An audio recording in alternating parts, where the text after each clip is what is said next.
the sisters. There was no hope for him this time. It was the third stroke. Night after night I had passed the house. It was vacation time, and studied the lighted square of window, and night after night I had found it lighted in the same way, faintly and evenly. If he was dead, I thought, I would see the reflection of candles on the darkened blind, for I knew that 2 candles must be set at the head of the corpse. He had often said to me, I am not long for this world, and I had thought his words idle.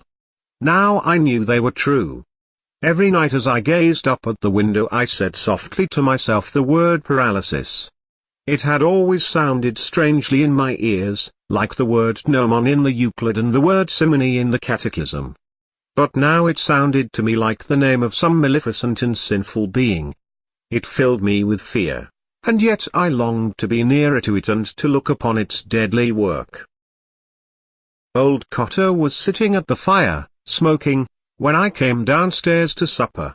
While my aunt was ladling out my stirabout, he said, as if returning to some former remark of his. No, I wouldn't say he was exactly, but there was something queer, there was something uncanny about him.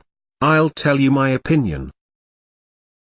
He began to puff at his pipe, no doubt arranging his opinion in his mind. Tiresome old fool. When we knew him first he used to be rather interesting, talking of faints and worms, but I soon grew tired of him and his endless stories about the distillery. I have my own theory about it, he said. I think it was one of those peculiar cases. But it's hard to say. He began to puff again at his pipe without giving us his theory. My uncle saw me staring and said to me, "Well, so your old friend is gone, you'll be sorry to hear." "Who?" said I. "Father Flynn." "Is he dead?" "Mr. Cotter here has just told us. He was passing by the house." I knew that I was under observation, so I continued eating as if the news had not interested me. My uncle explained to old Cotter. The youngster and he were great friends. The old chap taught him a great deal, mind you, and they say he had a great wish for him. "God have mercy on his soul," said my aunt piously. Old Cotter looked at me for a while. I felt that his little beady black eyes were examining me, but I would not satisfy him by looking up from my plate. He returned to his pipe and finally spat rudely into the grate. "I wouldn't like children of mine," he said, "to have too much to say to a man like that." "How do you mean, Mr. Cotter?" asked my aunt. "What I mean is," said old Cotter, "it's bad for children. My idea is, let a young lad run about and play with young lads of his own age and not be. Am I right, Jack?" "That's my principle, too," said my uncle. "Let him learn to box his corner. That's what I'm always saying to that Rosicrucian there, take exercise. Why, when I was a nipper every morning of my life I had a cold bath, winter and summer.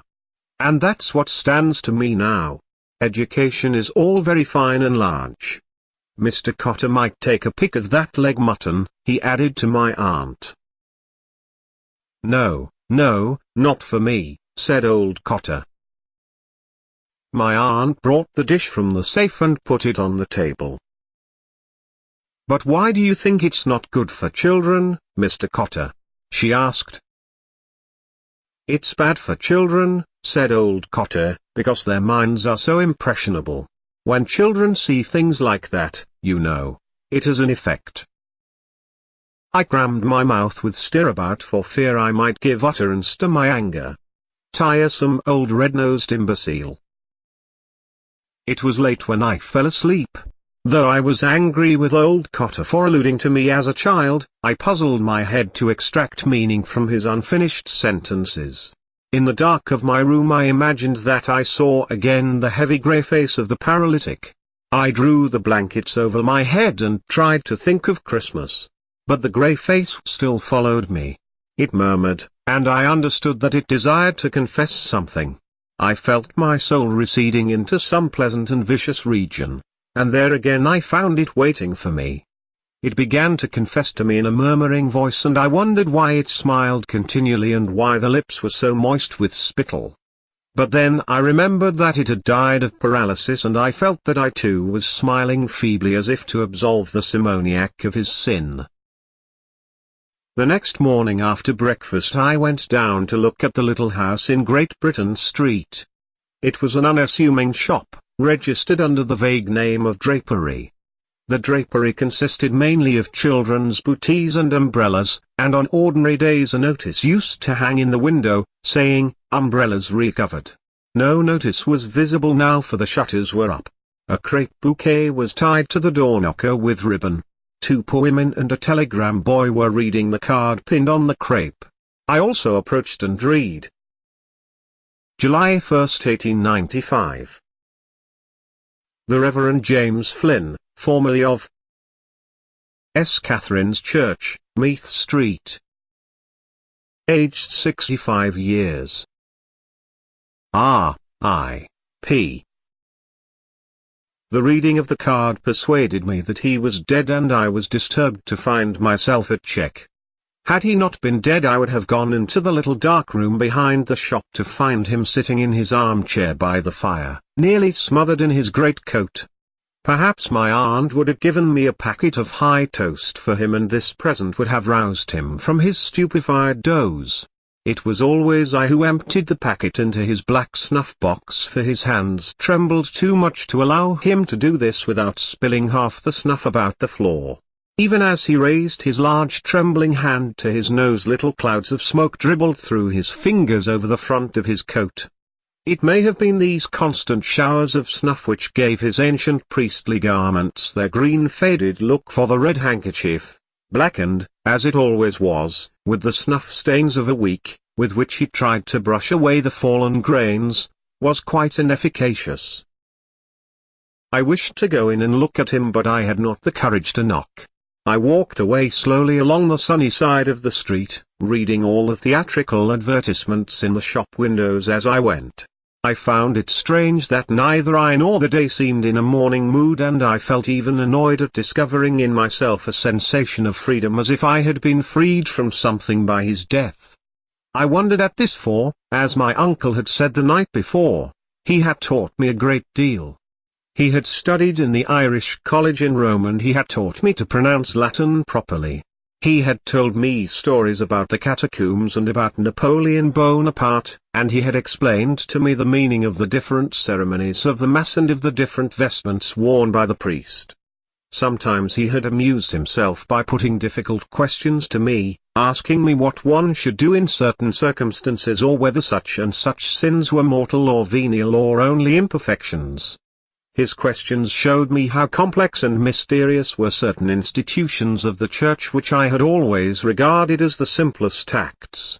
The duties of the priest towards the Eucharist and towards the secrecy of the confessional seemed so grave to me that I wondered how anybody had ever found in himself the courage to undertake them, and I was not surprised when he told me that the Fathers of the Church had written books as thick as the post office directory and as closely printed as the law notices in the newspaper, elucidating all these intricate questions.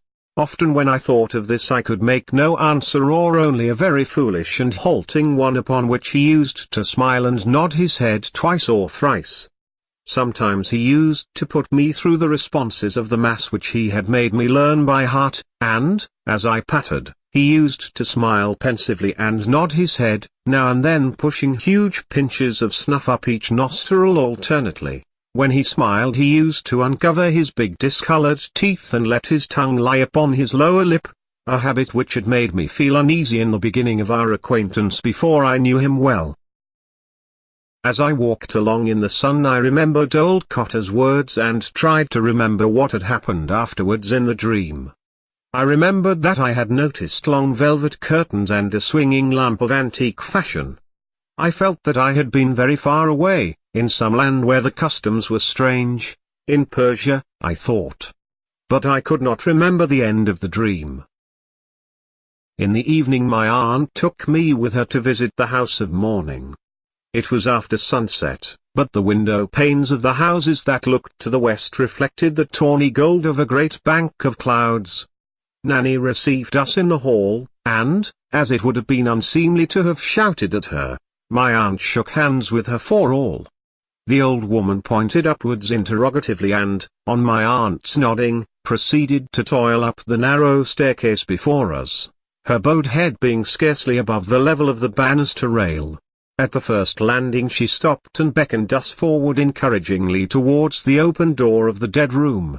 My aunt went in and the old woman, seeing that I hesitated to enter, began to beckon to me again repeatedly with her hand. I went in on tiptoe. The room through the lace end of the blind was suffused with dusky golden light amid which the candles looked like pale thin flames. He had been coffined. Nanny gave the lead and we three knelt down at the foot of the bed. I pretended to pray but I could not gather my thoughts because the old woman's mutterings distracted me. I noticed how clumsily her skirt was hooked at the back and how the heels of her cloth boots were trodden down all to one side. The fancy came to me that the old priest was smiling as he lay there in his coffin. But no. When we rose and went up to the head of the bed I saw that he was not smiling. There he lay, solemn and copious, vested as for the altar, his large hands loosely retaining a chalice. His face was very truculent, grey and massive, with black cavernous nostrils encircled by a scanty white fur. There was a heavy odour in the room, the flowers. We blessed ourselves and came away. In the little room downstairs we found Eliza seated in his armchair in state. I groped my way towards my usual chair in the corner while Nanny went to the sideboard and brought out a decanter of sherry and some wine glasses. She set these on the table and invited us to take a little glass of wine. Then, at her sister's bidding, she filled out the sherry into the glasses and passed them to us. She pressed me to take some cream crackers also but I declined because I thought I would make too much noise eating them. She seemed to be somewhat disappointed at my refusal and went over quietly to the sofa where she sat down behind her sister. No one spoke, we all gazed at the empty fireplace. My aunt waited until Eliza sighed and then said, "Ah, well, he's gone to a better world." Eliza sighed again and bowed her head in assent. My aunt fingered the stem of her wineglass before sipping a little. "Did he, peacefully?" she asked. "Oh, quite peacefully, ma'am," said Eliza. "You couldn't tell when the breath went out of him. He had a beautiful death, God be praised. And everything. Father O'Rourke was in with him a Tuesday and anointed him and prepared him and all." "He knew then?" "He was quite resigned." "He looks quite resigned," said my aunt. "That's what the woman we had in to wash him said. She said he just looked as if he was asleep, he looked that peaceful and resigned. No one would think he'd make such a beautiful corpse." "Yes, indeed," said my aunt. She sipped a little more from her glass and said, "Well, Miss Flynn, at any rate it must be a great comfort for you to know that you did all you could for him. You were both very kind to him, I must say." Eliza smoothed her dress over her knees. "Ah, poor James," she said. "God knows we done all we could, as poor as we are, we wouldn't see him want anything while he was in it." Nanny had leaned her head against the sofa pillow and seemed about to fall asleep.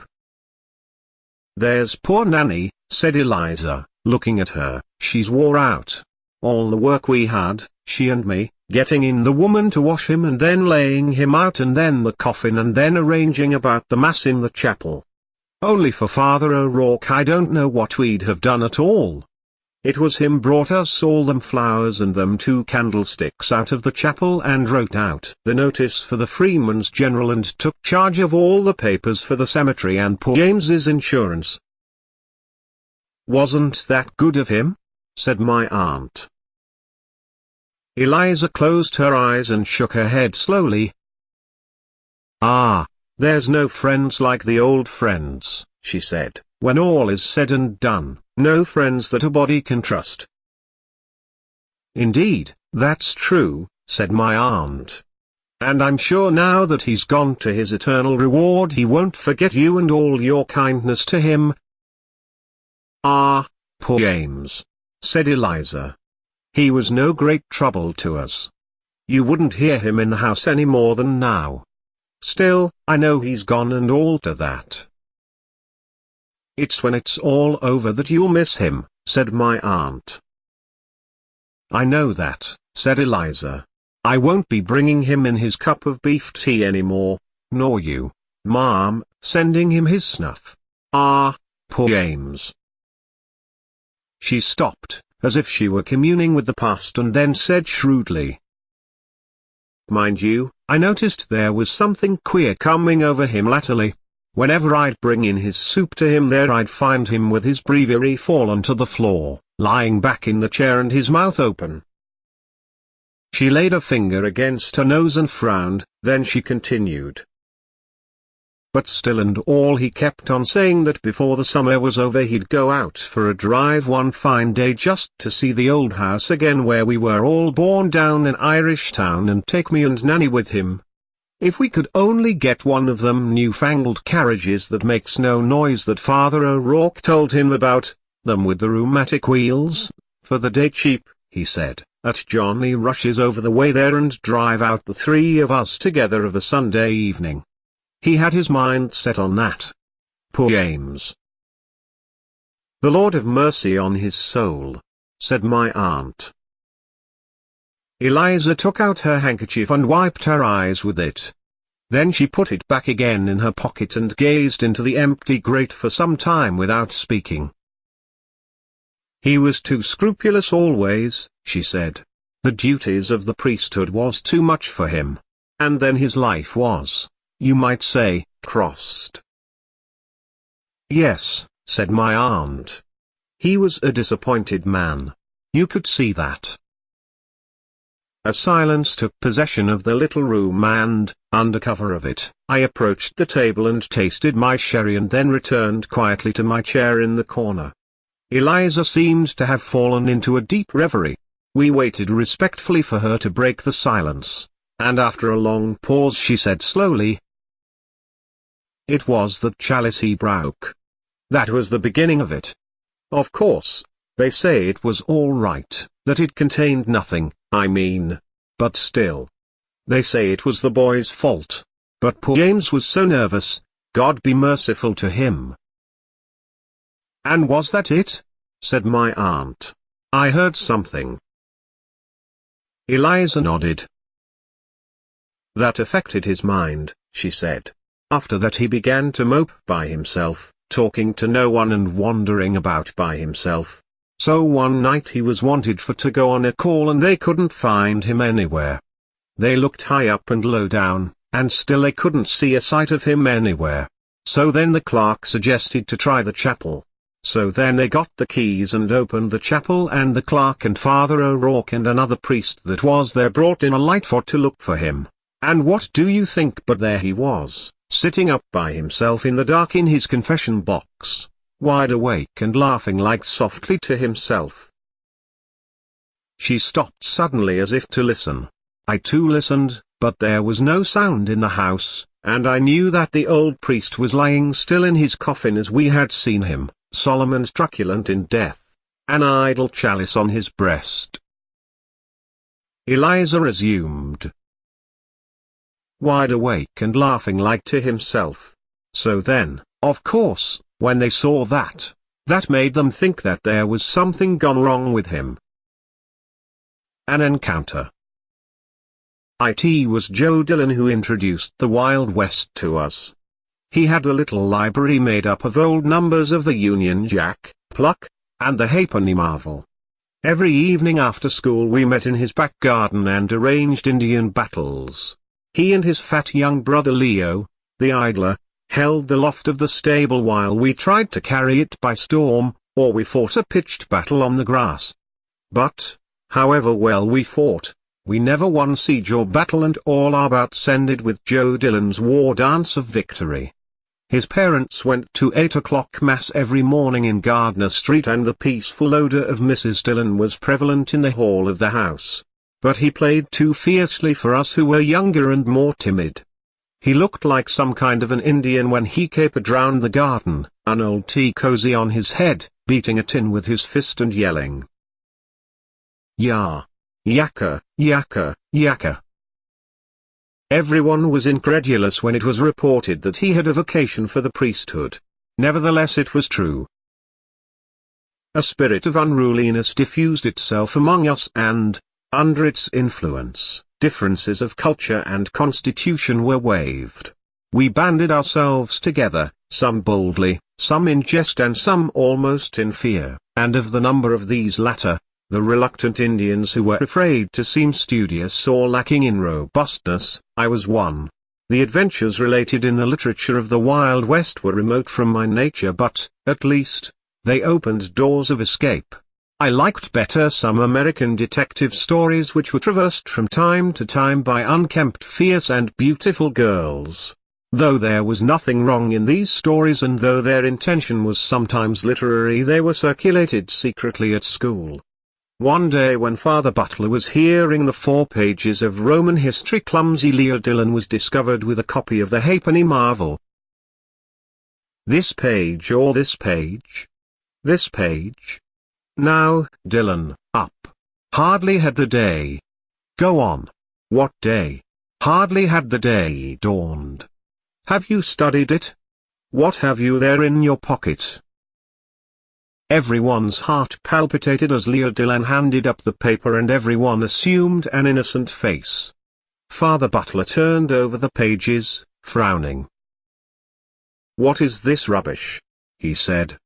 "The Apache chief.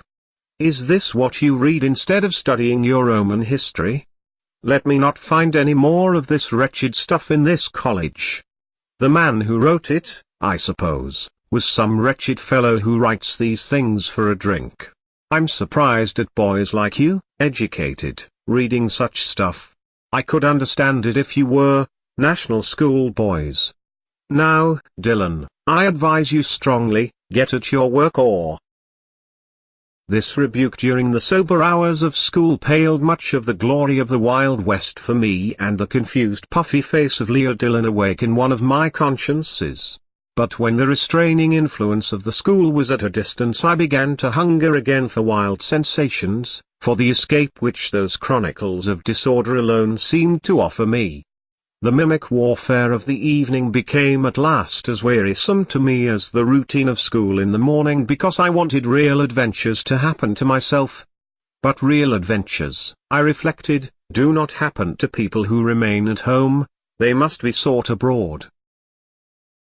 The summer holidays were near at hand when I made up my mind to break out of the weariness of school life for one day at least. With Leo Dillon and a boy named Mahoney I planned a day's mishing. Each of us saved up 6pence. We were to meet at 10 in the morning on the canal bridge. Mahoney's big sister was to write an excuse for him, and Leo Dillon was to tell his brother to say he was sick. We arranged to go along the wharf road until we came to the ships, then to cross in the ferry boat and walk out to see the pigeon house.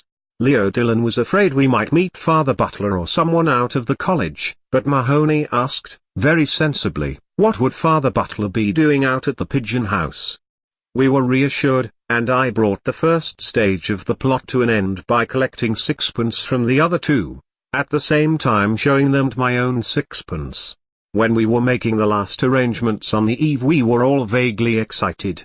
We shook hands, laughing, and Mahoney said, "Till tomorrow, mates." That night I slept badly. In the morning I was first comer to the bridge as I lived nearest. I hid my books in the long grass near the ash pit at the end of the garden where nobody ever came, and hurried along the canal bank. It was a mild sunny morning in the first week of June. I sat up on the coping of the bridge admiring my frail canvas shoes which I had diligently pipe-clayed overnight and watching the docile horses pulling a tramload of business people up the hill. All the branches of the tall trees which lined them all were gay with little light green leaves and the sunlight slanted through them onto the water. The granite stone of the bridge was beginning to be warm and I began to pat it with my hands in time to an air in my head. I was very happy. When I had been sitting there for 5 or 10 minutes I saw Mahoney's grey suit approaching. He came up the hill, smiling, and clambered up beside me on the bridge. While we were waiting he brought out the catapult which bulged from his inner pocket and explained some improvements which he had made in it. I asked him why he had brought it and he told me he had brought it to have some gas with the birds. Mahoney used slang freely, and spoke of Father Butler as Old Bunser. We waited on for a quarter of an hour more but still there was no sign of Leo Dillon. Mahoney, at last, jumped down and said, "Come along. I knew Fatty'd funk it." "And his sixpence?" I said. "That's forfeit," said Mahoney. "And so much the better for us, a bob and a tanner instead of a bob."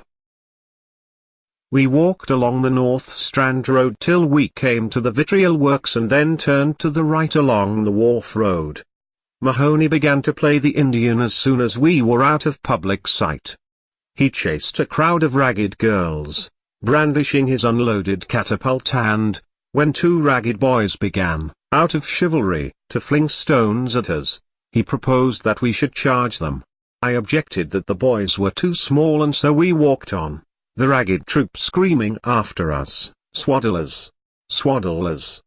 thinking that we were Protestants because Mahoney, who was dark-complexioned, wore the silver badge of a cricket club in his cap. When we came to the smoothing iron we arranged a siege, but it was a failure because you must have at least 3. We revenged ourselves on Leo Dillon by saying what a funk he was and guessing how many he would get at 3 o'clock from Mr. Ryan. We came then near the river.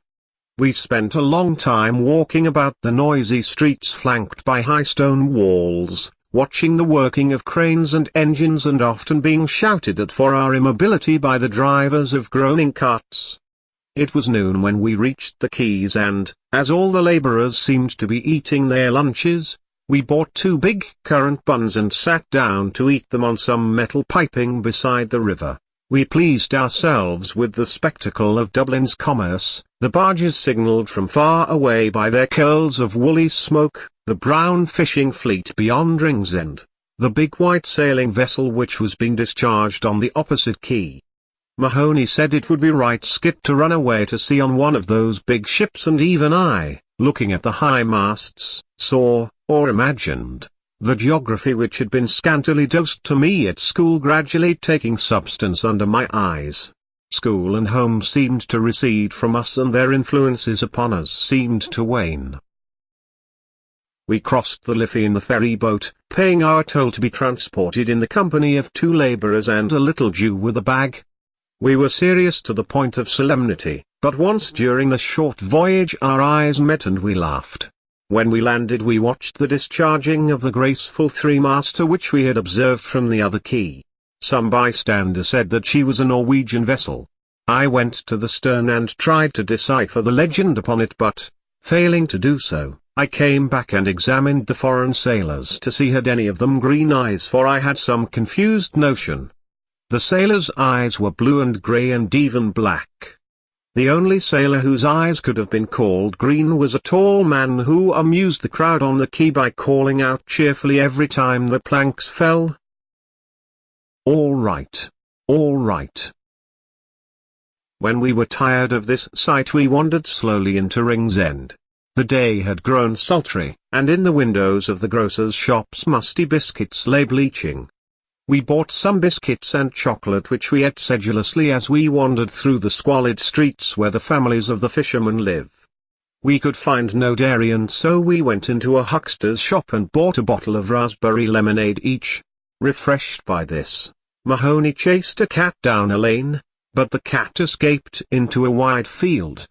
We both felt rather tired, and when we reached the field we made at once for a sloping bank over the ridge of which we could see the Dodder. It was too late and we were too tired to carry out our project of visiting the pigeon house. We had to be home before 4 o'clock lest our adventure should be discovered. Mahoney looked regretfully at his catapult and I had to suggest going home by train before he regained any cheerfulness. The sun went in behind some clouds and left us to our jaded thoughts and the crumbs of our provisions.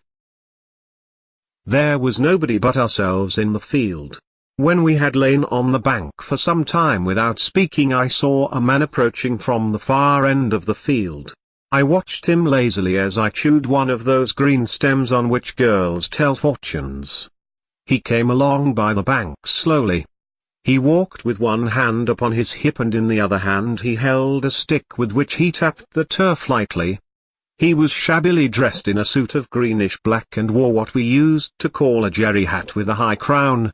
He seemed to be fairly old, for his moustache was ashen grey.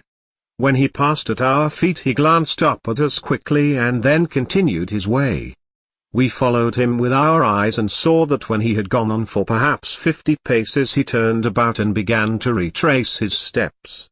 He walked towards us very slowly, always tapping the ground with his stick, so slowly that I thought he was looking for something in the grass.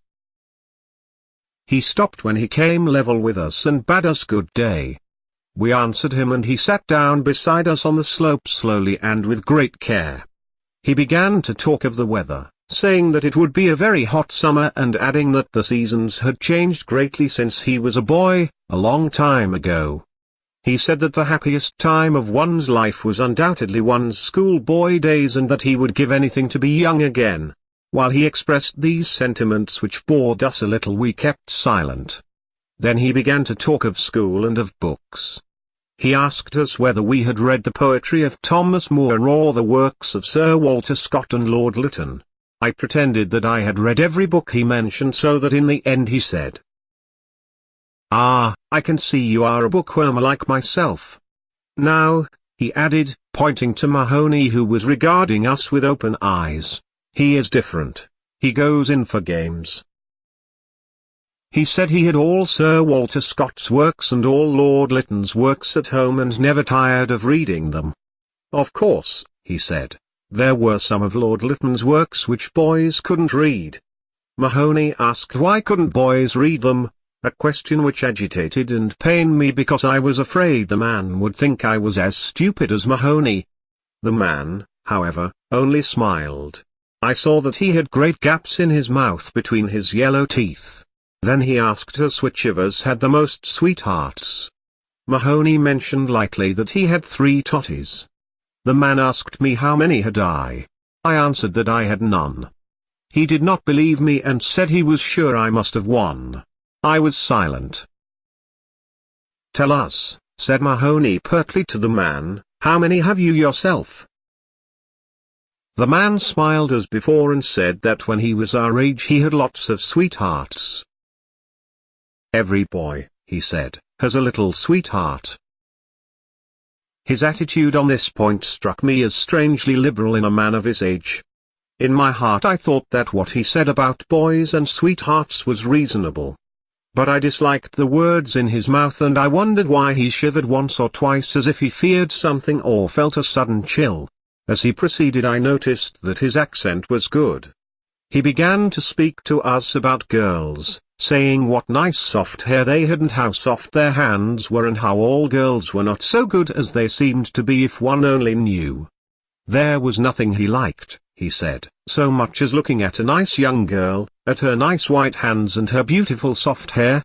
He gave me the impression that he was repeating something which he had learned by heart, or that, magnetized by some words of his own speech, his mind was slowly circling round and round in the same orbit. At times he spoke as if he were simply alluding to some fact that everybody knew, and at times he lowered his voice and spoke mysteriously as if he were telling us something secret which he did not wish others to overhear. He repeated his phrases over and over again, varying them and surrounding them with his monotonous voice. I continued to gaze towards the foot of the slope, listening to him. After a long while his monologue paused. He stood up slowly, saying that he had to leave us for a minute or so, a few minutes, and, without changing the direction of my gaze, I saw him walking slowly away from us towards the near end of the field. We remained silent when he had gone. After a silence of a few minutes I heard Mahoney exclaim, "I say! Look what he's doing!" As I neither answered nor raised my eyes, Mahoney exclaimed again, "I say! He's a queer old josser." "In case he asks us for our names," I said, "let you be Murphy and I'll be Smith." We said nothing further to each other. I was still considering whether I would go away or not when the man came back and sat down beside us again. Hardly had he sat down when Mahoney, catching sight of the cat which had escaped him, sprang up and pursued her across the field. The man and I watched the chase. The cat escaped once more and Mahoney began to throw stones at the wall she had escaladed. Desisting from this, he began to wander about the far end of the field, aimlessly. After an interval the man spoke to me. He said that my friend was a very rough boy and asked did he get whipped often at school. I was going to reply indignantly that we were not national school boys to be whipped, as he called it, but I remained silent. He began to speak on the subject of chastising boys. His mind, as if magnetized again by his speech, seemed to circle slowly round and round its new center.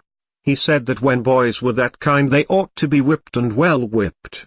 When a boy was rough and unruly there was nothing would do him any good but a good sound whipping. A slap on the hand or a box on the ear was no good. What he wanted was to get a nice warm whipping. I was surprised at this sentiment and involuntarily glanced up at his face. As I did so I met the gaze of a pair of bottle green eyes peering at me from under a twitching forehead. I turned my eyes away again. The man continued his monologue. He seemed to have forgotten his recent liberalism. He said that if ever he found a boy talking to girls or having a girl for a sweetheart he would whip him, and that would teach him not to be talking to girls. And if a boy had a girl for a sweetheart and told lies about it then he would give him such a whipping as no boy ever got in this world. He said that there was nothing in this world he would like so well as that. He described to me how he would whip such a boy as if he were unfolding some elaborate mystery. He would love that, he said, better than anything in this world, and his voice, as he led me monotonously through the mystery, grew almost affectionate and seemed to plead with me that I should understand him. I waited till his monologue paused again. Then I stood up abruptly. Lest I should betray my agitation I delayed a few moments pretending to fix my shoe properly and then, saying that I was obliged to go, I bade him good day. I went up the slope calmly but my heart was beating quickly with fear that he would seize me by the ankles. When I reached the top of the slope I turned round and, without looking at him, called loudly across the field. Murphy. My voice had an accent of forced bravery in it and I was ashamed of my paltry stratagem. I had to call the name again before Mahoney saw me and hallooed in answer. How my heart beat as he came running across the field to me. He ran as if to bring me aid. And I was penitent, for in my heart I had always despised him a little. Araby. North Richmond Street, being blind, was a quiet street except at the hour when the Christian Brothers School set the boys free. An uninhabited house of 2 stories stood at the blind end, detached from its neighbors in a square ground. The other houses of the street, conscious of decent lives within them, gazed at one another with brown imperturbable faces. The former tenant of our house, a priest, had died in the back drawing-room. Air, musty from having been long enclosed, hung in all the rooms, and the waste room behind the kitchen was littered with old useless papers. Among these I found a few paper-covered books, the pages of which were curled and damp, The Abbot, by Walter Scott, The Devout Communicant and the Memoirs of Vidocq. I liked the last best because its sleeves were yellow. The wild garden behind the house contained a central apple tree and a few straggling bushes, under one of which I found the late tenant's rusty bicycle pump. He had been a very charitable priest. In his will he had left all his money to institutions and the furniture of his house to his sister. When the short days of winter came, dusk fell before we had well eaten our dinners. When we met in the street, the houses had grown sombre. The space of sky above us was the color of ever-changing violet, and towards it the lamps of the street lifted their feeble lanterns. The cold air stung us and we played till our bodies glowed. Our shouts echoed in the silent street. The career of our play brought us through the dark muddy lanes behind the houses, where we ran the gauntlet of the rough drives from the cottages, to the back doors of the dark dripping gardens where odours arose from the ash pits, to the dark odorous stables where a coachman smoothed and combed the horse or shook music from the buckled harness. When we returned to the street, light from the kitchen windows had filled the areas. If my uncle was seen turning the corner, we hid in the shadow until we had seen him safely housed. Or if Mangan's sister came out on the doorstep to call her brother into his tea, we watched her from our shadow peer up and down the street. We waited to see whether she would remain or go in, and, if she remained, we left our shadow and walked up to Mangan's steps resignedly. She was waiting for us, her figure defined by the light from the half-opened door. Her brother always teased her before he obeyed, and I stood by the railings looking at her. Her dress swung as she moved her body, and the soft rope of her hair tossed from side to side. Every morning I lay on the floor in the front parlour watching her door. The blind was pulled down to within an inch of the sash so that I could not be seen. When she came out on the doorstep, my heart leapt. I ran to the hall, seized my books and followed her. I kept her brown figure always in my eye, and, when we came near the point at which our ways diverged, I quickened my pace and passed her. This happened morning after morning. I had never spoken to her, except for a few casual words, and yet her name was like a summons to all my foolish blood. Her image accompanied me even in places the most hostile to romance. On Saturday evenings, when my aunt went marketing, I had to go to carry some of the parcels. We walked through the flaring streets, jostled by drunken men and bargaining women, amid the curses of labourers, the shrill litanies of shop boys who stood on guard by the barrels of pigs' cheeks, the nasal chanting of street singers, who sang a come all you about O'Donovan Rossa, or a ballad about the troubles in our native land. These noises converged in a single sensation of life for me. I imagined that I bore my chalice safely through a throng of foes. Her name sprang to my lips at moments in strange prayers and praises which I myself did not understand. My eyes were often full of tears, I could not tell why, and at times a flood from my heart seemed to pour itself out into my bosom. I thought little of the future. I did not know whether I would ever speak to her or not, or, if I spoke to her, how I could tell her of my confused adoration. But my body was like a harp, and her words and gestures were like fingers running upon the wires. One evening I went into the back drawing-room in which the priest had died. It was a dark rainy evening, and there was no sound in the house. Through one of the broken panes I heard the rain impinge upon the earth, the fine incessant needles of water playing in the sodden beds. Some distant lamp or lighted window gleamed below me. I was thankful that I could see so little. All my senses seemed to desire to veil themselves, and, feeling that I was about to slip from them, I pressed the palms of my hands together until they trembled, murmuring, "O love! O love!" many times. At last she spoke to me. When she addressed the first words to me, I was so confused that I did not know what to answer. She asked me was I going to Araby. I forgot whether I answered yes or no. It would be a splendid bazaar, she said, she would love to go. "And why can't you?" I asked.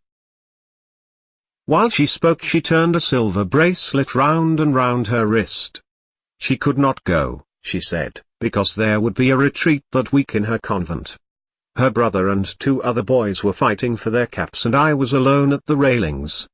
She held one of the spikes, bowing her head towards me. The light from the lamp opposite our door caught the white curve of her neck, lit up her hair that rested there and, falling, lit up the hand upon the railing. It fell over one side of her dress and caught the white border of a petticoat, just visible as she stood at ease. "It's well for you," she said. "If I go," I said, "I will bring you something." What innumerable follies laid waste my waking and sleeping thoughts after that evening. I wished to annihilate the tedious intervening days. I chafed against the work of school. At night in my bedroom and by day in the classroom her image came between me and the page I strove to read. The syllables of the word Araby were called to me through the silence in which my soul luxuriated and cast an Eastern enchantment over me. I asked for leave to go to the bazaar on Saturday night. My aunt was surprised and hoped it was not some Freemason affair. I answered few questions in class. I watched my master's face pass from amiability to sternness. He hoped I was not beginning to idle. I could not call my wandering thoughts together. I had hardly any patience with the serious work of life which, now that it stood between me and my desire, seemed to me child's play, ugly monotonous child's play.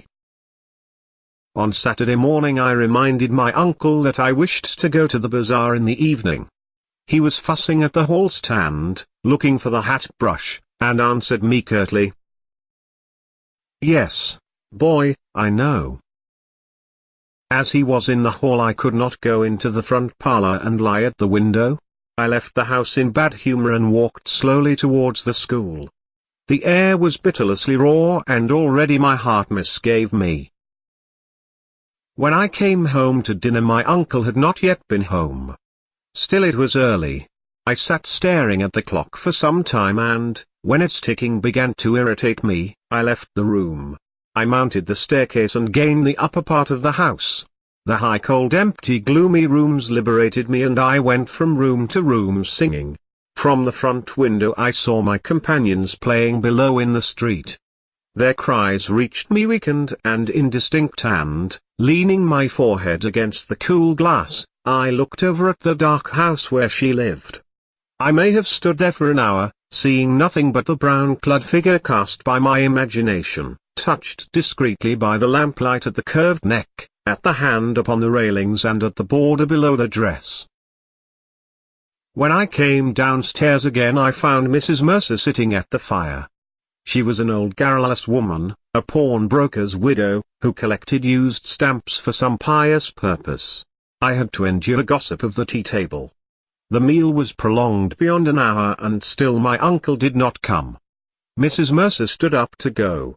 She was sorry she couldn't wait any longer, but it was after 8 o'clock and she did not like to be out late as the night air was bad for her. When she had gone I began to walk up and down the room, clenching my fists. My aunt said, "I'm afraid you may put off your bazaar for this night of our Lord." At 9 o'clock I heard my uncle's latchkey in the hall door. I heard him talking to himself and heard the hall stand rocking when it had received the weight of his overcoat. I could interpret these signs. When he was midway through his dinner I asked him to give me the money to go to the bazaar. He had forgotten. "The people are in bed and after their first sleep now," he said. I did not smile. My aunt said to him energetically, "Can't you give him the money and let him go? You've kept him late enough as it is." My uncle said he was very sorry he had forgotten. He said he believed in the old saying, "All work and no play makes Jack a dull boy." He asked me where I was going and, when I had told him a second time he asked me did I know the Arab's farewell to his steed. When I left the kitchen he was about to recite the opening lines of the piece to my aunt. I held a florin tightly in my hand as I strode down Buckingham Street towards the station. The sight of the streets thronged with buyers and glaring with gas recalled to me the purpose of my journey. I took my seat in a third-class carriage of a deserted train. After an intolerable delay the train moved out of the station slowly. It crept onward among ruinous houses and over the twinkling river. At Westland Row Station a crowd of people pressed to the carriage doors, but the porters moved them back, saying that it was a special train for the bazaar. I remained alone in the bare carriage. In a few minutes the train drew up beside an improvised wooden platform. I passed out onto the road and saw by the lighted dial of a clock that it was 10 minutes to 10. In front of me was a large building which displayed the magical name. I could not find any sixpenny entrance and, fearing that the bazaar would be closed, I passed in quickly through a turnstile, handing a shilling to a weary-looking man. I found myself in a big hall girdled at half its height by a gallery. Nearly all the stalls were closed and the greater part of the hall was in darkness. I recognized a silence like that which pervades a church after a service. I walked into the center of the bazaar timidly. A few people were gathered about the stalls which were still open. Before a curtain, over which the words Café Chanton were written in colored lamps, two men were counting money on a salver. I listened to the fall of the coins. Remembering with difficulty why I had come, I went over to one of the stalls and examined porcelain vases and flowered tea sets. At the door of the stall a young lady was talking and laughing with two young gentlemen. I remarked their English accents and listened vaguely to their conversation. "Oh, I never said such a thing." "Oh, but you did." "Oh, but I didn't." "Didn't she say that?" "Yes, I heard her." "Oh, there's a fib." Observing me, the young lady came over and asked me did I wish to buy anything. The tone of her voice was not encouraging, she seemed to have spoken to me out of a sense of duty. I looked humbly at the great jars that stood like Eastern guards at either side of the dark entrance to the stall and murmured, "No, thank you." The young lady changed the position of one of the vases and went back to the two young men. They began to talk of the same subject. Once or twice the young lady glanced at me over her shoulder. I lingered before her stall, though I knew my stay was useless, to make my interest in her wares seem the more real. Then I turned away slowly and walked down the middle of the bazaar. I allowed the 2 pennies to fall against the 6pence in my pocket. I heard a voice call from one end of the gallery that the light was out. The upper part of the hall was now completely dark. Gazing up into the darkness, I saw myself as a creature driven and derided by vanity, and my eyes burned with anguish and anger. Eveline. She sat at the window watching the evening invade the avenue. Her head was leaned against the window curtains and in her nostrils was the odor of dusty cretonne. She was tired. Few people passed. The man out of the last house passed on his way home. She heard his footsteps clacking along the concrete pavement and afterwards crunching on the cinder path before the new red houses. One time there used to be a field there in which they used to play every evening with other people's children.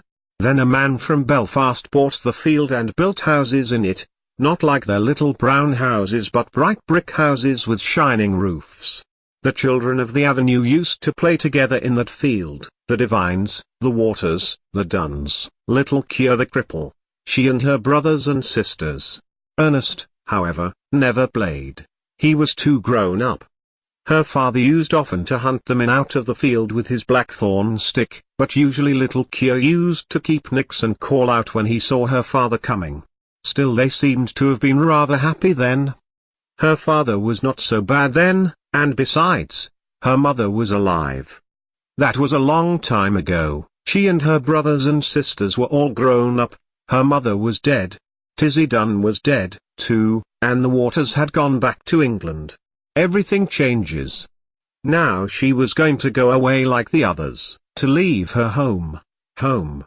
She looked round the room, reviewing all its familiar objects which she had dusted once a week for so many years, wondering where on earth all the dust came from. Perhaps she would never see again those familiar objects from which she had never dreamed of being divided. and yet during all those years she had never found out the name of the priest whose yellowing photograph hung on the wall above the broken harmonium beside the coloured print of the promises made to Blessed Margaret Mary Alacoque. He had been a school friend of her father. Whenever he showed the photograph to a visitor, her father used to pass it with a casual word. "He is in Melbourne now." She had consented to go away, to leave her home. Was that wise? She tried to weigh each side of the question. In her home anyway she had shelter and food, she had those whom she had known all her life about her.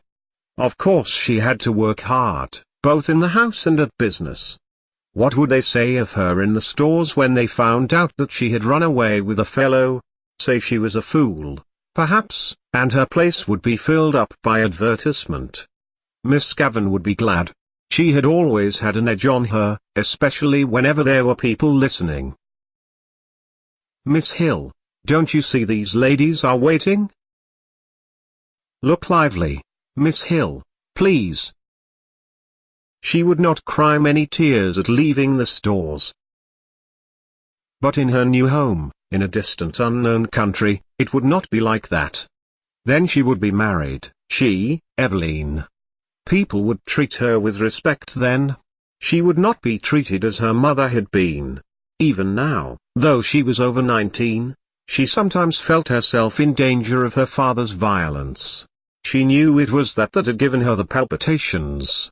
When they were growing up he had never gone for her like he used to go for Harry and Ernest, because she was a girl, but latterly he had begun to threaten her and say what he would do to her only for her dead mother's sake. And now she had nobody to protect her. Ernest was dead and Harry, who was in the church decorating business, was nearly always down somewhere in the country. Besides, the invariable squabble for money on Saturday nights had begun to weary her unspeakably. She always gave her entire wages, 7 shillings, and Harry always sent up what he could, but the trouble was to get any money from her father. He said she used to squander the money, that she had no head, that he wasn't going to give her his hard-earned money to throw about the streets, and much more, for he was usually fairly bad of a Saturday night. In the end he would give her the money and ask her had she any intention of buying Sunday's dinner. Then she had to rush out as quickly as she could and do her marketing, holding her black leather purse tightly in her hand as she elbowed her way through the crowds and returning home late under her load of provisions. She had hard work to keep the house together and to see that the 2 young children who had been left to her charge went to school regularly and got their meals regularly. It was hard work, a hard life, but now that she was about to leave it she did not find it a wholly undesirable life. She was about to explore another life with Frank. Frank was very kind, manly, open-hearted. She was to go away with him by the night boat to be his wife and to live with him in Buenos Aires where he had a home waiting for her. How well she remembered the first time she had seen him. He was lodging in a house on the main road where she used to visit. It seemed a few weeks ago. He was standing at the gate, his peaked cap pushed back on his head and his hair tumbled forward over a face of bronze. Then they had come to know each other. He used to meet her outside the stores every evening and see her home. He took her to see The Bohemian Girl and she felt elated as she sat in an unaccustomed part of the theatre with him. He was awfully fond of music and sang a little. People knew that they were courting and, when he sang about the lass that loves a sailor, she always felt pleasantly confused. He used to call her Poppins out of fun. First of all it had been an excitement for her to have a fellow and then she had begun to like him. He had tales of distant countries. He had started as a deck boy at £1 a month on a ship of the Allen Line going out to Canada. He told her the names of the ships he had been on and the names of the different services. He had sailed through the Straits of Magellan and he told her stories of the terrible Patagonians. He had fallen on his feet in Buenos Aires, he said, and had come over to the old country just for a holiday. Of course, her father had found out the affair and had forbidden her to have anything to say to him. "I know these sailor chaps," he said. One day he had quarrelled with Frank, and after that she had to meet her lover secretly. The evening deepened in the avenue. The white of two letters in her lap grew indistinct. One was to Harry. The other was to her father. Ernest had been her favourite, but she liked Harry too. Her father was becoming old lately, she noticed. He would miss her. Sometimes he could be very nice. Not long before, when she had been laid up for a day, he had read her out a ghost story and made toast for her at the fire. Another day, when their mother was alive, they had all gone for a picnic to the Hill of Howth. She remembered her father putting on her mother's bonnet to make the children laugh. Her time was running out, but she continued to sit by the window, leaning her head against the window curtain, inhaling the odour of dusty cretonne. Down far in the avenue she could hear a street organ playing. She knew the air. Strange that it should come that very night to remind her of the promise to her mother, her promise to keep the home together as long as she could. She remembered the last night of her mother's illness. She was again in the close dark room at the other side of the hall, and outside she heard a melancholy air of Italy. The organ player had been ordered to go away and given sixpence. She remembered her father strutting back into the sick room saying, "Damned Italians! Coming over here!" As she mused, the pitiful vision of her mother's life laid its spell on the very quick of her being, that life of commonplace sacrifices closing in final craziness. She trembled as she heard again her mother's voice saying constantly with foolish insistence, "Die Revinsa on. Die Revinsa on." She stood up in a sudden impulse of terror. Escape.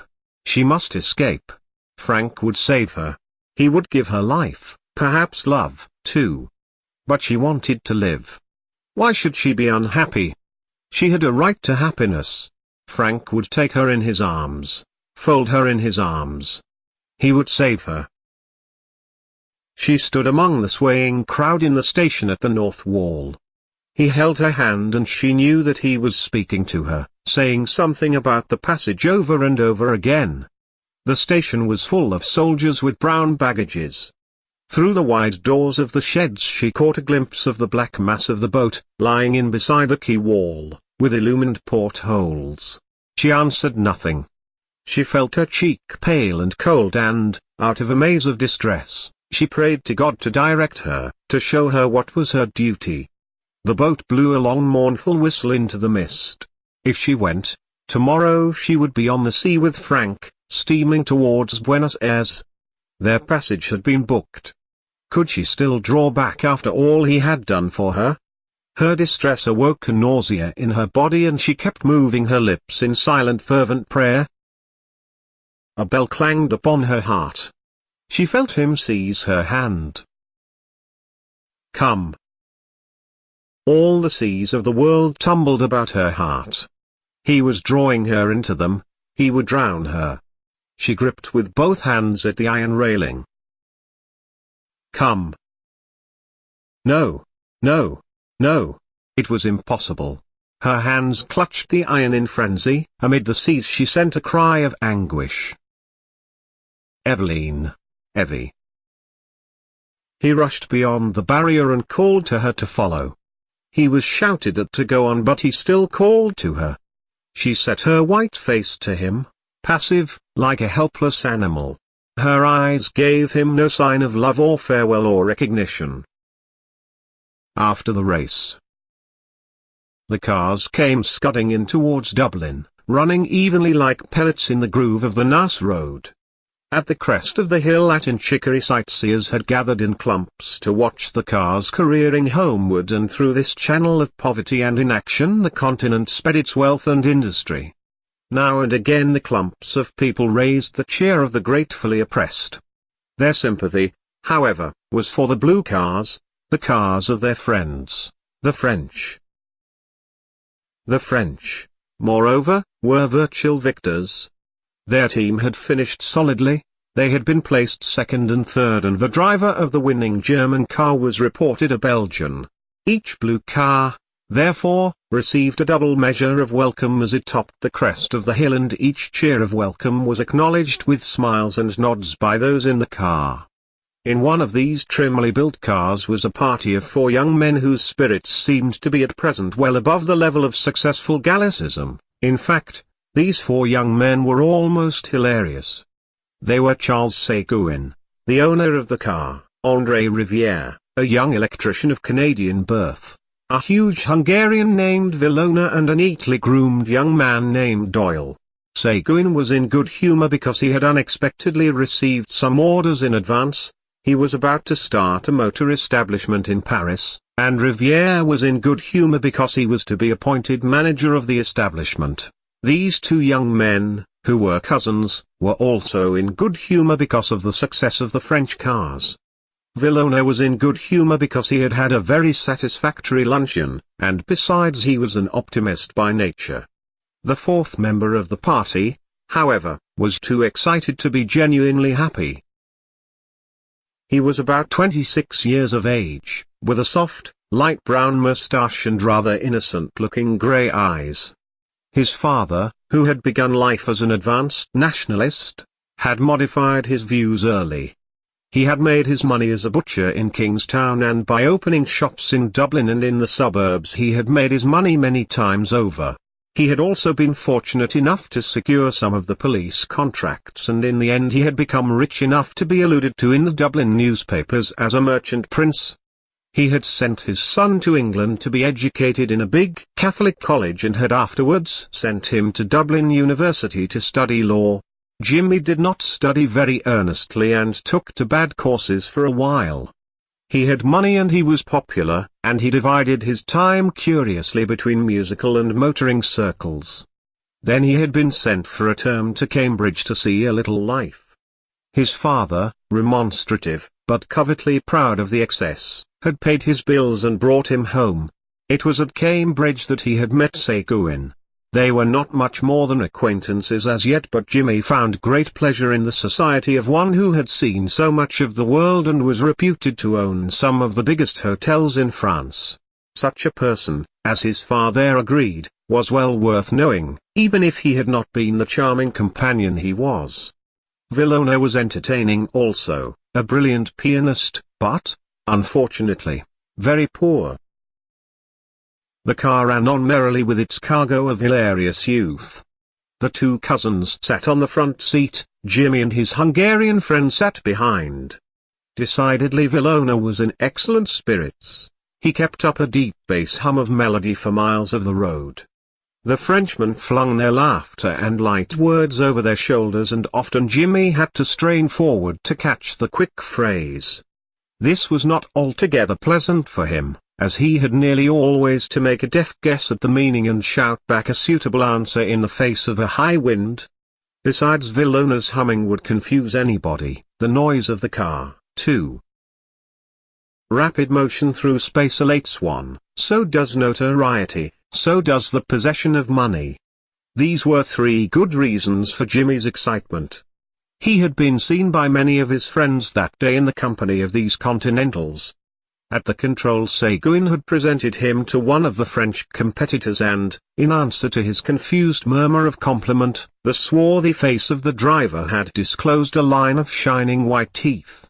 It was pleasant after that honor to return to the profane world of spectators amid nudges and significant looks.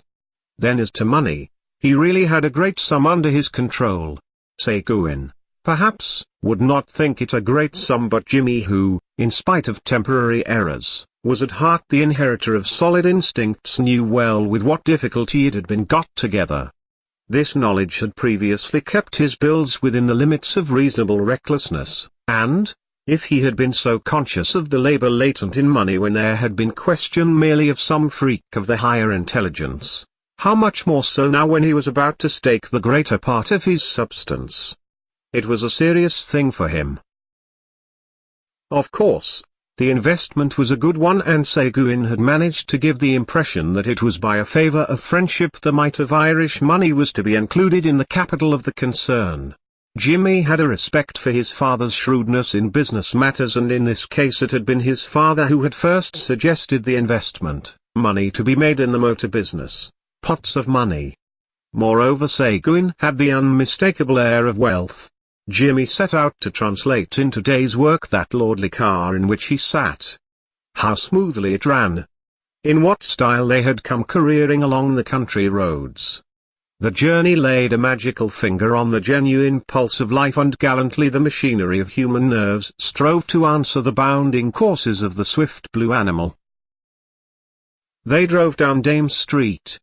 The street was busy with unusual traffic, loud with the horns of motorists and the gongs of impatient tram drivers. Near the bank Seguin drew up and Jimmy and his friend alighted. A little knot of people collected on the footpath to pay homage to the snorting motor. The party was to dine together that evening in Seguin's hotel, and, meanwhile, Jimmy and his friend, who was staying with him, were to go home to dress. The car steered out slowly for Grafton Street while the two young men pushed their way through the knot of gazers. They walked northward with a curious feeling of disappointment in the exercise, while the city hung its pale globes of light above them in a haze of summer evening. In Jimmy's house this dinner had been pronounced an occasion. A certain pride mingled with his parents' trepidation, a certain eagerness, also, to play fast and loose, for the names of great foreign cities have at least this virtue. Jimmy, too, looked very well when he was dressed, and, as he stood in the hall giving a last equation to the bows of his dress tie, his father may have felt even commercially satisfied at having secured for his son qualities often unpurchasable. His father, therefore, was unusually friendly with Villona, and his manner expressed a real respect for foreign accomplishments. But this subtlety of his host was probably lost upon the Hungarian, who was beginning to have a sharp desire for his dinner. The dinner was excellent, exquisite. Seguin, Jimmy decided, had a very refined taste. The party was increased by a young Englishman named Routh, whom Jimmy had seen with Seguin at Cambridge. The young men supped in a snug room lit by electric candle lamps. They talked volubly and with little reserve. Jimmy, whose imagination was kindling, conceived the lively youth of the Frenchman twined elegantly upon the firm framework of the Englishman's manner. A graceful image of his, he thought, and a just one.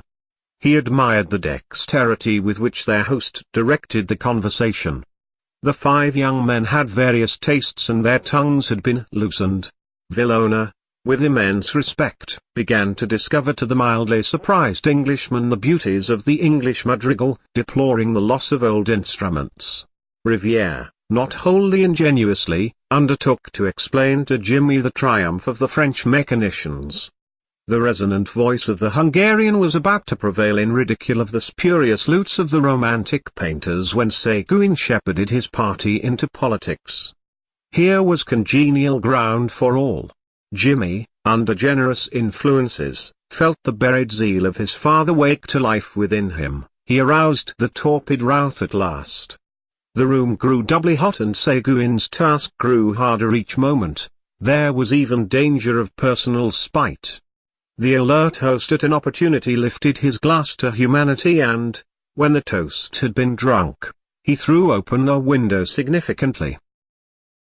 That night the city wore the mask of a capital. The five young men strolled along Stephen's Green in a faint cloud of aromatic smoke. They talked loudly and gaily and their cloaks dangled from their shoulders. The people made way for them. At the corner of Grafton Street a short fat man was putting two handsome ladies on a car in charge of another fat man. The car drove off and the short fat man caught sight of the party. André. It's Farley? A torrent of talk followed. Farley was an American. No one knew very well what the talk was about. Villona and Riviere were the noisiest, but all the men were excited. They got up on a car, squeezing themselves together amid much laughter. They drove by the crowd, blended now into soft colors, to a music of merry bells. They took the train at Westland Row and in a few seconds, as it seemed to Jimmy, they were walking out of Kingstown station. The ticket collector saluted Jimmy. He was an old man. "Fine night, sir," It was a serene summer night. The harbour lay like a darkened mirror at their feet.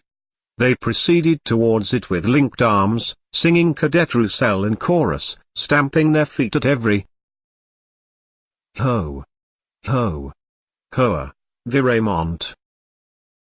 They got into a rowboat at the slip and made out for the American's yacht. There was to be supper, music, cards. Villona said with conviction. It is delightful. There was a yacht piano in the cabin. Villona played a waltz for Farley and Riviere, Farley acting as cavalier and Riviere as lady.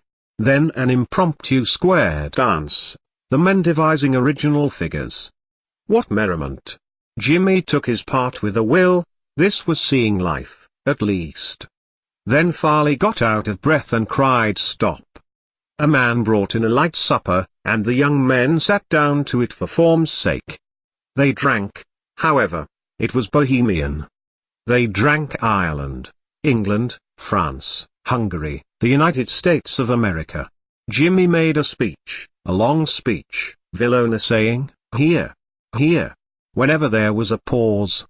There was a great clapping of hands when he sat down. It must have been a good speech. Farley clapped him on the back and laughed loudly. What jovial fellows! What good company they were! Cards. Cards. The table was cleared. Villona returned quietly to his piano and played voluntaries for them. The other men played game after game, flinging themselves boldly into the adventure. They drank the health of the Queen of Hearts and of the Queen of Diamonds. Jimmy felt obscurely the lack of an audience. The wit was flashing. Play ran very high and paper began to pass. Jimmy did not know exactly who was winning, but he knew that he was losing. But it was his own fault, for he frequently mistook his cards and the other men had to calculate his IOUs for him. They were devils of fellows, but he wished they would stop. It was getting late. Someone gave the toast of the yacht the Belle of Newport, and then someone proposed one great game for a finish. The piano had stopped. Villona must have gone up on deck. It was a terrible game. They stopped just before the end of it to drink for luck. Jimmy understood that the game lay between Routh and Seguin. What excitement! Jimmy was excited too. He would lose, of course. How much had he written away? The men rose to their feet to play the last tricks. Talking and gesticulating. Routh won. The cabin shook with the young men's cheering and the cards were bundled together. They began then to gather in what they had won. Farley and Jimmy were the heaviest losers. He knew that he would regret in the morning, but at present he was glad of the rest, glad of the dark stupor that would cover up his folly. He leaned his elbows on the table and rested his head between his hands, counting the beats of his temples. The cabin door opened and he saw the Hungarian standing in a shaft of grey light. Daybreak, gentlemen. 2 glance. The grey warm evening of August had descended upon the city, and a mild warm air, a memory of summer, circulated in the streets. The streets, shuttered for the repose of Sunday, swarmed with a gaily coloured crowd. Like illumined pearls the lamps shone from the summits of their tall poles upon the living texture below, which, changing shape and hue unceasingly, sent up into the warm grey evening air an unchanging unceasing murmur. 2 young men came down the hill of Rutland Square. One of them was just bringing a long monologue to a close. The other, who walked on the verge of the path and was at times obliged to step onto the road, owing to his companion's rudeness, wore an amused listening face. He was squat and ruddy. A yachting cap was shoved far back from his forehead, and the narrative to which he listened made constant waves of expression break forth over his face from the corners of his nose and eyes and mouth. Little jets of wheezing laughter followed one another out of his convulsed body. His eyes, twinkling with cunning enjoyment, glanced at every moment towards his companion's face. Once or twice he rearranged the light waterproof which he had slung over one shoulder in toreador fashion. His breeches, his white rubber shoes and his jauntily slung waterproof expressed youth. but his figure fell into rotundity at the waist, his hair was scant and grey, and his face, when the waves of expression had passed over it, had a ravaged look. When he was quite sure that the narrative had ended, he laughed noiselessly for fully half a minute. Then he said, "Well, that takes the biscuit." His voice seemed winnowed of vigour, and to enforce his words he added with humour, "That takes the solitary, unique, and, if I may so call it, recherche biscuit." He became serious and silent when he had said this. His tongue was tired, for he had been talking all the afternoon in a public house in Dorset Street. Most people considered Lenehan a leech, but, in spite of this reputation, his adroitness and eloquence had always prevented his friends from forming any general policy against him. He had a brave manner of coming up to a party of them in a bar and of holding himself nimbly at the borders of the company until he was included in a round. He was a sporting vagrant armed with a vast stock of stories, limericks and riddles. He was insensitive to all kinds of discourtesy. No one knew how he achieved the stern task of living, but his name was vaguely associated with racing tissues. "And where did you pick her up, Corley?" he asked. Corley ran his tongue swiftly along his upper lip. "One night, man," he said, "I was going along Dame Street and I spotted a fine tart under Waterhouse's clock and said good night, you know. So we went for a walk round by the canal and she told me she was a slavey in a house in Bagate Street. I put my arm round her and squeezed her a bit that night. Then next Sunday, man, I met her by appointment. We went out to Donnybrook and I brought her into a field there. She told me she used to go with a dairyman. It was fine, man. Cigarettes every night she'd bring me and paying the tram out and back. And one night she brought me 2 bloody fine cigars, oh, the real cheese, you know, that the old fellow used to smoke. I was afraid, man, she'd get in the family way. But she's up to the dodge." "Maybe she thinks you'll marry her," said Lenehan. "I told her I was out of a job," said Corley. "I told her I was in Pimm's. She doesn't know my name. I was too hairy to tell her that. But she thinks I'm a bit of class, you know." Lenehan laughed again, noiselessly. "Of all the good ones ever I heard," he said, "that emphatically takes the biscuit."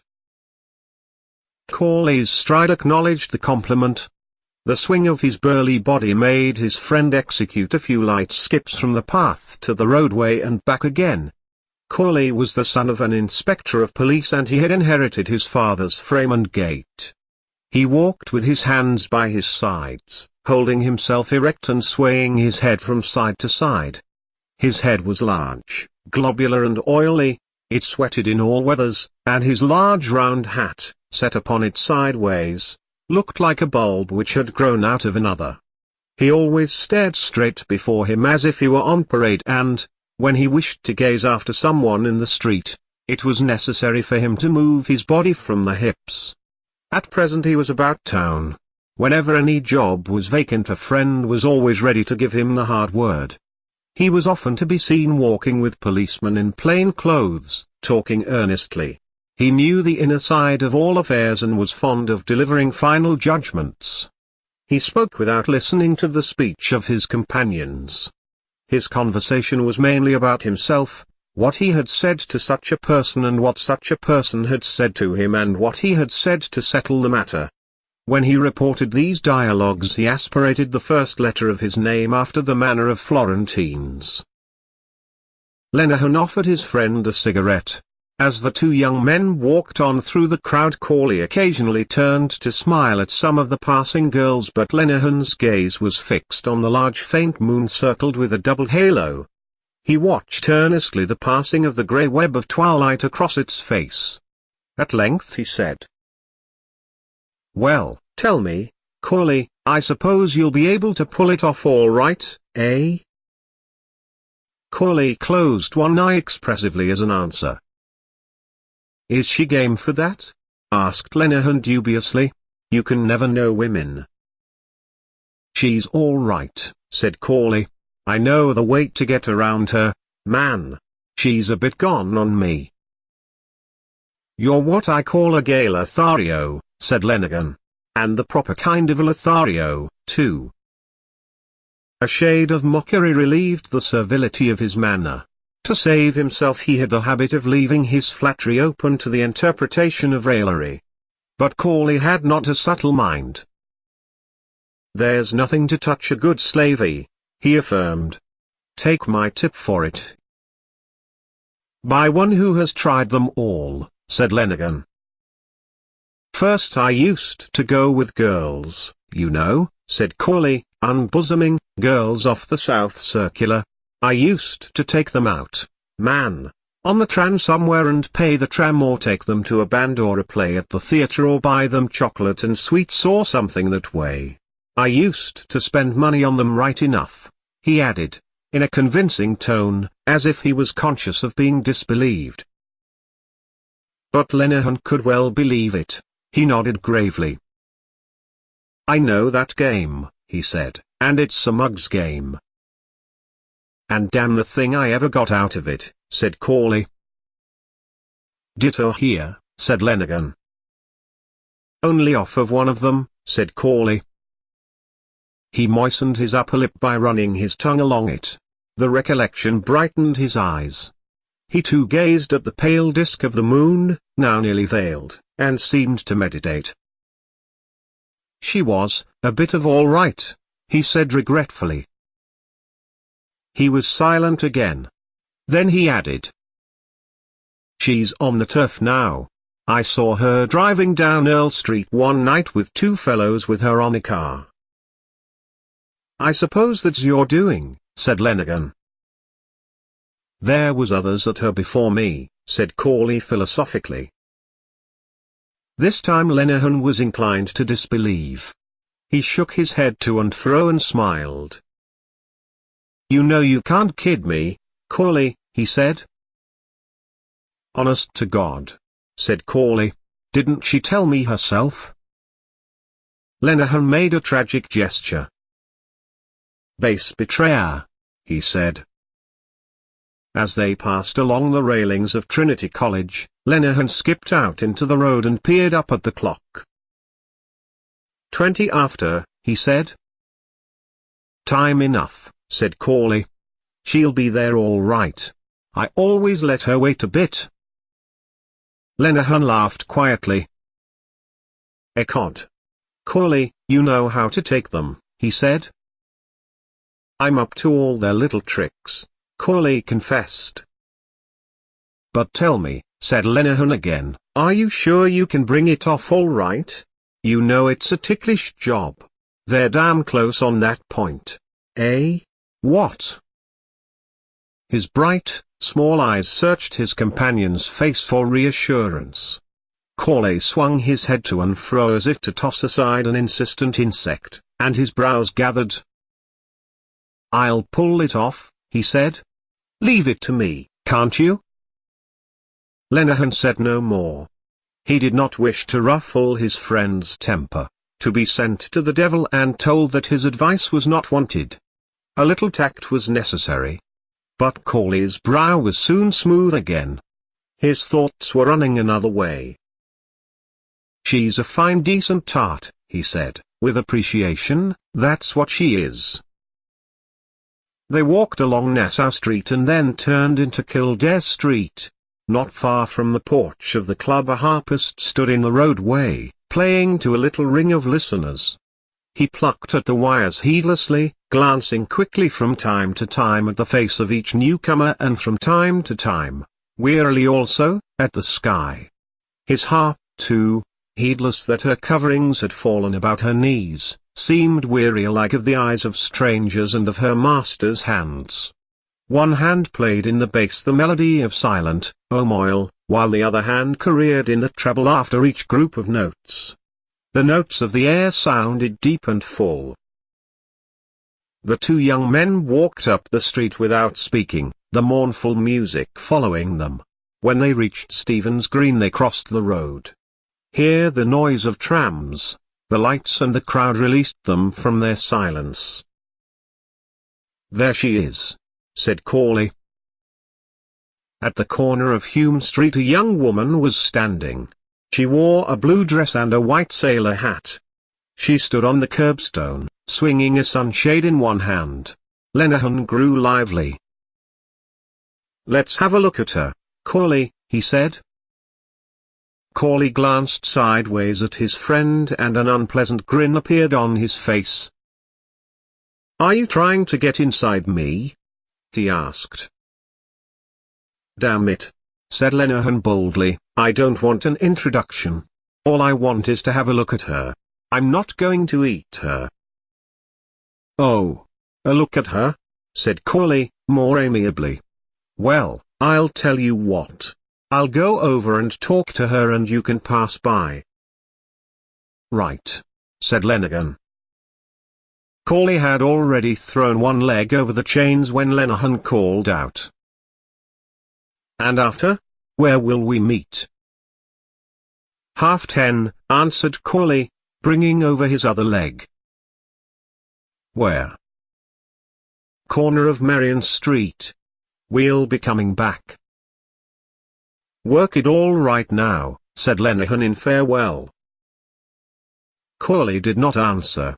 He sauntered across the road swaying his head from side to side. His bulk, his easy pace, and the solid sound of his boots had something of the conqueror in them. He approached the young woman and, without saluting, began at once to converse with her. She swung her umbrella more quickly and executed half-turns on her heels.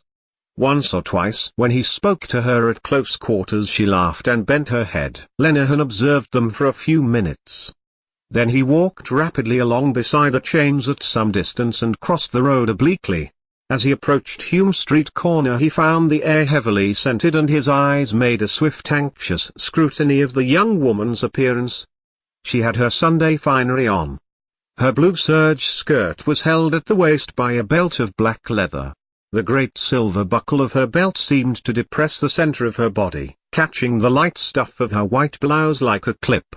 She wore a short black jacket with mother-of-pearl buttons and ragged black boa. The ends of her tulle collarette had been carefully disordered and a big bunch of red flowers was pinned in her bosom, stems upwards. Lenehan's eyes noted approvingly her stout short muscular body. Frank rude health glowed in her face, on her fat red cheeks and in her unabashed blue eyes. Her features were blunt. She had broad nostrils, a straggling mouth which lay open in a contented leer, and two projecting front teeth. As he passed Lenehan took off his cap and, after about 10 seconds, Corley returned a salute to the air. This he did by raising his hand vaguely and pensively changing the angle of position of his hat. Lenehan walked as far as the Shelbourne Hotel where he halted and waited. After waiting for a little time he saw them coming towards him and, when they turned to the right, he followed them, stepping lightly in his white shoes, down one side of Merrion Square. As he walked on slowly, timing his pace to theirs, he watched Corley's head which turned at every moment towards the young woman's face like a big ball revolving on a pivot. He kept the pair in view until he had seen them climbing the stairs of the Donnybrook tram, then he turned about and went back the way he had come. Now that he was alone his face looked older. His gaiety seemed to forsake him and, as he came by the railings of the Duke's lawn, he allowed his hand to run along them. The air which the harpist had played began to control his movements. His softly padded feet played the melody while his fingers swept a scale of variations idly along the railings after each group of notes. He walked listlessly round Stephen's Green and then down Grafton Street. Though his eyes took note of many elements of the crowd through which he passed they did so morosely. He found trivial all that was meant to charm him and did not answer the glances which invited him to be bold. He knew that he would have to speak a great deal, to invent and to amuse, and his brain and throat were too dry for such a task. The problem of how he could pass the hours till he met Corley again troubled him a little. He could think of no way of passing them but to keep on walking. He turned to the left when he came to the corner of Rutland Square and felt more at ease in the dark quiet street, the sombre look of which suited his mood. He paused at last before the window of a poor-looking shop over which the words "Refreshment Bar" were printed in white letters. On the glass of the window were two flying inscriptions, "Ginger Beer" and "Ginger Ale." A cut ham was exposed on a great blue dish while near it on a plate lay a segment of very light plum pudding. He eyed this food earnestly for some time and then, after glancing warily up and down the street, went into the shop quickly. He was hungry for, except some biscuits which he had asked two grudging curates to bring him, he had eaten nothing since breakfast time. He sat down at an uncovered wooden table opposite two work girls and a mechanic. A slatternly girl waited on him. "How much is a plate of peas?" he asked. "3 halfpence, sir," said the girl. "Bring me a plate of peas," he said, "and a bottle of ginger beer." He spoke roughly in order to belie his air of gentility, for his entry had been followed by a pause of talk. His face was heated. To appear natural he pushed his cap back on his head and planted his elbows on the table. The mechanic and the two work girls examined him point by point before resuming their conversation in a subdued voice. The girl brought him a plate of grocer's hot peas, seasoned with pepper and vinegar, a fork and his ginger beer. He ate his food greedily and found it so good that he made a note of the shop mentally. When he had eaten all the peas he sipped his ginger beer and sat for some time thinking of Corley's adventure. In his imagination he beheld the pair of lovers walking along some dark road, he heard Corley's voice in deep energetic gallantries and saw again the leer of the young woman's mouth. This vision made him feel keenly his own poverty of person spirit. He was tired of knocking about, of pulling the devil by the tail, of shifts and intrigues. He would be 31 in November. Would he never get a good job? Would he never have a home of his own? He thought how pleasant it would be to have a warm fire to sit by and a good dinner to sit down to. He had walked the streets long enough with friends and with girls. He knew what those friends were worth. He knew the girls too. Experience had embittered his heart against the world. But all hope had not left him. He felt better after having eaten than he had felt before, less weary of his life, less vanquished in spirit. He might yet be able to settle down in some snug corner and live happily if he could only come across some good simple-minded girl with a little of the ready. He paid 2 halfpenny to the slatternly girl and went out of the shop to begin his wandering again. He went into Capel Street and walked along towards the City Hall. Then he turned into Dame Street. At the corner of George's Street he met two friends of his and stopped to converse with them. He was glad that he could rest from all his walking. His friends asked him had he seen Corley and what was the latest. He replied that he had spent the day with Corley. His friends talked very little. They looked vacantly after some figures in the crowd and sometimes made a critical remark. One said that he had seen Mac an hour before in Westmoreland Street. At this Lenehan said that he had been with Mac the night before in Egan's. The young man who had seen Mac in Westmoreland Street asked was it true that Mac had won a bit over a billiard match. Lenehan did not know. He said that Holohan had stood them drinks in Egan's. He left his friends at 10:15 and went up George's Street. He turned to the left at the City Markets and walked on into Grafton Street. The crowd of girls and young men had thinned and on his way up the street he heard many groups and couples bidding one another good night. He went as far as the clock of the College of Surgeons. It was on the stroke of 10. He set off briskly along the northern side of the green, hurrying for fear Corley should return too soon. When he reached the corner of Merrion Street he took his stand in the shadow of a lamp and brought out one of the cigarettes which he had reserved and lit it. He leaned against the lamp post and kept his gaze fixed on the part from which he expected to see Corley and the young woman return. His mind became active again. He wondered had Corley managed it successfully. He wondered if he had asked her yet or if he would leave it to the last. He suffered all the pangs and thrills of his friend's situation as well as those of his own. But the memory of Corley's slowly revolving head calmed him somewhat. He was sure Corley would pull it off all right.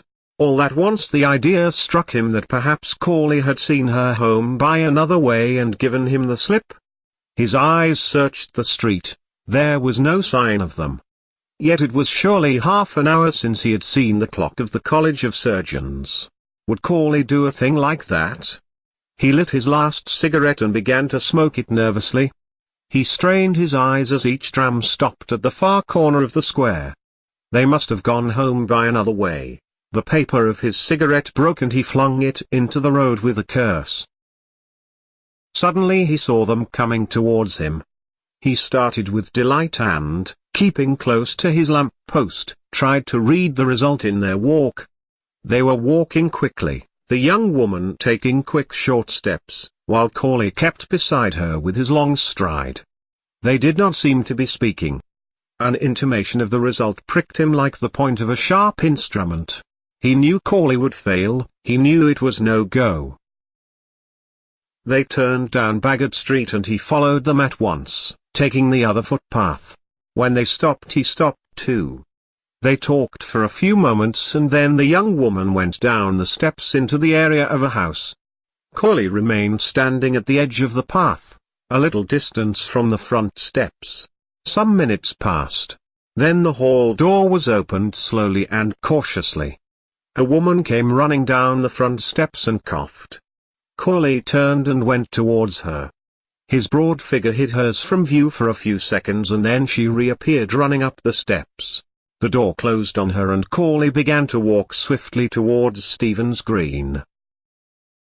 Lenehan hurried on in the same direction. Some drops of light rain fell.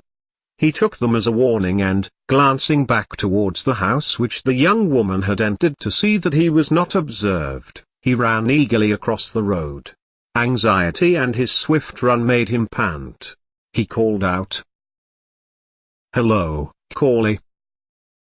Corley turned his head to see who had called him, and then continued walking as before. Lenehan ran after him, settling the waterproof on his shoulders with one hand. "Hello, Corley," he cried again. He came level with his friend and looked keenly in his face. He could see nothing there. "Well?" he said. "Did it come off?" They had reached the corner of Ely Place. Still without answering, Corley swerved to the left and went up the side street. His features were composed in stern calm. Lenehan kept up with his friend, breathing uneasily. He was baffled and a note of menace pierced through his voice. "Can't you tell us?" he said. "Did you try her?" Corley halted at the first lamp and stared grimly before him. Then with a grave gesture he extended a hand towards the light and, smiling, opened it slowly to the gaze of his disciple. A small gold coin shone in the palm. The boarding house. Mrs. Mooney was a butcher's daughter. She was a woman who was quite able to keep things to herself, a determined woman. She had married her father's foreman and opened a butcher's shop near Spring Gardens. But as soon as his father-in-law was dead, Mr. Mooney began to go to the devil. He drank, plundered the till, ran headlong into debt. It was no use making him take the pledge. He was sure to break out again a few days after. By fighting his wife in the presence of customers and by buying bad meat he ruined his business. One night he went for his wife with the cleaver and she had to sleep in a neighbor's house. After that they lived apart. She went to the priest and got a separation from him with care of the children. She would give him neither money nor food nor house room, and so he was obliged to enlist himself as a sheriff's man. He was a shabby stooped little drunkard with a white face and a white moustache and white eyebrows, penciled above his little eyes, which were pink-veined and raw, and all day long he sat in the bailiff's room, waiting to be put on a job. Mrs. Mooney, who had taken what remained of her money out of the butcher business and set up a boarding house in Hardwick Street, was a big imposing woman. Her house had a floating population made up of tourists from Liverpool and the Isle of Man and, occasionally, artistes from the music halls. Its resident population was made up of clerks from the city. She governed her house cunningly and firmly, knew when to give credit, when to be stern and when to let things pass. All the resident young men spoke of her as the Madam. Mrs. Mooney's young men paid 15 shillings a week for board and lodgings, beer or stout at dinner excluded. They shared in common tastes and occupations, and for this reason they were very chummy with one another. They discussed with one another the chances of favourites and outsiders. Jack Mooney, the Madam's son, who was clerk to a commission agent in Fleet Street, had the reputation of being a hard case. He was fond of using soldiers' obscenities. Usually he came home in the small hours. When he met his friends he had always a good one to tell them, and he was always sure to be on to a good thing, that is to say, a likely horse or a likely artiste. He was also handy with the mitts and sang comic songs. On Sunday nights there would often be a reunion in Mrs. Mooney's front drawing-room. The music hall artistes would oblige, and Sheridan played waltzes and polkas and vamped accompaniments. Polly Mooney, the Madame's daughter, would also sing. She sang, "I'm a naughty girl. You needn't sham, you know I am." Polly was a slim girl of 19, she had light soft hair and a small full mouth. Her eyes, which were grey with a shade of green through them, had a habit of glancing upwards when she spoke with anyone, which made her look like a little perverse Madonna. Mrs. Mooney had first sent her daughter to be a typist in a corn factor's office, but, as a disreputable sheriff's man used to come every other day to the office, asking to be allowed to say a word to his daughter, she had taken her daughter home again and set her to do housework. As Polly was very lively, the intention was to give her the run of the young men. Besides, young men like to feel that there is a young woman not very far away. Polly, of course, flirted with the young men, but Mrs. Mooney, who was a shrewd judge, knew that the young men were only passing the time away. None of them meant business. Things went on so for a long time, and Mrs. Mooney began to think of sending Polly back to typewriting when she noticed that something was going on between Polly and one of the young men. She watched the pair and kept her own counsel. Polly knew that she was being watched, but still her mother's persistent silence could not be misunderstood. There had been no open complicity between mother and daughter, no open understanding, but, though people in the house began to talk of the affair, still Mrs. Mooney did not intervene. Polly began to grow a little strange in her manner, and the young man was evidently perturbed. At last, when she judged it to be the right moment, Mrs. Mooney intervened. She dealt with moral problems as a cleaver deals with meat, and in this case she had made up her mind. It was a bright Sunday morning of early summer, promising heat, but with a fresh breeze blowing. All the windows of the boarding house were open and the lace curtains ballooned gently towards the street beneath the raised sashes. The belfry of George's church sent out constant peals, and worshippers, singly or in groups, traversed the little circus before the church, revealing their purpose by their self-contained demeanour no less than by the little volumes in their gloved hands. Breakfast was over in the boarding house, and the table of the breakfast room was covered with plates on which lay yellow streaks of eggs with morsels of bacon fat and bacon rind. Mrs. Mooney sat in the straw armchair and watched the servant Mary remove the breakfast things. She made Mary collect the crusts and pieces of broken bread to help to make Tuesday's bread pudding. When the table was cleared, the broken bread collected, the sugar and butter safe under lock and key, she began to reconstruct the interview which she had had the night before with Polly. Things were as she had suspected. She had been frank in her questions and Polly had been frank in her answers. Both had been somewhat awkward, of course. She had been made awkward by her not wishing to receive the news in too cavalier a fashion or to seem to have connived, and Polly had been made awkward not merely because allusions of that kind always made her awkward, but also because she did not wish it to be thought that in her wise innocence she had divined the intention behind her mother's tolerance. Mrs. Mooney glanced instinctively at the little gilt clock on the mantelpiece as soon as she had become aware through her reverie that the bells of George's church had stopped ringing. It was 17 minutes past 11, she would have lots of time to have the matter out with Mr. Doran and then catch short 12 at Marlborough Street. She was sure she would win. To begin with, she had all the weight of social opinion on her side. She was an outraged mother.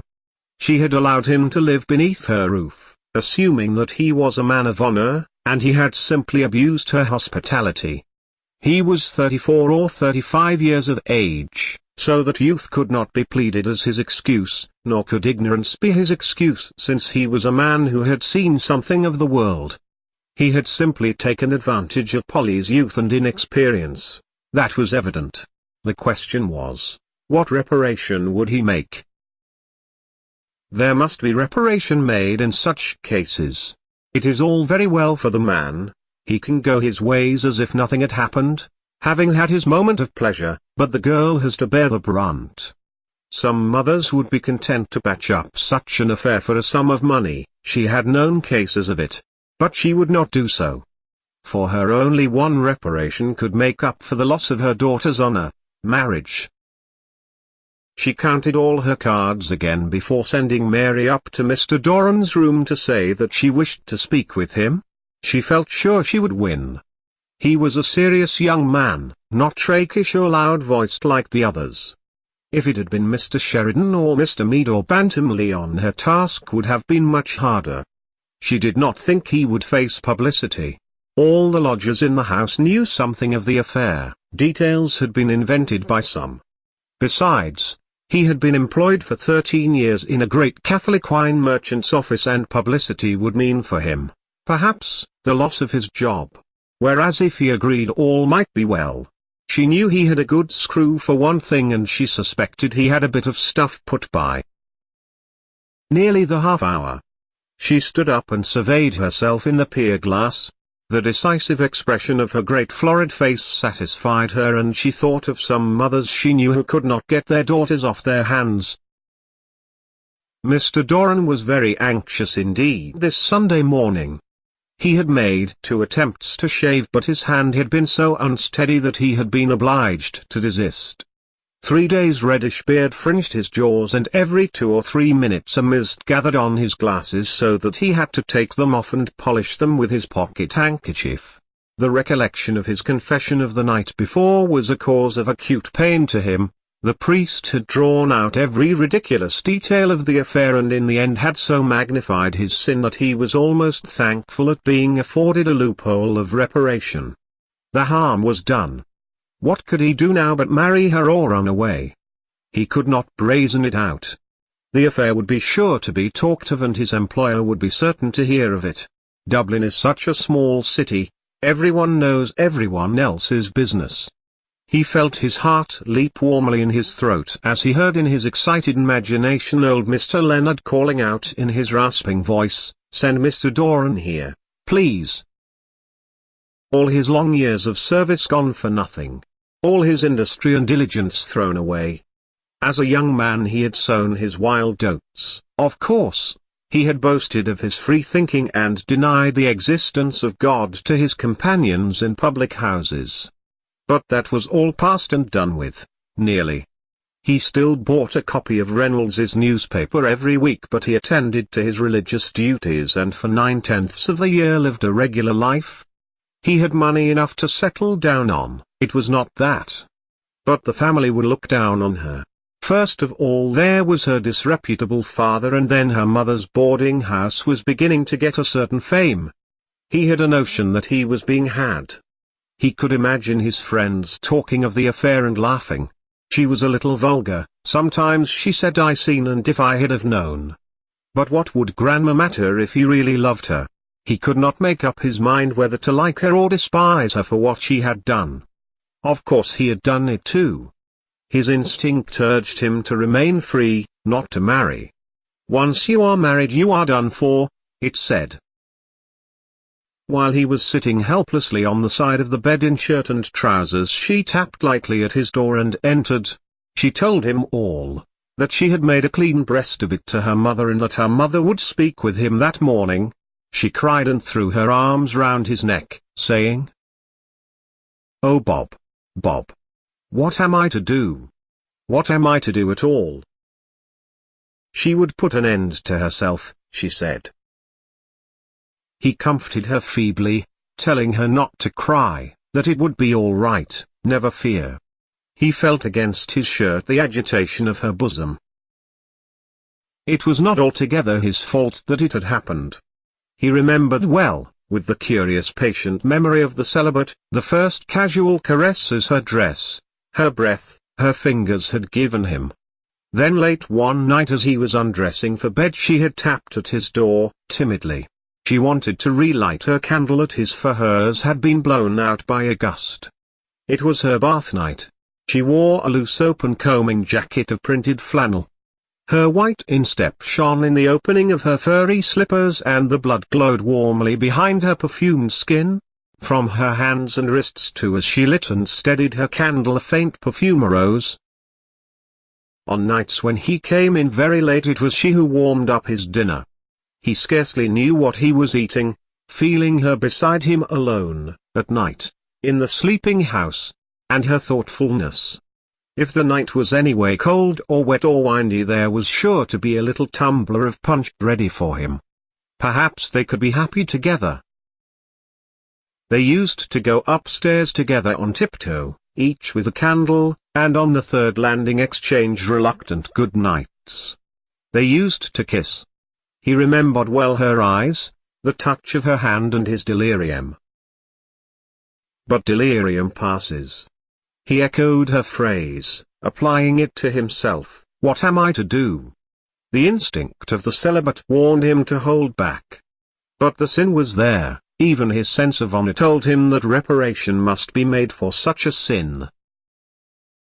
While he was sitting with her on the side of the bed Mary came to the door and said that the missus wanted to see him in the parlour. He stood up to put on his coat and waistcoat, more helpless than ever. When he was dressed he went over to her to comfort her. It would be all right, never fear.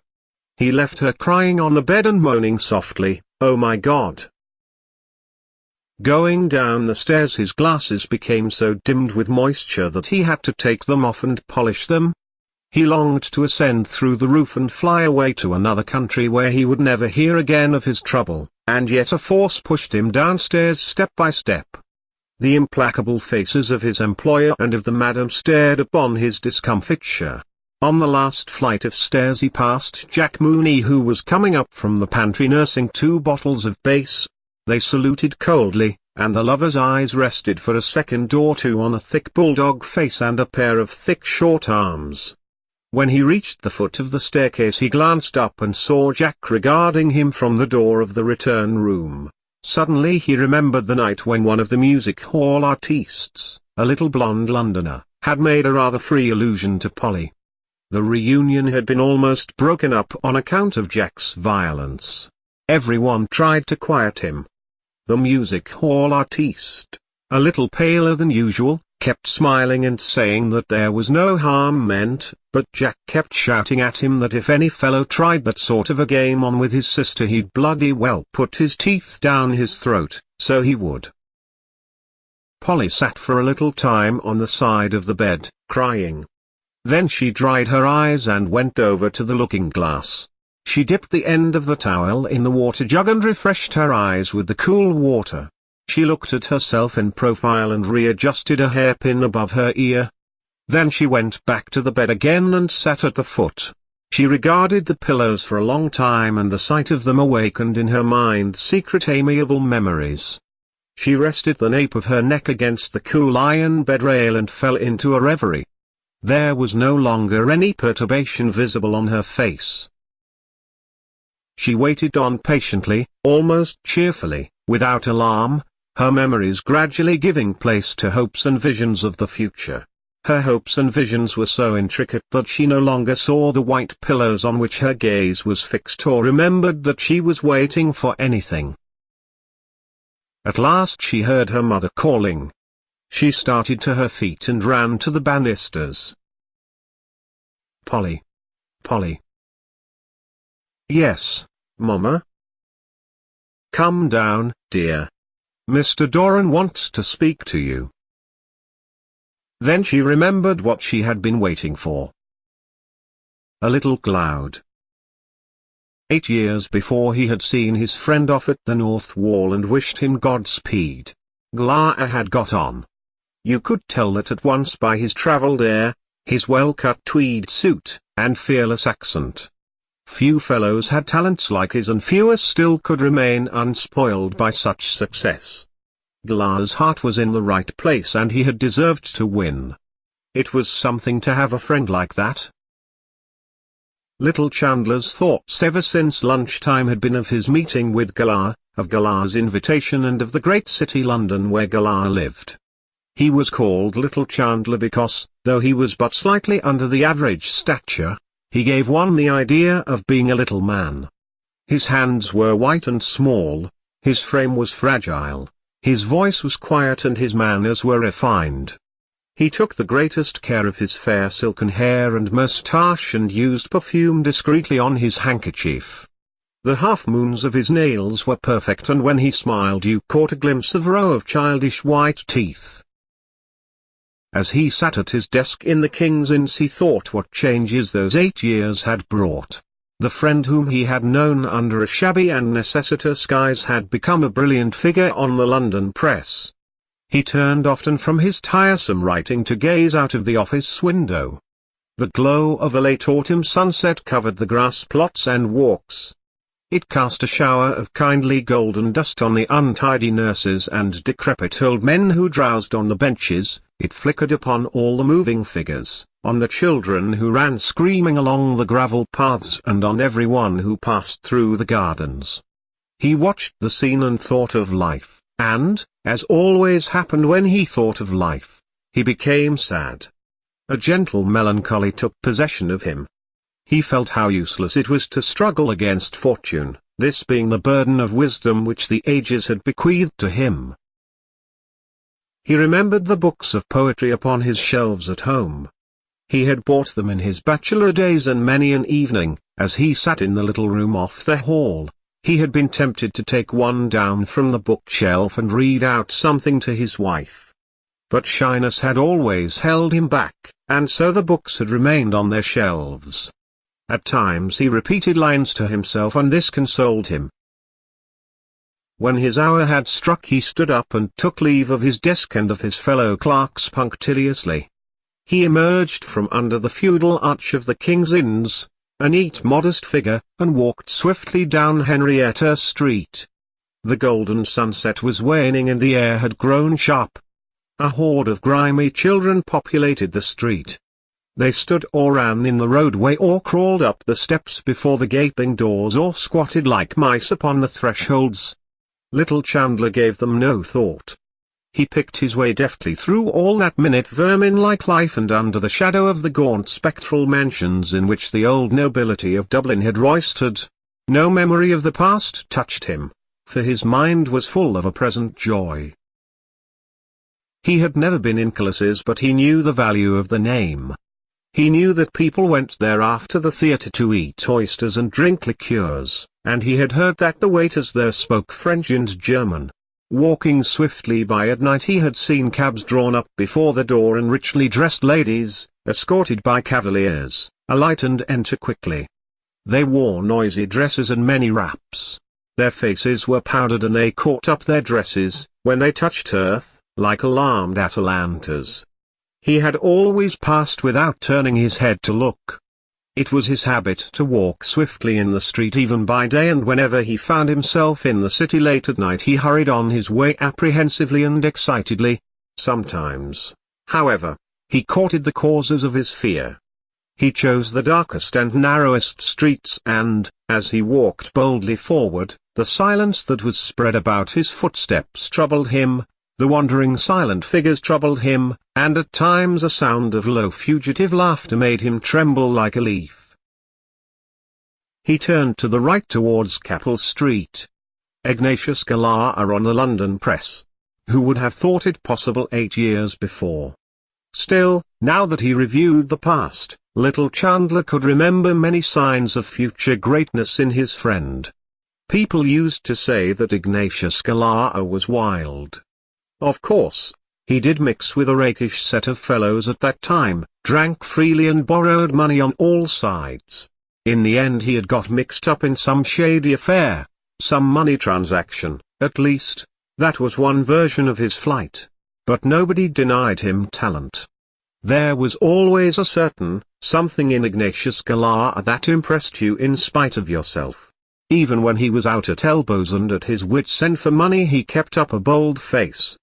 Little Chandler remembered, and the remembrance brought a slight flush of pride to his cheek, one of Ignatius Galara's sayings when he was in a tight corner. "Half time now, boys," he used to say light-heartedly. "Where's my considering cap?" That was Ignatius Galara all out, and, damn it, you couldn't but admire him for it. Little Chandler quickened his pace. For the first time in his life he felt himself superior to the people he passed. For the first time his soul revolted against the dull inelegance of Capel Street. There was no doubt about it, if you wanted to succeed you had to go away. You could do nothing in Dublin. As he crossed Grattan Bridge he looked down the river towards the lower quays and pitied the poor stunted houses. They seemed to him a band of tramps, huddled together along the river banks, their old coats covered with dust and soot, stupefied by the panorama of sunset and waiting for the first chill of night bid them arise, shake themselves and be gone. He wondered whether he could write a poem to express his idea. Perhaps Galara might be able to get it into some London paper for him. Could he write something original? He was not sure what idea he wished to express, but the thought that a poetic moment had touched him took life within him like an infant hope. He stepped onward bravely. Every step brought him nearer to London, farther from his own sober inartistic life. A light began to tremble on the horizon of his mind. He was not so old, 32. His temperament might be said to be just at the point of maturity. There were so many different moods and impressions that he wished to express in verse. He felt them within him. He tried to weigh his soul to see if it was a poet's soul. Melancholy was the dominant note of his temperament, he thought, but it was a melancholy tempered by recurrences of faith and resignation and simple joy. If he could give expression to it in a book of poems, perhaps men would listen. He would never be popular, he saw that. He could not sway the crowd, but he might appeal to a little circle of kindred minds. The English critics, perhaps, would recognize him as one of the Celtic school by reason of the melancholy tone of his poems. Besides that, he would put in allusions. He began to invent sentences and phrases from the notice which his book would get. Mr. Chandler has the gift of easy and graceful verse. A wistful sadness pervades these poems, the Celtic note. It was a pity his name was not more Irish-looking. Perhaps it would be better to insert his mother's name before the surname, Thomas Malone Chandler, or better still, T. Malone Chandler. He would speak to Galara about it. He pursued his reverie so ardently that he passed his street and had to turn back. As he came near Colossus his former agitation began to overmaster him and he halted before the door in indecision. Finally he opened the door and entered. The light and noise of the bar held him at the doorways for a few moments.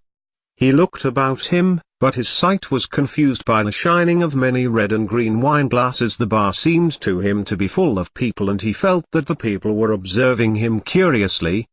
He glanced quickly to right and left, frowning slightly to make his errand appear serious, but when his sight cleared a little he saw that nobody had turned to look at him, and there, sure enough, was Ignatius Galara leaning with his back against the counter and his feet planted far apart. "Hello, Tommy, old hero, here you are. What is it to be? What will you have? I'm taking whiskey, better stuff than we get across the water. Soda? Lithia? No mineral? I'm the same. Spoils the flavor. Here, Garson, Bring us 2 halves of malt whiskey, like a good fellow. Well, and how have you been pulling along since I saw you last? Dear God, how old we're getting. Do you see any signs of aging in me, eh? What? A little grey and thin on the top, what? Ignatius Galar took off his hat and displayed a large closely cropped head. His face was heavy, pale and clean-shaven. His eyes, which were of bluish slate color, relieved his unhealthy pallor and shone out plainly above the vivid orange tie he wore. Between these rival features the lips appeared very long and shapeless and colorless. He bent his head and felt with 2 sympathetic fingers the thin hair at the crown. Little Chandler shook his head as a denial. Ignatius Galar put on his hat again. It pulls you down, he said. Press life.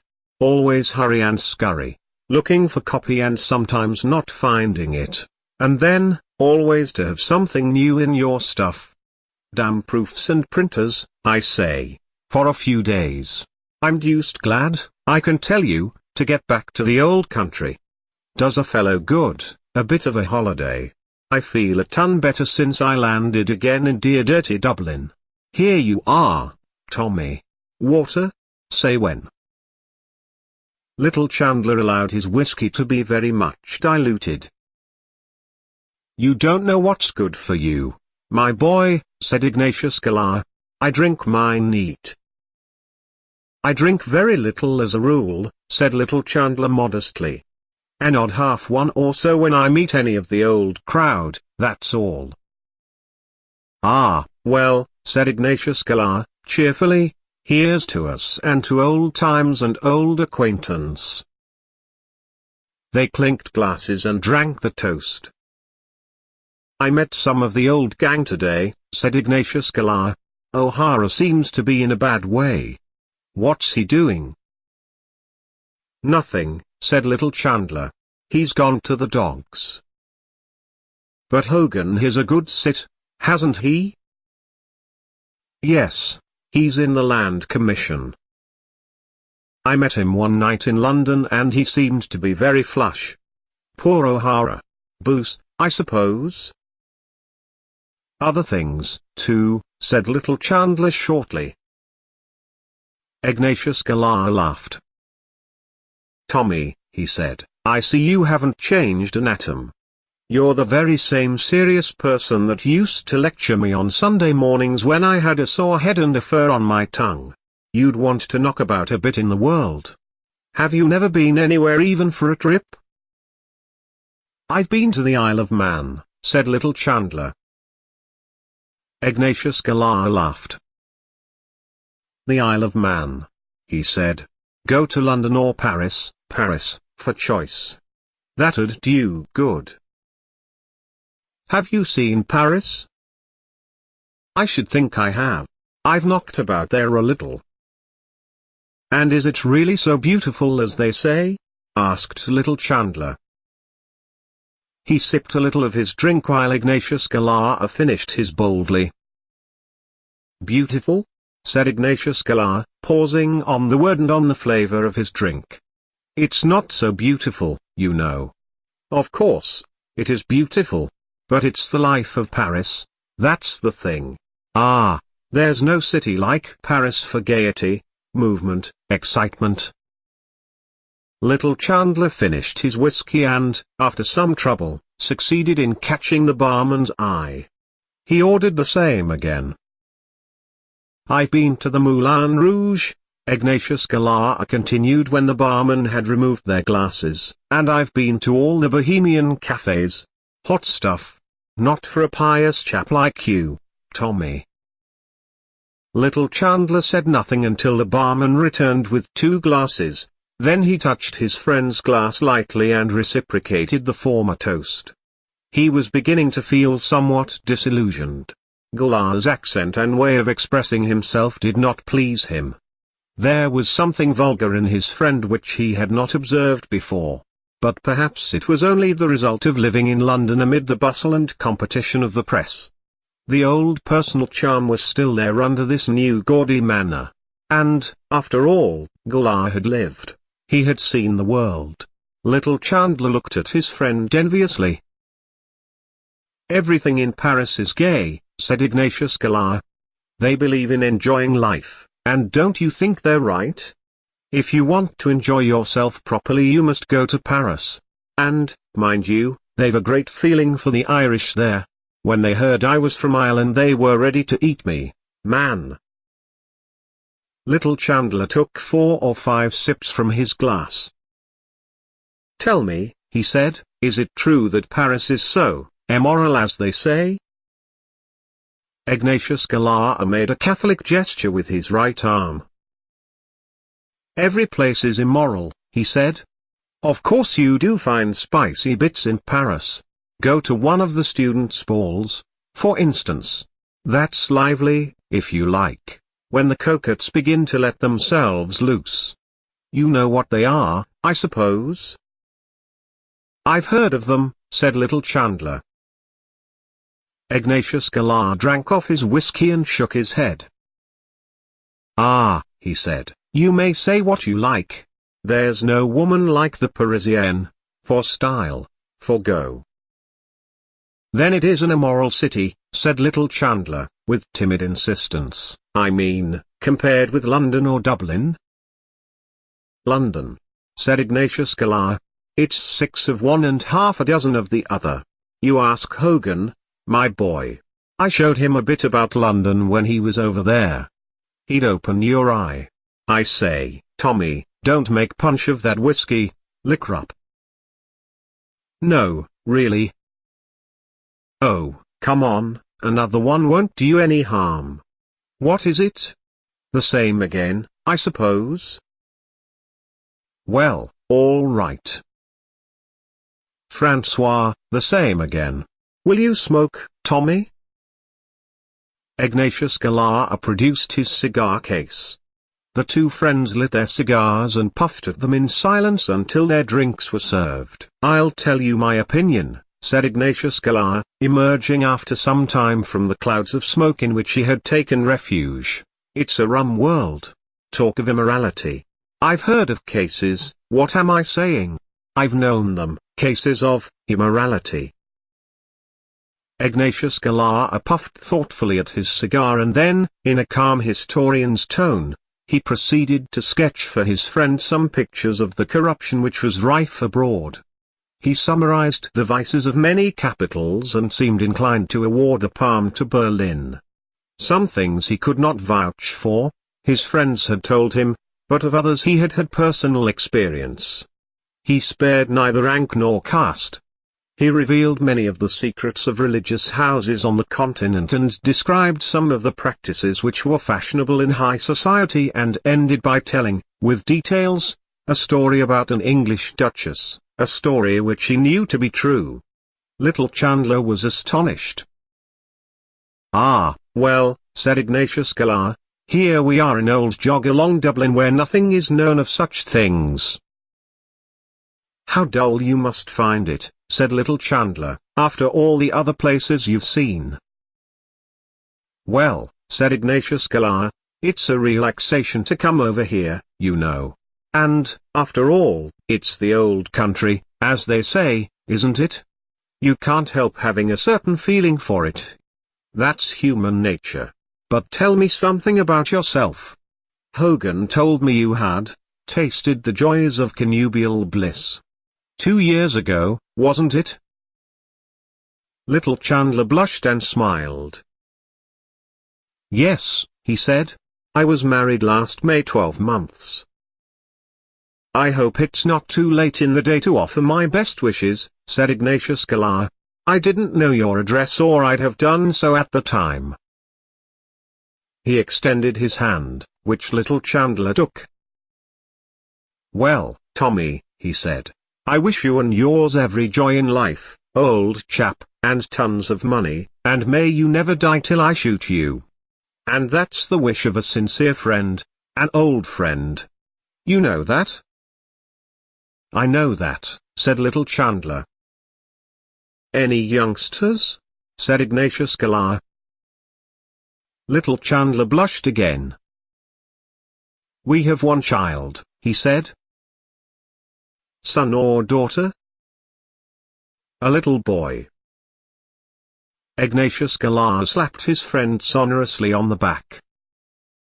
"Bravo," he said. "I wouldn't doubt you, Tommy." Little Chandler smiled, looked confusedly at his glass and bit his lower lip with 3 childishly white front teeth. "I hope you'll spend an evening with us," he said, "before you go back. My wife will be delighted to meet you. We can have a little music and—" "Thanks awfully, old chap," said Ignatius Galar. "I'm sorry we didn't meet earlier. But I must leave tomorrow night." "Tonight, perhaps." "I'm awfully sorry, old man. You see, I'm over here with another fellow, clever young chap he is too, and we arranged to go to a little card party. Only for that." "Oh, in that case." "But who knows?" said Ignatius Galar considerately. "Next year I may take a little skip over here now that I've broken the ice. It's only a pleasure deferred." "Very well," said little Chandler. "The next time you come we must have an evening together. That's agreed now, isn't it?" "Yes, that's agreed," said Ignatius Galar. "Next year if I come, per old Anna." "And to clinch the bargain," said little Chandler, "we'll just have one more now." Ignatius Galar took out a large gold watch and looked at it. "Is it to be the last?" he said. "Because you know, I have an AP." "Oh, yes, positively," said little Chandler. "Very well, then," said Ignatius Galar, "let us have another one as a Diokon Doris. That's good vernacular for a small whiskey, I believe." Little Chandler ordered the drinks. The blush which had risen to his face a few moments before was establishing itself. A trifle made him blush at any time, and now he felt warm and excited. 3 small whiskies had gone to his head and Galar's strong cigar had confused his mind, for he was a delicate and abstinent person. The adventure of meeting Galar after 8 years, of finding himself with Galar in classes surrounded by lights and noise, of listening to Galar's stories and of sharing for a brief space Galar's vagrant and triumphant life, upset the equipoise of his sensitive nature. He felt acutely the contrast between his own life and his friend's, and it seemed to him unjust. Galar was his inferior in birth and education. He was sure that he could do something better than his friend had ever done, or could ever do, something higher than mere tawdry journalism if he only got the chance. What was it that stood in his way? His unfortunate timidity. He wished to vindicate himself in some way, to assert his manhood. He saw behind Galar's refusal of his invitation. Galar was only patronizing him by his friendliness, just as he was patronizing Ireland by his visit. The barman brought their drinks. Little Chandler pushed one glass towards his friend and took up the other boldly. "Who knows?" he said, as they lifted their glasses. "When you come next year I may have the pleasure of wishing long life and happiness to Mr. and Mrs. Ignatius Galar." Ignatius Galar, in the act of drinking, closed one eye expressively over the rim of his glass. When he had drunk he smacked his lips decisively, set down his glass and said, "No blooming fear of that, my boy. I'm going to have my fling first and see a bit of life and the world before I put my head in the sack, if I ever do." "Some day you will," said little Chandler calmly. Ignatius Galar turned his orange tie and slate blue eyes full upon his friend. "You think so?" he said. "You'll put your head in the sack," repeated little Chandler stoutly, "like everyone else if you can find the girl." He had slightly emphasized his tone and he was aware that he had betrayed himself, but, though the color had heightened in his cheek, he did not flinch from his friend's gaze. Ignatius Galar watched him for a few moments and then said, "If ever it occurs, You may bet your bottom dollar there'll be no mooning and spooning about it. I mean to marry money. She'll have a good fat account at the bank or she won't do for me." Little Chandler shook his head. "Why, man alive," said Ignatius Galar, vehemently. "Do you know what it is? I've only to say the word and tomorrow I can have the woman and the cash. You don't believe it? Well, I know it. There are hundreds, what am I saying? Thousands of rich Germans and Jews, rotten with money, that'd only be too glad. You wait a while, my boy. See if I don't play my cards properly. When I go about a thing I mean business, I tell you. You just wait." He tossed his glass to his mouth, finished his drink and laughed loudly. Then he looked thoughtfully before him and said in a calmer tone, "But I'm in no hurry. They can wait. I don't fancy tying myself up to one woman, you know." He imitated with his mouth the act of tasting and made a wry face. "Must get a bit stale, I should think," he said. Little Chandler sat in the room off the hall, holding a child in his arms. To save money they kept no servant, but Annie's young sister Monica came for an hour or so in the morning and an hour or so in the evening to help. But Monica had gone home long ago.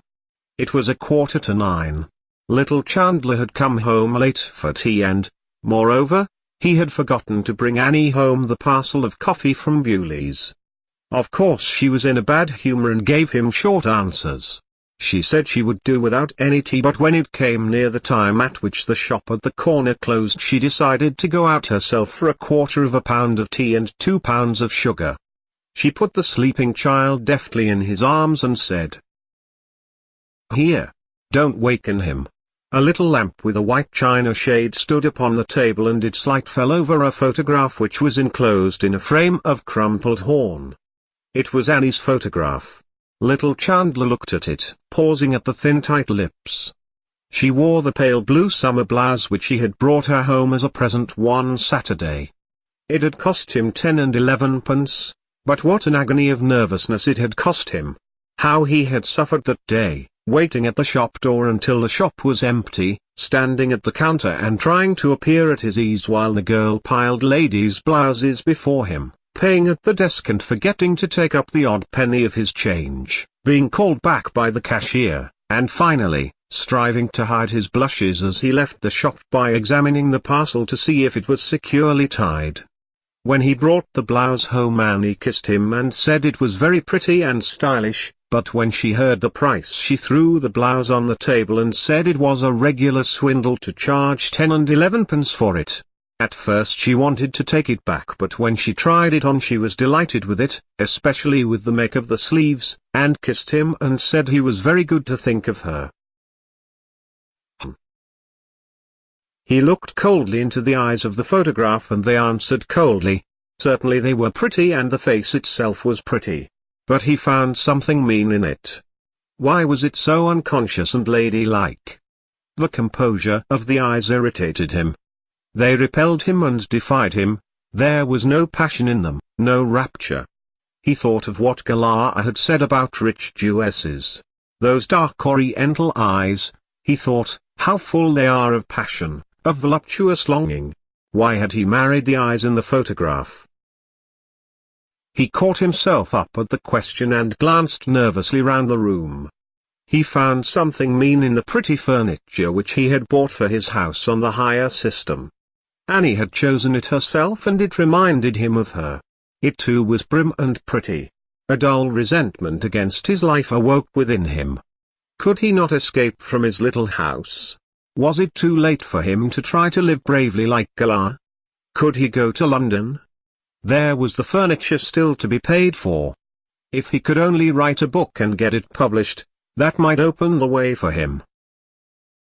A volume of Byron's poems lay before him on the table. He opened it cautiously with his left hand lest he should waken the child and began to read the first poem in the book. Hushed are the winds and still the evening gloom, not e'en as zephyr wanders through the grove, whilst I return to view my Margaret's tomb and scatter flowers on the dust I love. He paused. He felt the rhythm of the verse about him in the room. How melancholy it was! Could he, too, write like that, express the melancholy of his soul in verse? There were so many things he wanted to describe: his sensation of a few hours before on Gradan Bridge, for example. If he could get back again into that mood. The child awoke and began to cry. He turned from the page and tried to hush it, but it would not be hushed. He began to rock it to and fro in his arms, but its wailing cry grew keener. He rocked it faster while his eyes began to read the second stanza. Within this narrow cell reclines her clay, that clay where once it was useless. He couldn't read. He couldn't do anything. The wailing of the child pierced the drum of his ear. It was useless, useless. He was a prisoner for life. His arms trembled with anger, and suddenly bending to the child's face he shouted, "Stop!" The child stopped for an instant, had a spasm of fright and began to scream.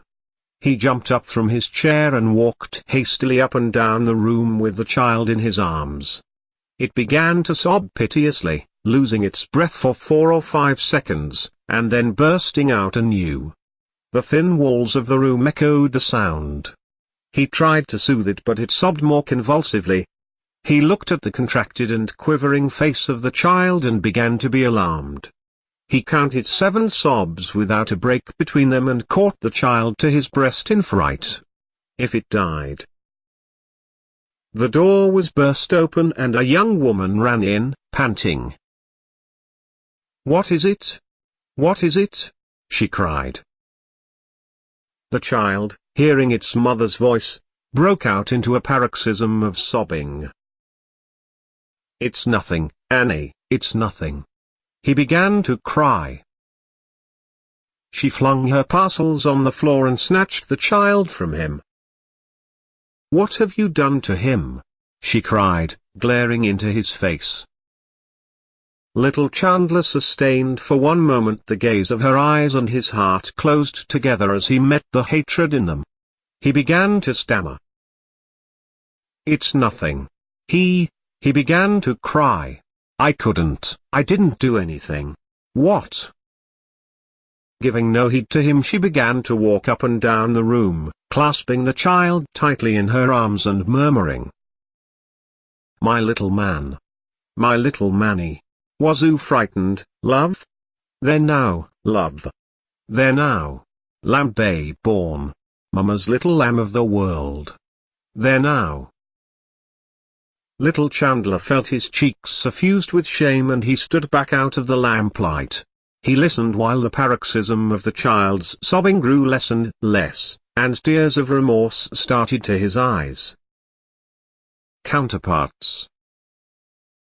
The bell rang furiously, and, when Miss Parker went to the tube, a furious voice called out in a piercing North of Ireland accent, "Send Farrington here." Miss Parker returned to her machine, saying to a man who was writing at a desk, "Mr. Alleyne wants you upstairs." The man muttered "Blast him" under his breath and pushed back his chair to stand up. When he stood up he was tall and of great bulk. He had a hanging face, dark wine-colored, with fair eyebrows and moustache. His eyes bulged forward slightly and the whites of them were dirty. He lifted up the counter and, passing by the clients, went out of the office with a heavy step. He went heavily upstairs until he came to the second landing, where a door bore a brass plate with the inscription "Mr. Alleyne." Here he halted, puffing with labor and vexation, and knocked. The shrill voice cried, "Come in." The man entered Mr. Alleyne's room.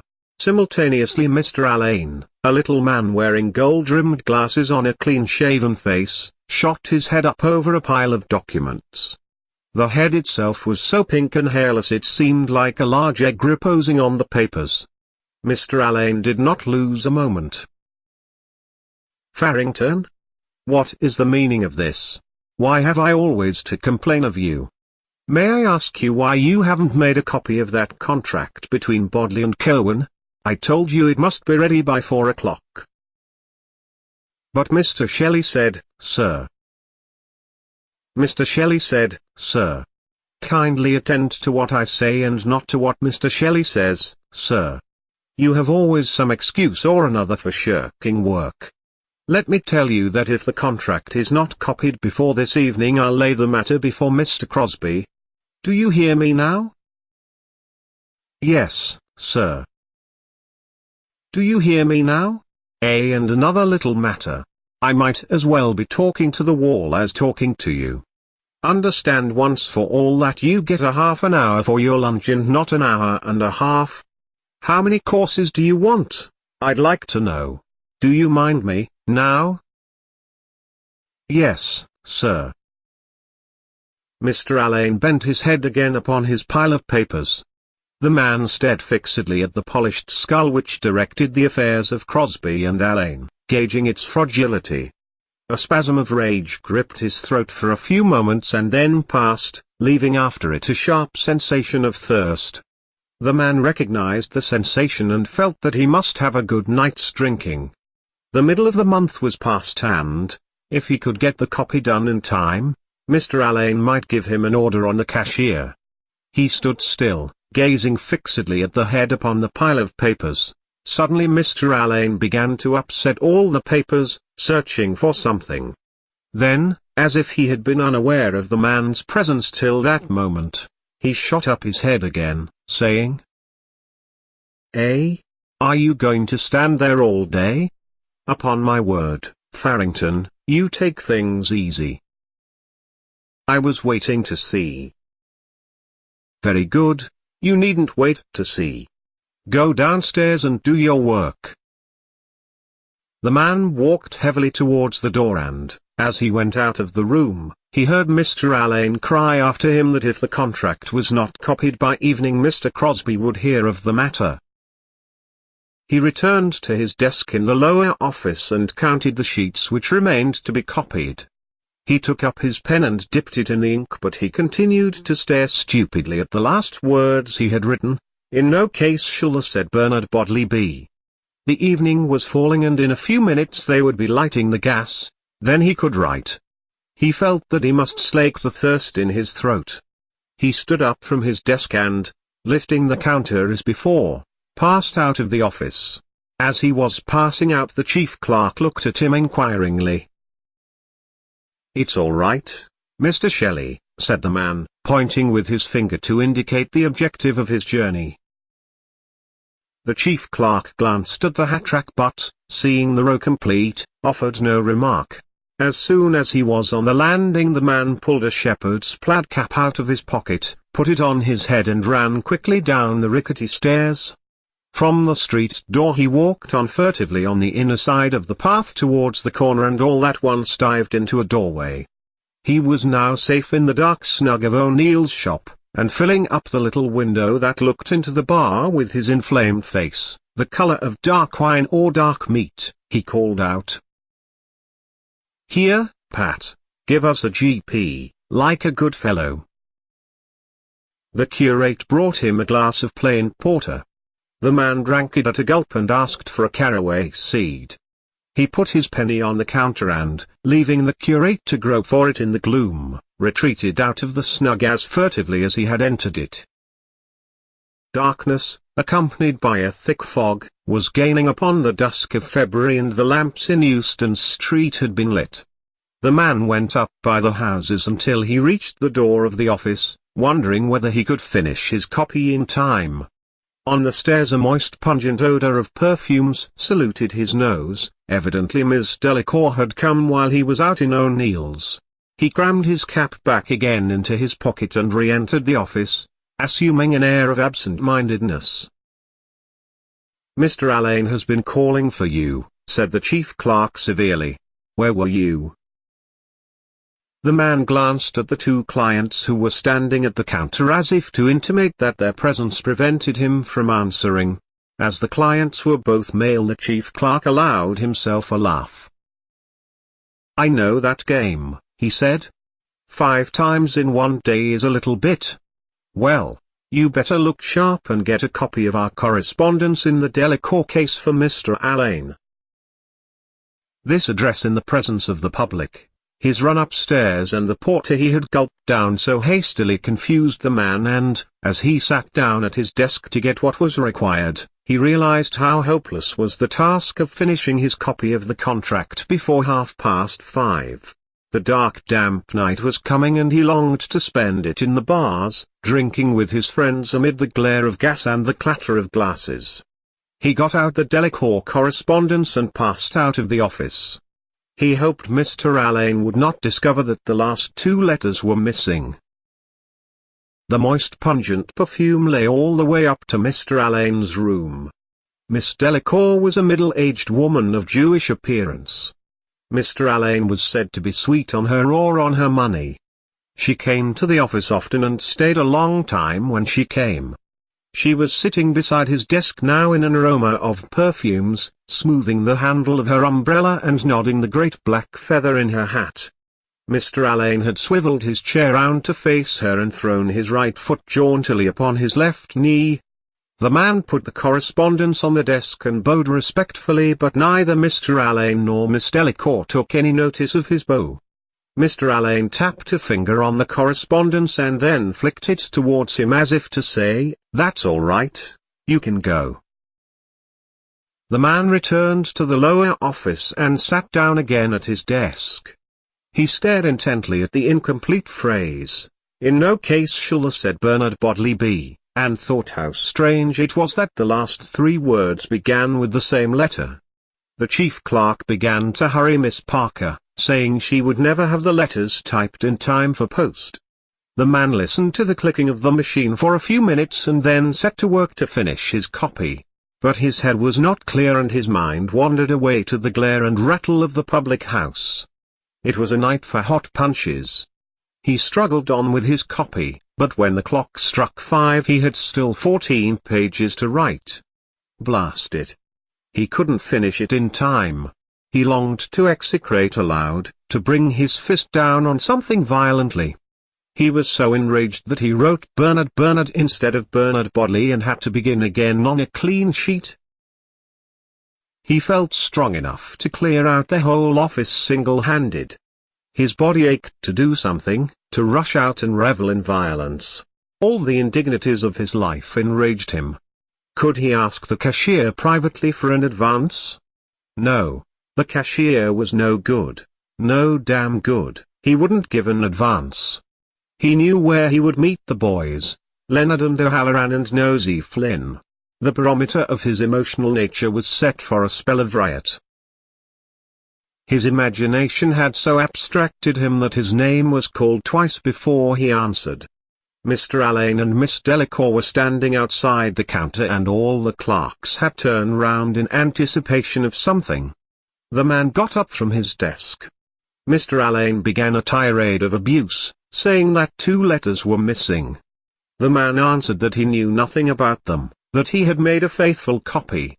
The tirade continued. It was so bitter and violent that the man could hardly restrain his fist from descending upon the head of the mannequin before him.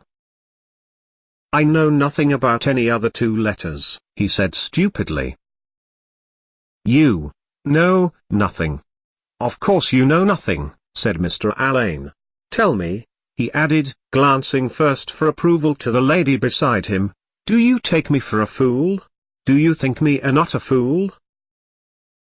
The man glanced from the lady's face to the little egg-shaped head and back again, and, almost before he was aware of it, his tongue had found a felicitous moment.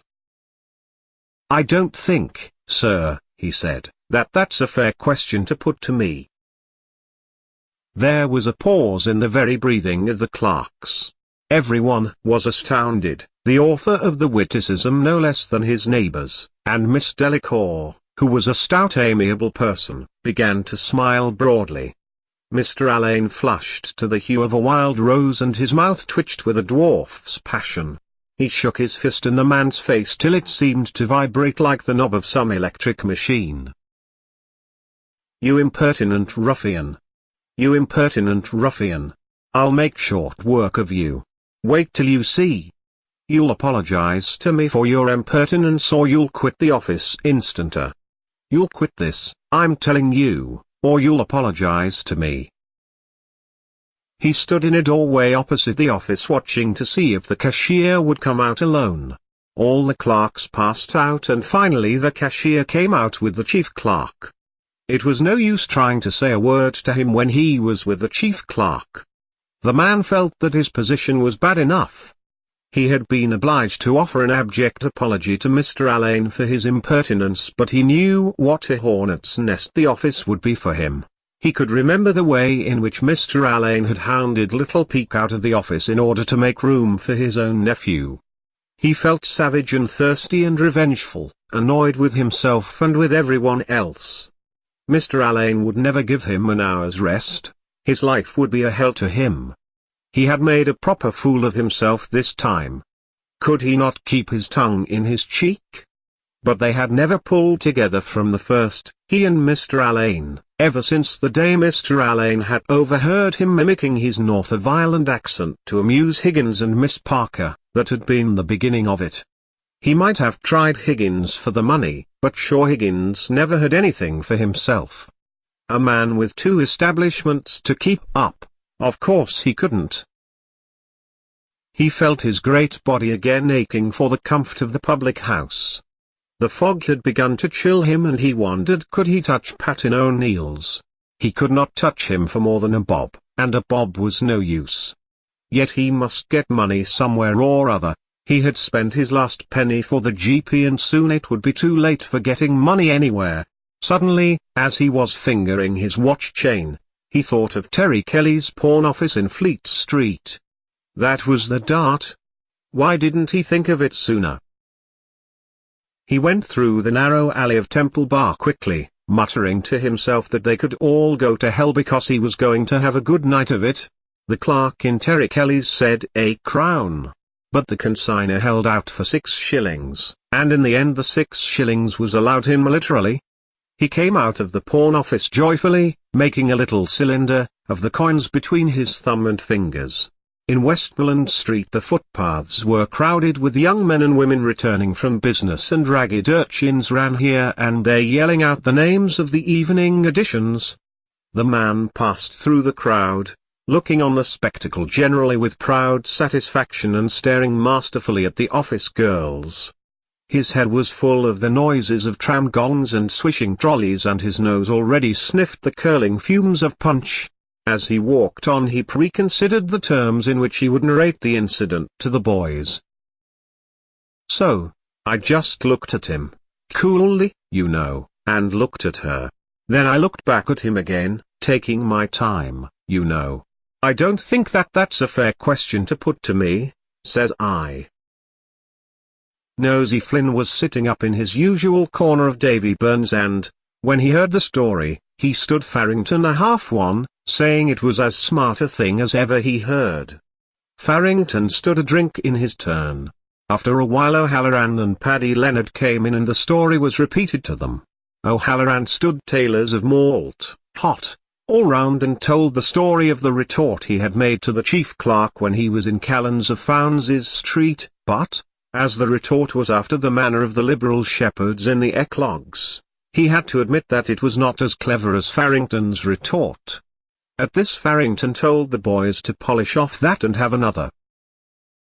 Just as they were naming their poisons who should come in but Higgins. Of course he had to join in with the others. The men asked him to give his version of it, and he did so with great vivacity for the sight of 5 small hot whiskies was very exhilarating. Everyone roared laughing when he showed the way in which Mr. Alleyne shook his fist in Farrington's face. Then he imitated Farrington, saying, "And here was my nabs, as cool as you please," while Farrington looked at the company out of his heavy dirty eyes, smiling and at times drawing forth stray drops of liquor from his moustache with the aid of his lower lip. When that round was over there was a pause. O'Halloran had money but neither of the other two seemed to have any, so the whole party left the shop somewhat regretfully. At the corner of Duke Street, Higgins and Nosey Flynn bevelled off to the left while the other three turned back towards the city. Rain was drizzling down on the cold streets and, when they reached the ballast office, Farrington suggested the Scotch House. The bar was full of men and loud with the noise of tongues and glasses. The three men pushed past the whining match sellers at the door and formed a little party at the corner of the counter. They began to exchange stories. Leonard introduced them to a young fellow named Weathers who was performing at the Tivoli as an acrobat and knockabout artiste. Farrington stood a drink all round. Weathers said he would take a small Irish and Apollinaris. Farrington, who had definite notions of what was what, asked the boys would they have an Apollinaris too, but the boys told Tim to make theirs hot. The talk became theatrical. O'Halloran stood round and then Farrington stood another round, Weathers protesting that the hospitality was too Irish. He promised to get them in behind the scenes and introduce them to some nice girls. O'Halloran said that he and Leonard would go, but that Farrington wouldn't go because he was a married man, and Farrington's heavy dirty eyes leered at the company in token that he understood he was being chaffed. Weathers made them all have just one little tincture at his expense and promised to meet them later on at Mulligan's in Poolbeg Street. When the Scotch House closed they went round to Mulligan's. They went into the parlour at the back and O'Halloran ordered small hot specials all round. They were all beginning to feel mellow. Farrington was just standing another round when Weathers came back. Much to Farrington's relief he drank a glass of bitter this time. Funds were getting low but they had enough to keep them going. Presently two young women with big hats and a young man in a check suit came in and sat at a table close by. Weathers saluted them and told the company that they were out of the Tivoli. Farrington's eyes wandered at every moment in the direction of one of the young women. There was something striking in her appearance. An immense scarf of peacock blue muslin was wound round her hat and knotted in a great bow under her chin, and she wore bright yellow gloves, reaching to the elbow. Farrington gazed admiringly at the plump arm which she moved very often and with much grace, and when, after a little time, she answered his gaze he admired still more her large dark brown eyes. The oblique staring expression in them fascinated him. She glanced at him once or twice and, when the party was leaving the room, she brushed against his chair and said, "Oh, pardon," in a London accent. He watched her leave the room in the hope that she would look back at him, but he was disappointed. He cursed his want of money and cursed all the rounds he had stood, particularly all the whiskies and Apollinaris which he had stood to Weathers. If there was one thing that he hated it was a sponge. He was so angry that he lost count of the conversation of his friends. When Paddy Leonard called him he found that they were talking about feats of strength. Weathers was showing his biceps muscle to the company and boasting so much that the other two had called on Farrington to uphold the national honour. Farrington pulled up his sleeve accordingly and showed his biceps muscle to the company. The two arms were examined and compared and finally it was agreed to have a trial of strength. The table was cleared and the two men rested their elbows on it, clasping hands. When Paddy Leonard said go, each was to try to bring down the other's hand onto the table. Farrington looked very serious and determined. The trial began. After about 30 seconds Weathers brought his opponent's hand slowly down onto the table. Farrington's dark wine-coloured face flushed darker still with anger and humiliation at having been defeated by such a stripling. "You're not to put the weight of your body behind it. Play fair," he said. "Who's not playing fair?" said the other. "Come on again. The two best out of three." The trial began again. The veins stood out on Farrington's forehead, and the pallor of Weathers' complexion changed to peony. Their hands and arms trembled under the stress. After a long struggle Weathers again brought his opponent's hand slowly onto the table. There was a murmur of applause from the spectators. The curate, who was standing beside the table, nodded his red head towards the victor and said with stupid familiarity, "Ah, that's the knack." "What the hell do you know about it?" said Farrington fiercely, turning on the man. "What do you put in your gab for?" "SH, said O'Halloran, observing the violent expression of Farrington's face. "Pony up, boys. We'll have just one little smahan more and then we'll be off." A very sullen-faced man stood at the corner of O'Connell Bridge waiting for the little Sandymount tram to take him home. He was full of smouldering anger and revengefulness. He felt humiliated and discontented. He did not even feel drunk, and he had only twopence in his pocket. He cursed everything he had done for himself in the office, pawned his watch, spent all his money, and he had not even got drunk. He began to feel thirsty again, and he longed to be back again in the hot reeking public house. He had lost his reputation as a strong man, having been defeated twice by a mere boy. His heart swelled with fury, and, when he thought of the woman in the big hat who had brushed against him and said pardon, his fury nearly choked him. His tram let him down at Shelbourne Road, and he steered his great body along in the shadow of the wall of the barracks. He loathed returning to his home. When he went in by the side door he found the kitchen empty and the kitchen fire nearly out. He bawled upstairs, "Ada! Ada!" His wife was a little sharp-faced woman who bullied her husband when he was sober and was bullied by him when he was drunk. They had 5 children. A little boy came running down the stairs. "Who is that?" said the man, peering through the darkness. "Me, Pa." "Who are you? Charlie?" "No, Pa, Tom." "Where's your mother?" "She's out at the chapel." "That's right.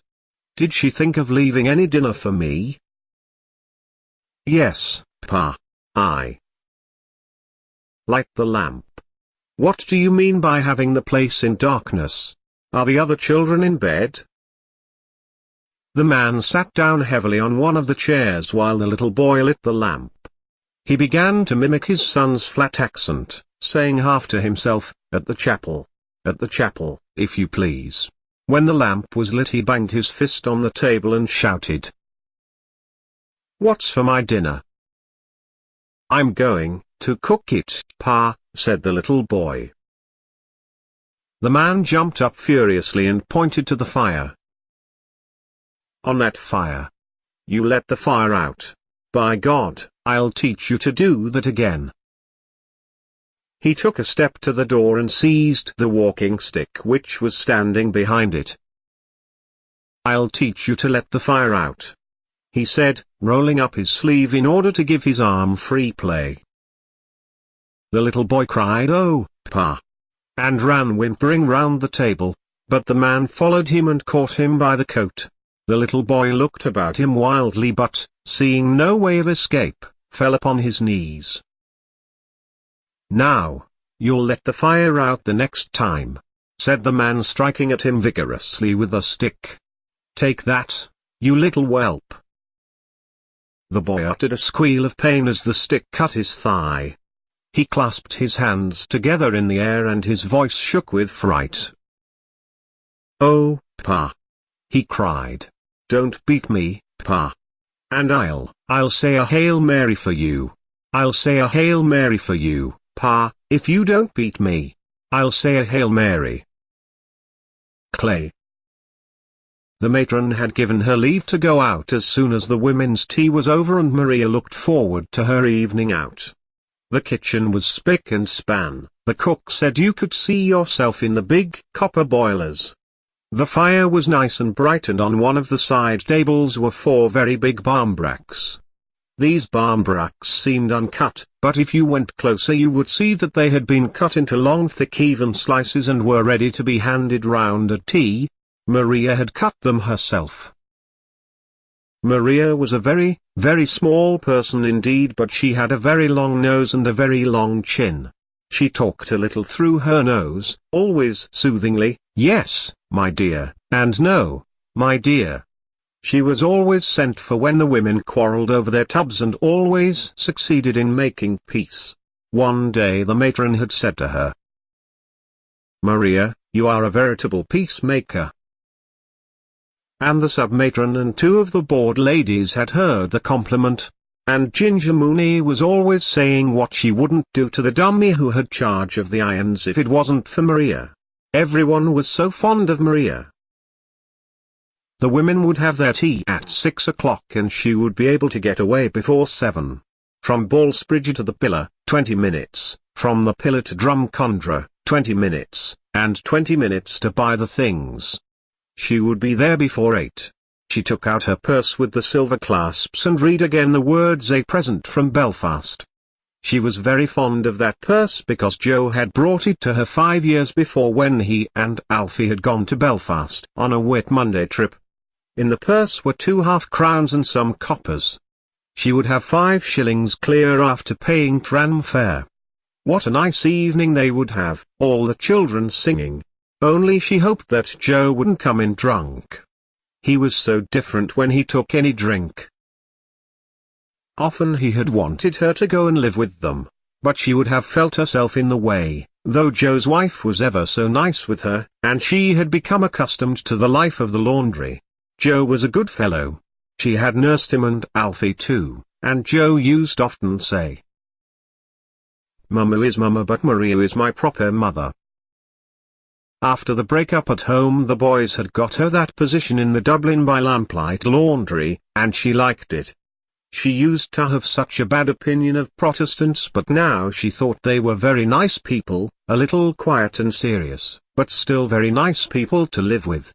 Then she had her plants in the conservatory and she liked looking after them. She had lovely ferns and wax plants and, whenever anyone came to visit her, she always gave the visitor 1 or 2 slips from her conservatory. There was one thing she didn't like and that was the tracts on the walks, but the matron was such a nice person to deal with, so genteel. When the cook told her everything was ready she went into the women's room and began to pull the big bell. In a few minutes the women began to come in by 2s and 3s, wiping their steaming hands in their petticoats and pulling down the sleeves of their blouses over their red steaming arms. They settled down before their huge mugs which the cook and the dummy filled up with hot tea, already mixed with milk and sugar in huge tin cans. Maria superintended the distribution of the barmbrack and saw that every woman got her 4 slices. There was a great deal of laughing and joking during the meal. Lizzie Fleming said Maria was sure to get the ring and, though Fleming had said that for so many Hallow Eves, Maria had to laugh and say she didn't want any ring or man either, and when she laughed her grey-green eyes sparkled with disappointed shyness and the tip of her nose nearly met the tip of her chin. Then Ginger Mooney lifted up her mug of tea and proposed Maria's health while all the other women clattered with their mugs on the table, and said she was sorry she hadn't a sup of porter to drink it in. And Maria laughed again till the tip of her nose nearly met the tip of her chin and till her minute body nearly shook itself asunder because she knew that Mooney meant well though, of course, she had the notions of a common woman. But wasn't Maria glad when the women had finished their tea and the cook and the dummy had begun to clear away the tea things? She went into her little bedroom and, remembering that the next morning was a mass morning, changed the hand of the alarm from 7 to 6. Then she took off her working skirt and her house boots and laid her best skirt out on the bed and her tiny dress boots beside the foot of the bed. She changed her blouse too and, as she stood before the mirror, she thought of how she used to dress for Mass on Sunday morning when she was a young girl, and she looked with quaint affection at the diminutive body which she had so often adorned. In spite of its years she found it a nice tidy little body. When she got outside the streets were shining with rain and she was glad of her old brown waterproof. The tram was full and she had to sit on the little stool at the end of the car, facing all the people, with her toes barely touching the floor. She arranged in her mind all she was going to do and thought how much better it was to be independent and to have your own money in your pocket. She hoped they would have a nice evening. She was sure they would, but she could not help thinking what a pity it was Alfie and Joe were not speaking. They were always falling out now, but when they were boys together they used to be the best of friends, but such was life. She got out of her tram at the pillar and ferreted her way quickly among the crowds. She went into Downes's cake shop, but the shop was so full of people that it was a long time before she could get herself attended to. She bought a dozen of mixed penny cakes, and at last came out of the shop laden with a big bag. Then she thought, what else would she buy? She wanted to buy something really nice. They would be sure to have plenty of apples and nuts. It was hard to know what to buy, and all she could think of was cake. She decided to buy some plum cake, but Downes's plum cake had not enough almond icing on top of it, so she went over to a shop in Henry Street. Here she was a long time in suiting herself, and the stylish young lady behind the counter, who was evidently a little annoyed by her, asked her was it wedding cake she wanted to buy. That made Maria blush and smile at the young lady, but the young lady took it all very seriously and finally cut a thick slice of plum cake, parceled it up and said, 2 and 4, please. She thought she would have to stand in the Drumcondra tram because none of the young men seemed to notice her, but an elderly gentleman made room for her. He was a stout gentleman and he wore a brown hard hat. He had a square-head face and a greyish moustache. Maria thought he was a colonel-looking gentleman, and she reflected how much more polite he was than the young men who simply stared straight before them. The gentleman began to chat with her about Halloween and the rainy weather. He supposed the bag was full of good things for the little ones and said it was only right that the youngsters should enjoy themselves while they were young. Maria agreed with him and favoured him with demure nods and hems. He was very nice with her, and when she was getting out at the canal bridge, she thanked him and bowed, and he bowed to her and raised his hat and smiled agreeably, and while she was going up along the terrace, bending her tiny head under the rain, she thought how easy it was to know a gentleman even when he has a drop taken. Everybody said, "Oh, here's Maria." When she came to Joe's house, Joe was there, having come home from business, and all the children had their Sunday dresses on. There were 2 big girls in from next door and games were going on. Maria gave the bag of cakes to the eldest boy, Alfie, to divide, and Mrs. Donnelly said it was too good of her to bring such a big bag of cakes and made all the children say, "Thanks, Maria." But Maria said she had brought something special for Papa and Mama, something they would be sure to like, and she began to look for her plum cake. She tried in Downes's bag and then in the pockets of her waterproof and then on the hall stand, but nowhere could she find it. Then she asked all the children had any of them eaten it, by mistake, of course, but the children all said no and looked as if they did not like to eat cakes if they were to be accused of stealing. Everybody had a solution for the mystery, and Mrs. Donnelly said it was plain that Maria had left it behind her in the tram. Maria, remembering how confused the gentleman with the greyish moustache had made her, coloured with shame and vexation and disappointment. At the thought of the failure of her little surprise and of the 2 and 4pence she had thrown away for nothing, she nearly cried outright. But Joe said it didn't matter and made her sit down by the fire. He was very nice with her. He told her all that went on in his office, repeating for her a smart answer which he had made to the manager. Maria did not understand why Joe laughed so much over the answer he had made, but she said that the manager must have been a very overbearing person to deal with. Joe said he wasn't so bad when you knew how to take him, that he was a decent sort so long as you didn't rub him the wrong way. Mrs. Donnelly played the piano for the children and they danced and sang. Then the 2 next-door girls handed round the nuts. Nobody could find the nutcrackers and Joe was nearly getting cross over it and asked how did they expect Maria to crack nuts without a nutcracker. But Maria said she didn't like nuts and that they weren't to bother about her. Then Joe asked would she take a bottle of stout, and Mrs. Donnelly said there was port wine too in the house if she would prefer that. Maria said she would rather they didn't ask her to take anything, but Joe insisted. So Maria let him have his way and they sat by the fire talking over old times, and Maria thought she would put in a good word for Alfie. But Joe cried that God might strike him stone dead if ever he spoke a word to his brother again, and Maria said she was sorry she had mentioned the matter. Mrs. Donnelly told her husband it was a great shame for him to speak that way of his own flesh and blood, but Joe said that Alfie was no brother of his and there was nearly being a row on the head of it. But Joe said he would not lose his temper on account of the night it was and asked his wife to open some more stout. The two next door girls had arranged some Hallow Eve games and soon everything was merry again. Maria was delighted to see the children so merry and Joe and his wife in such good spirits. The next door girls put some saucers on the table and then led the children up to the table, blindfold. One got the prayer book and the other three got the water, and when one of the next door girls got the ring, Mrs. Donnelly shook her finger at the blushing girl as much as to say, "Oh, I know all about it." They insisted then on blindfolding Maria and leading her up to the table to see what she would get, and, while they were putting on the bandage, Maria laughed and laughed again till the tip of her nose nearly met the tip of her chin. They led her up to the table amid laughing and joking, and she put her hand out in the air as she was told to do. She moved her hand about here and there in the air and descended on one of the saucers. She felt a soft wet substance with her fingers and was surprised that nobody spoke or took off her bandage. There was a pause for a few seconds, and then a great deal of scuffling and whispering. Somebody said something about the garden, and at last Mrs. Donnelly said something very cross to one of the next door girls and told her to throw it out at once. That was no play. Maria understood that it was wrong that time, and so she had to do it over again, and this time she got the prayer book.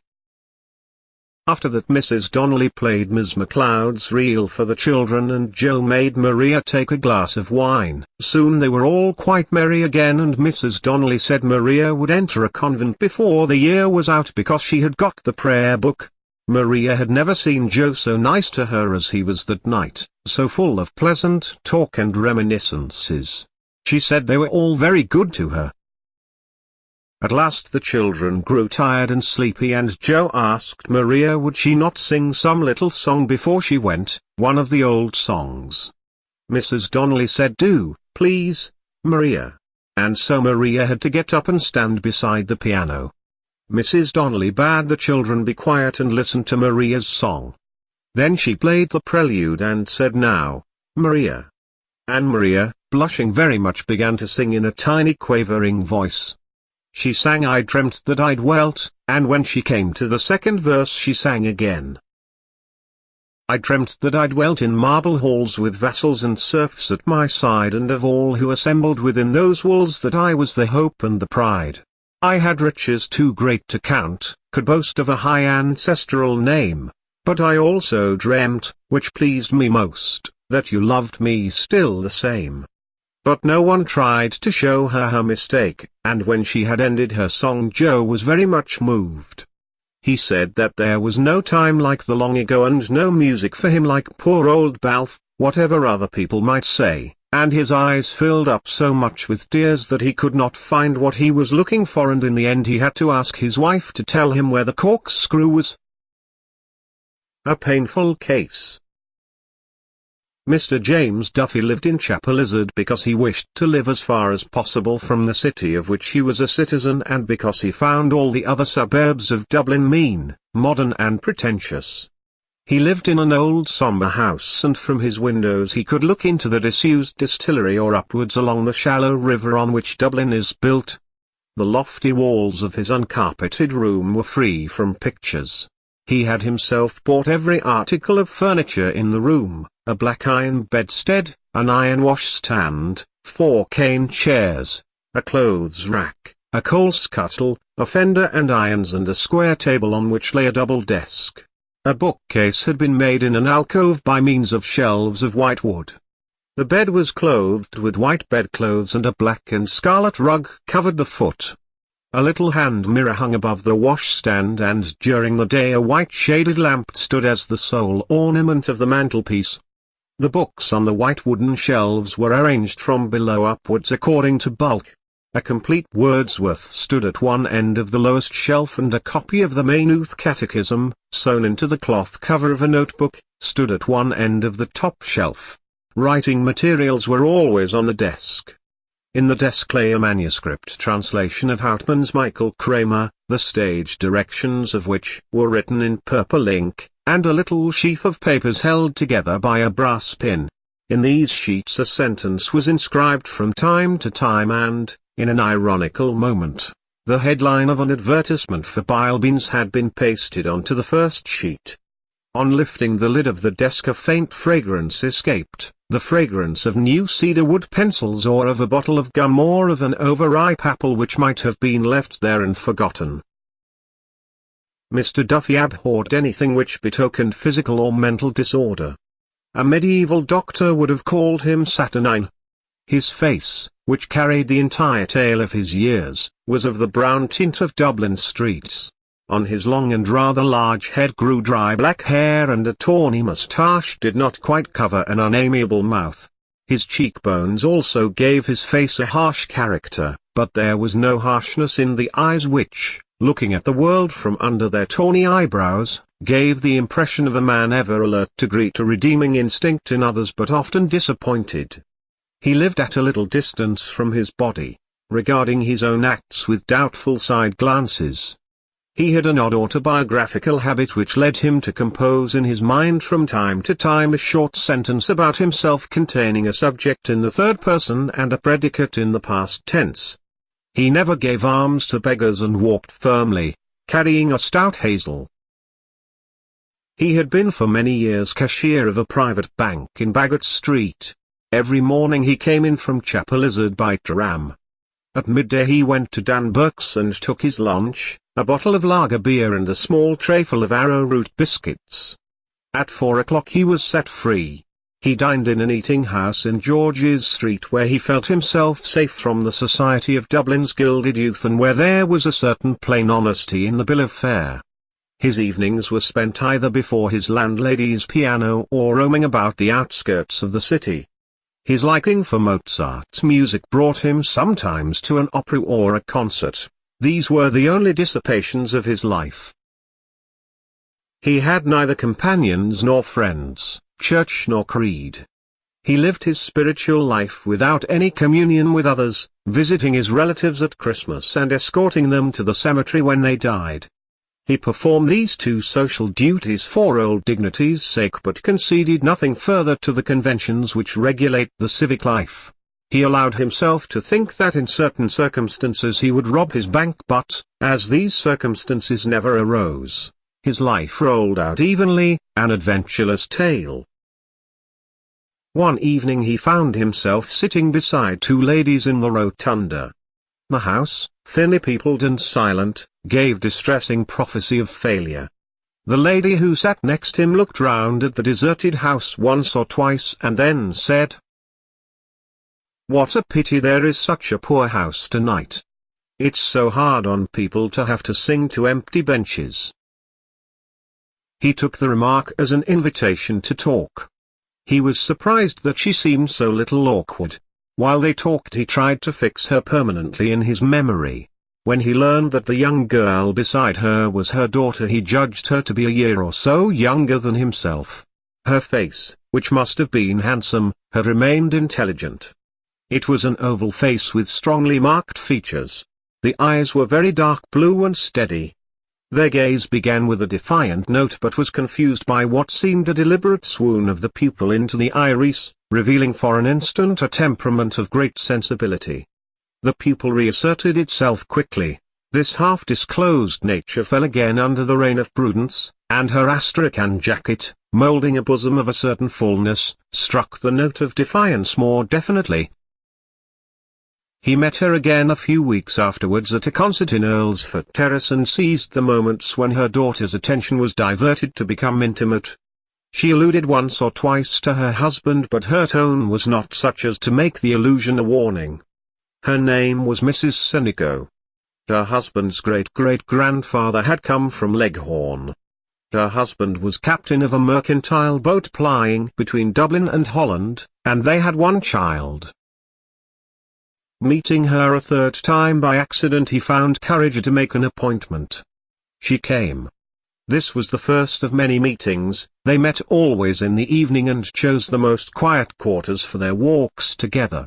Mr. Duffy, however, had a distaste for underhand ways and, finding that they were compelled to meet stealthily, he forced her to ask him to her house. Captain Sinico encouraged his visits, thinking that his daughter's hand was in question. He had dismissed his wife so sincerely from his gallery of pleasures that he did not suspect that anyone else would take an interest in her. As the husband was often away and the daughter out giving music lessons, Mr. Duffy had many opportunities of enjoying the ladies' society. Neither he nor she had had any such adventure before, and neither was conscious of any incongruity. Little by little he entangled his thoughts with hers. He lent her books, provided her with ideas, shared his intellectual life with her. She listened to all. Sometimes in return for his theories she gave out some fact of her own life. With almost maternal solicitude she urged him to let his nature open to the full. She became his confessor. He told her that for some time he had assisted at the meetings of an Irish Socialist party where he had felt himself a unique figure amidst a score of sober workmen in a garret lit by an inefficient oil lamp. When the party had divided into 3 sections, each under its own leader and in its own garret, he had discontinued his attendances. The workmen's discussions, he said, were too timorous, the interest they took in the question of wages was inordinate. He felt that they were hard-featured realists and that they resented an exactitude which was the produce of a leisure not within their reach. No social revolution, he told her, would be likely to strike Dublin for some centuries. She asked him why did he not write out his thoughts. For what? He asked her, with careful scorn. To compete with phrasemongers, incapable of thinking consecutively for 60 seconds? To submit himself to the criticisms of an obtuse middle class which entrusted its morality to policemen and its fine arts to impresarios. He went often to her little cottage outside Dublin, often they spent their evenings alone. Little by little, as their thoughts entangled, they spoke of subjects less remote. Her companionship was like a warm soil about an exotic. Many times she allowed the dark to fall upon them, refraining from lighting the lamp. The dark discreet room, their isolation, the music that still vibrated in their ears united them. This union exalted him, wore away the rough edges of his character, emotionalized his mental life. Sometimes he caught himself listening to the sound of his own voice. He thought that in her eyes he would ascend to an angelical stature, and, as he attached the fervent nature of his companion more and more closely to him, he heard the strange impersonal voice which he recognized as his own, insisting on the soul's incurable loneliness. "We cannot give ourselves," it said, "we are our own." The end of these discourses was that one night during which she had shown every sign of unusual excitement, Mrs. Sinico caught up his hand passionately and pressed it to her cheek. Mr. Duffy was very much surprised. Her interpretation of his words disillusioned him. He did not visit her for a week, then he wrote to her asking her to meet him.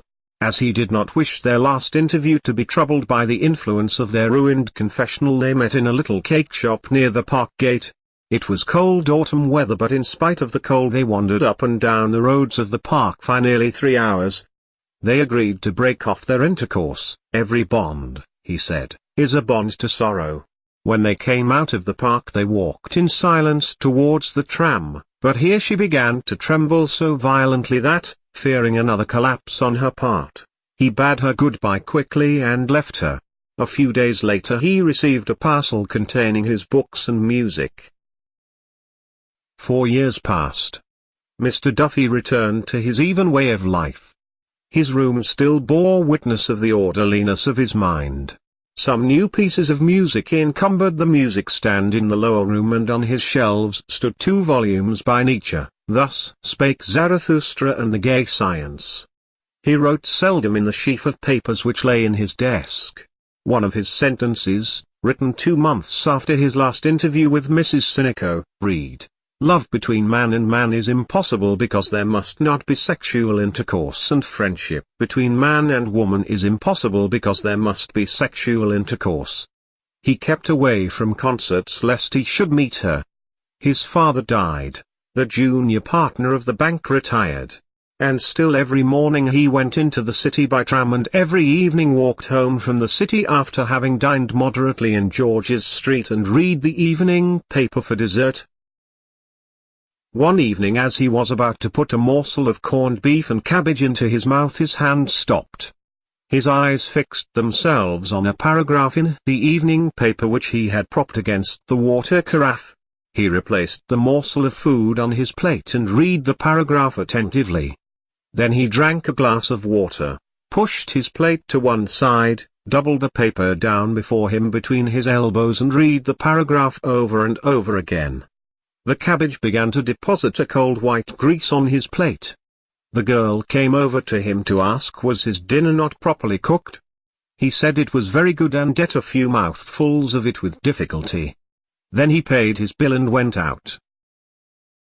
He walked along quickly through the November twilight, his stout hazel stick striking the ground regularly, the fringe of the buff mail peeping out of a side pocket of his tight reefer overcoat. On the lonely road which leads from the park gate to Chapel Lizard he slackened his pace. His stick struck the ground less emphatically and his breath, issuing irregularly, almost with a sighing sound, condensed in the wintry air. When he reached his house he went up at once to his bedroom and, taking the paper from his pocket, read the paragraph again by the failing light of the window. He read it not aloud, but moving his lips as a priest does when he reads the prayer secreto.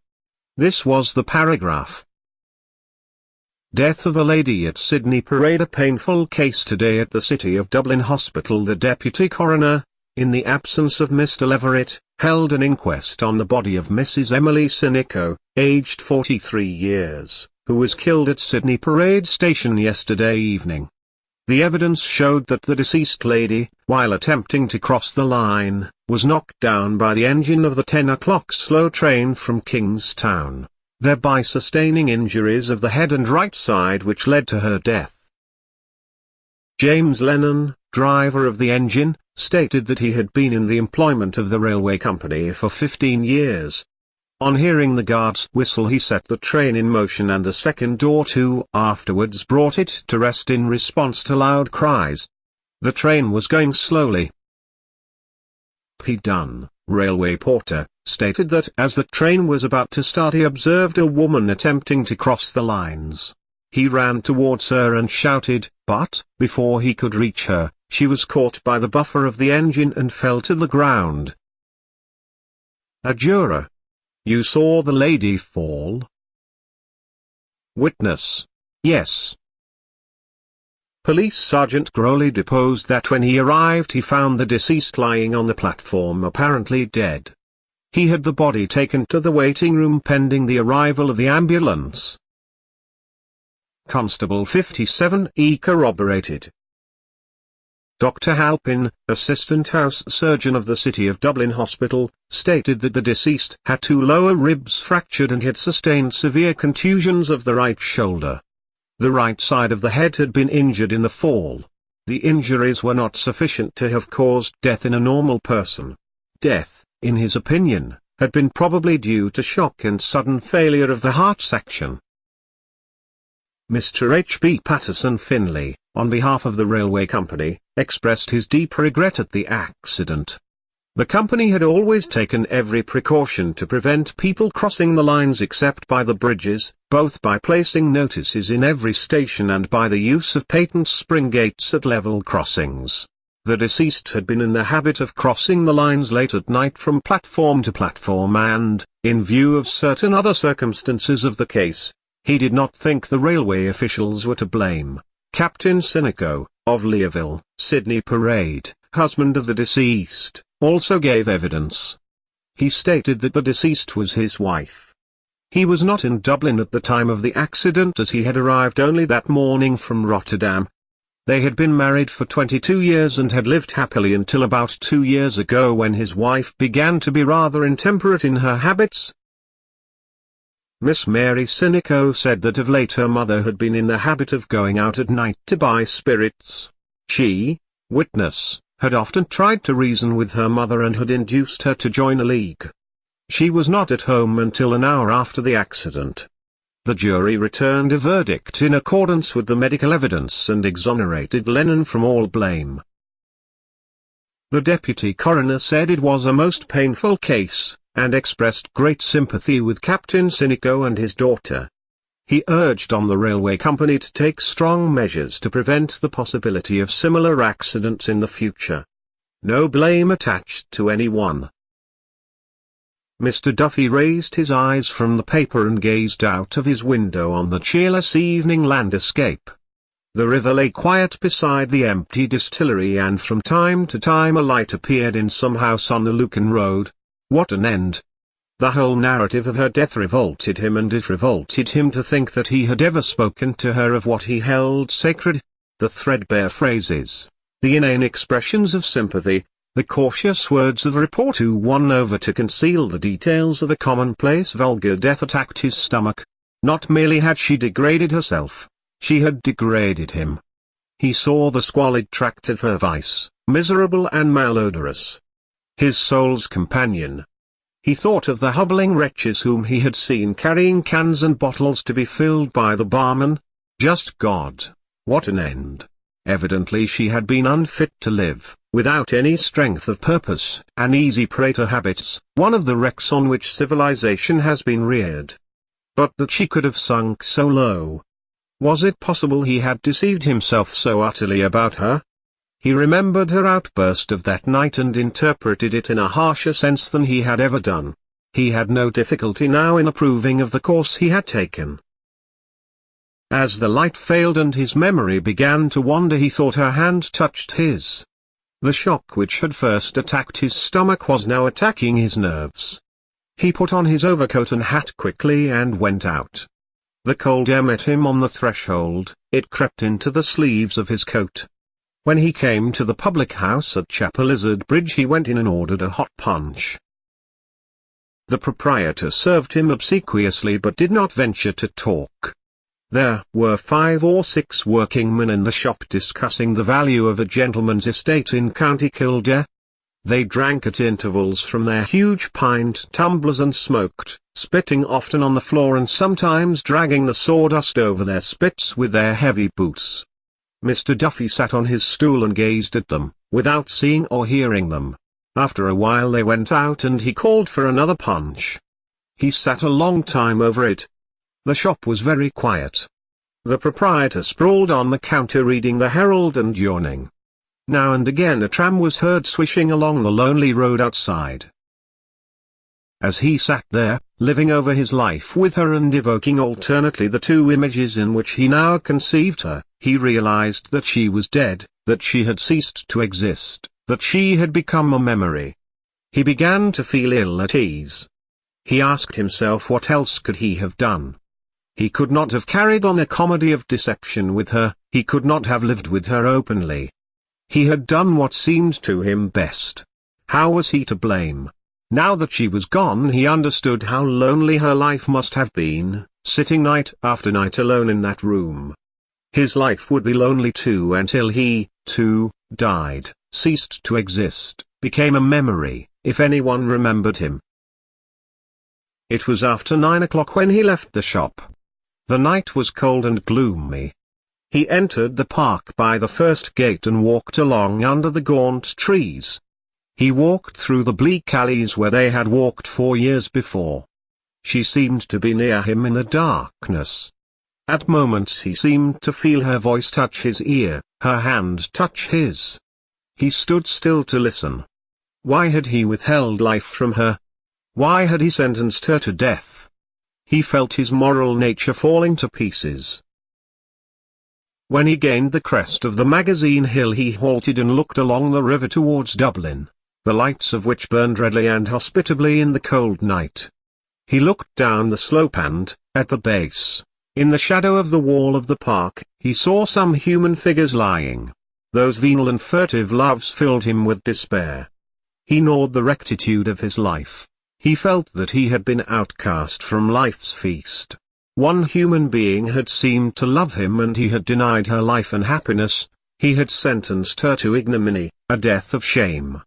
He knew that the prostrate creatures down by the wall were watching him and wished him gone. No one wanted him. He was outcast from life's feast. He turned his eyes to the grey gleaming river, winding along towards Dublin. Beyond the river he saw a goods train winding out of Kingsbridge station, like a worm with a fiery head winding through the darkness, obstinately and laboriously. It passed slowly out of sight, but still he heard in his ears the laborious drone of the engine reiterating the syllables of her name. He turned back the way he had come, the rhythm of the engine pounding in his ears. He began to doubt the reality of what memory told him. He halted under a tree and allowed the rhythm to die away.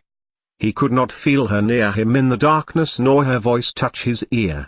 He waited for some minutes listening. He could hear nothing. The night was perfectly silent. He listened again, perfectly silent. He felt that he was alone. Ivy Day in the committee room. Old Jack raked the cinders together with a piece of cardboard and spread them judiciously over the whitening dome of coals. When the dome was thinly covered his face lapsed into darkness, but, as he set himself to fan the fire again, his crouching shadow ascended the opposite wall and his face slowly re-emerged into light. It was an old man's face, very bony and hairy. The moist blue eyes blinked at the fire and the moist mouth fell open at times, munching once or twice mechanically when it closed. When the cinders had caught, he laid the piece of cardboard against the wall, sighed and said, "That's better now, Mr. O'Connor." Mr. O'Connor, a grey-haired young man, whose face was disfigured by many blotches and pimples, had just brought the tobacco for a cigarette into a shapely cylinder, but when spoken to he undid his handiwork meditatively. Then he began to roll the tobacco again meditatively and after a moment's thought decided to lick the paper. "Did Mr. Tierney say when he'd be back?" he asked in a husky falsetto. "He didn't say." Mr. O'Connor put his cigarette into his mouth and began to search his pockets. He took out a pack of thin pasteboard cards. "I'll get you a match," said the old man. "Never mind, this'll do," said Mr. O'Connor. He selected one of the cards and read what was printed on it. Municipal elections Royal Exchange Ward Mr. Richard J. Tierney, PLG, respectfully solicits the favour of your vote and influence at the coming election in the Royal Exchange Ward. Mr. O'Connor had been engaged by Tierney's agent to canvass one part of the ward, but, as the weather was inclement and his boots let in the wet, he spent a great part of the day sitting by the fire in the committee room in Wicklow Street with Jack, the old caretaker. They had been sitting thus since the short day had grown dark. It was the 6th of October, dismal and cold out of doors. Mr. O'Connor tore a strip off the card and, lighting it, lit his cigarette. As he did so the flame lit up a leaf of dark glossy ivy in the lapel of his coat. The old man watched him attentively and then, taking up the piece of cardboard again, began to fan the fire slowly while his companion smoked. "Ah, yes," he said, continuing, "it's hard to know what way to bring up children. Now who'd think he'd turn out like that? I sent him to the Christian Brothers and I done what I could for him, and there he goes boosing about. I tried to make him some way decent." He replaced the cardboard wearily. "Only I'm an old man now, I'd change his tune for him. I'd take the stick to his back and beat him while I could stand over him, as I done many a time before. The mother, you know, she cocks him up with this and that." "That's what ruins children," said Mr. O'Connor. "To be sure it is," said the old man. "And little thanks you get for it, only impudence. He takes the upper hand of me whenever he sees I've a sup taken. What's the world coming to when sons speaks that way to their father?" "What age is he?" said Mr. O'Connor. 19, said the old man. "Why don't you put him to something?" "Sure, amn't I never done at the drunken bowsy ever since he left school? I won't keep you, I says. You must get a job for yourself. But, sure, it's worse whenever he gets a job, he drinks it all. Mr. O'Connor shook his head in sympathy, and the old man fell silent, gazing into the fire. Someone opened the door of the room and called out. "Hello. Is this a Freemasons meeting?" "Who's that?" said the old man. "What are you doing in the dark?" asked a voice. "Is that you, Hines?" asked Mr. O'Connor. "Yes. What are you doing in the dark?" said Mr. Hines, advancing into the light of the fire. He was a tall, slender young man with a light brown moustache. Imminent little drops of rain hung at the brim of his hat and the collar of his jacket coat was turned up. "Well, Matt," he said to Mr. O'Connor, "how goes it?" Mr. O'Connor shook his head. The old man left the hearth and, after stumbling about the room, returned with 2 candlesticks which he thrust one after the other into the fire and carried to the table. A denuded room came into view and the fire lost all its cheerful color. The walls of the room were bare except for a copy of an election address. In the middle of the room was a small table on which papers were heaped. Mr. Hines leaned against the mantelpiece and asked, "Has he paid you yet?" "Not yet," said Mr. O'Connor. "I hope to God he'll not leave us in the lurch tonight." Mr. Hines laughed. "Oh, he'll pay you. Never fear," he said. "I hope he'll look smart about it if he means business," said Mr. O'Connor. "What do you think, Jack?" said Mr. Hines satirically to the old man. The old man returned to his seat by the fire, saying, "It isn't, but he has it, anyway. Not like the other tinker." "What other tinker?" said Mr. Hines. "Colgan," said the old man scornfully. "It is because Colgan's a working man you say that? What's the difference between a good honest bricklayer and a publican, eh? Hasn't the working man as good a right to be in the corporation as anyone else, eh, and a better right than those shonneens that are always hat in hand before any fellow with a handle to his name? Isn't that so, Matt?" said Mr. Hines, addressing Mr. O'Connor. "I think you're right," said Mr. O'Connor.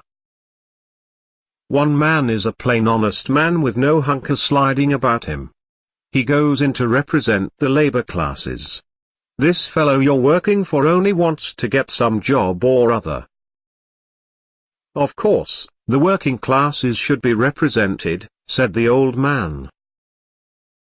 "The working man," said Mr. Hines, "gets all kicks and no halfpence.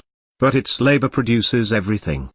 The working man is not looking for fat jobs for his sons and nephews and cousins. The working man is not going to drag the honor of Dublin in the mud to please a German monarch." "How's that?" said the old man. "Don't you know they want to present an address of welcome to Edward Rex if he comes here next year? What do we want kowtowing to a foreign king?" "Our man won't vote for the address," said Mr. O'Connor. "He goes in on the nationalist ticket." "Won't he?" said Mr. Hines. "Wait till you see whether he will or not. I know him. Is it Tricky Dicky Tierney?" "By God! Perhaps you're right, Joe," said Mr. O'Connor. "Anyway, I wish he'd turn up with the Spundulics."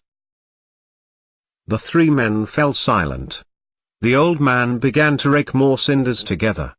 Mr. Hines took off his hat, shook it and then turned down the collar of his coat, displaying, as he did so, an ivy leaf in the lapel. "If this man was alive," he said, pointing to the leaf, "we'd have no talk of an address of welcome."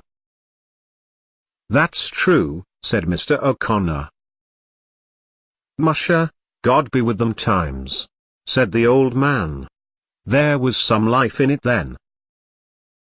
The room was silent again. Then a bustling little man with a snuffling nose and very cold ears pushed in the door. He walked over quickly to the fire, rubbing his hands as if he intended to produce a spark from them. "No money, boys," he said. "Sit down here, Mr. Henchy," said the old man, offering him his chair. "Oh, don't stir, Jack, don't stir," said Mr. Henchy. He nodded curtly to Mr. Hines and sat down on the chair which the old man vacated. "Did you serve Angier Street?" he asked Mr. O'Connor. "Yes," said Mr. O'Connor, beginning to search his pockets for memoranda. "Did you call on Grimes?" "I did." "Well? How does he stand?" "He wouldn't promise. He said, 'I won't tell anyone what way I'm going to vote. But I think he'll be all right.'" "Why so?" "He asked me who the nominators were, and I told him. I mentioned Father Burke's name. I think it'll be all right." Mr. Henchy began to snuffle and to rub his hands over the fire at a terrific speed. Then he said, "For the love of God, Jack, bring us a bit of coal. There must be some left." The old man went out of the room. "It's no go," said Mr. Henchy, shaking his head. "I asked the little shoeboy, but he said, 'Oh, now, Mr. Henchy, when I see work going on properly I won't forget you, you may be sure.' Mean little tinker. Usher, how could he be anything else?" "What did I tell you, Matt?" said Mr. Hines. "Tricky Dicky Tierney." "Oh, he's as tricky as they make 'em," said Mr. Henchy. "He hasn't got those little pig's eyes for nothing. Blast his soul. Couldn't he pay up like a man instead of, oh, now, Mr. Henchy, I must speak to Mr. Fanning. I've spent a lot of money. Mean little shoeboy of hell. I suppose he forgets the time his little old father kept the hand-me-down shop in Mary's Lane." "But is that a fact?" asked Mr. O'Connor. "God, yes," said Mr. Henchy. "Did you never hear that? And the men used to go in on Sunday morning before the houses were open to buy a waistcoat or a trousers, Moya. But Tricky Dicky's little old father always had a tricky little black bottle up in a corner. Do you mind now? That's that. That's where he first saw the light." The old man returned with a few lumps of coal which he placed here and there on the fire. "That's a nice how do you do," said Mr. O'Connor. "How does he expect us to work for him if he won't stump up?" "I can't help it," said Mr. Henchy. "I expect to find the bailiffs in the hall when I go home." Mr. Hines laughed and, shoving himself away from the mantelpiece with the aid of his shoulders, made ready to leave. "It'll be all right when King Eddie comes," he said.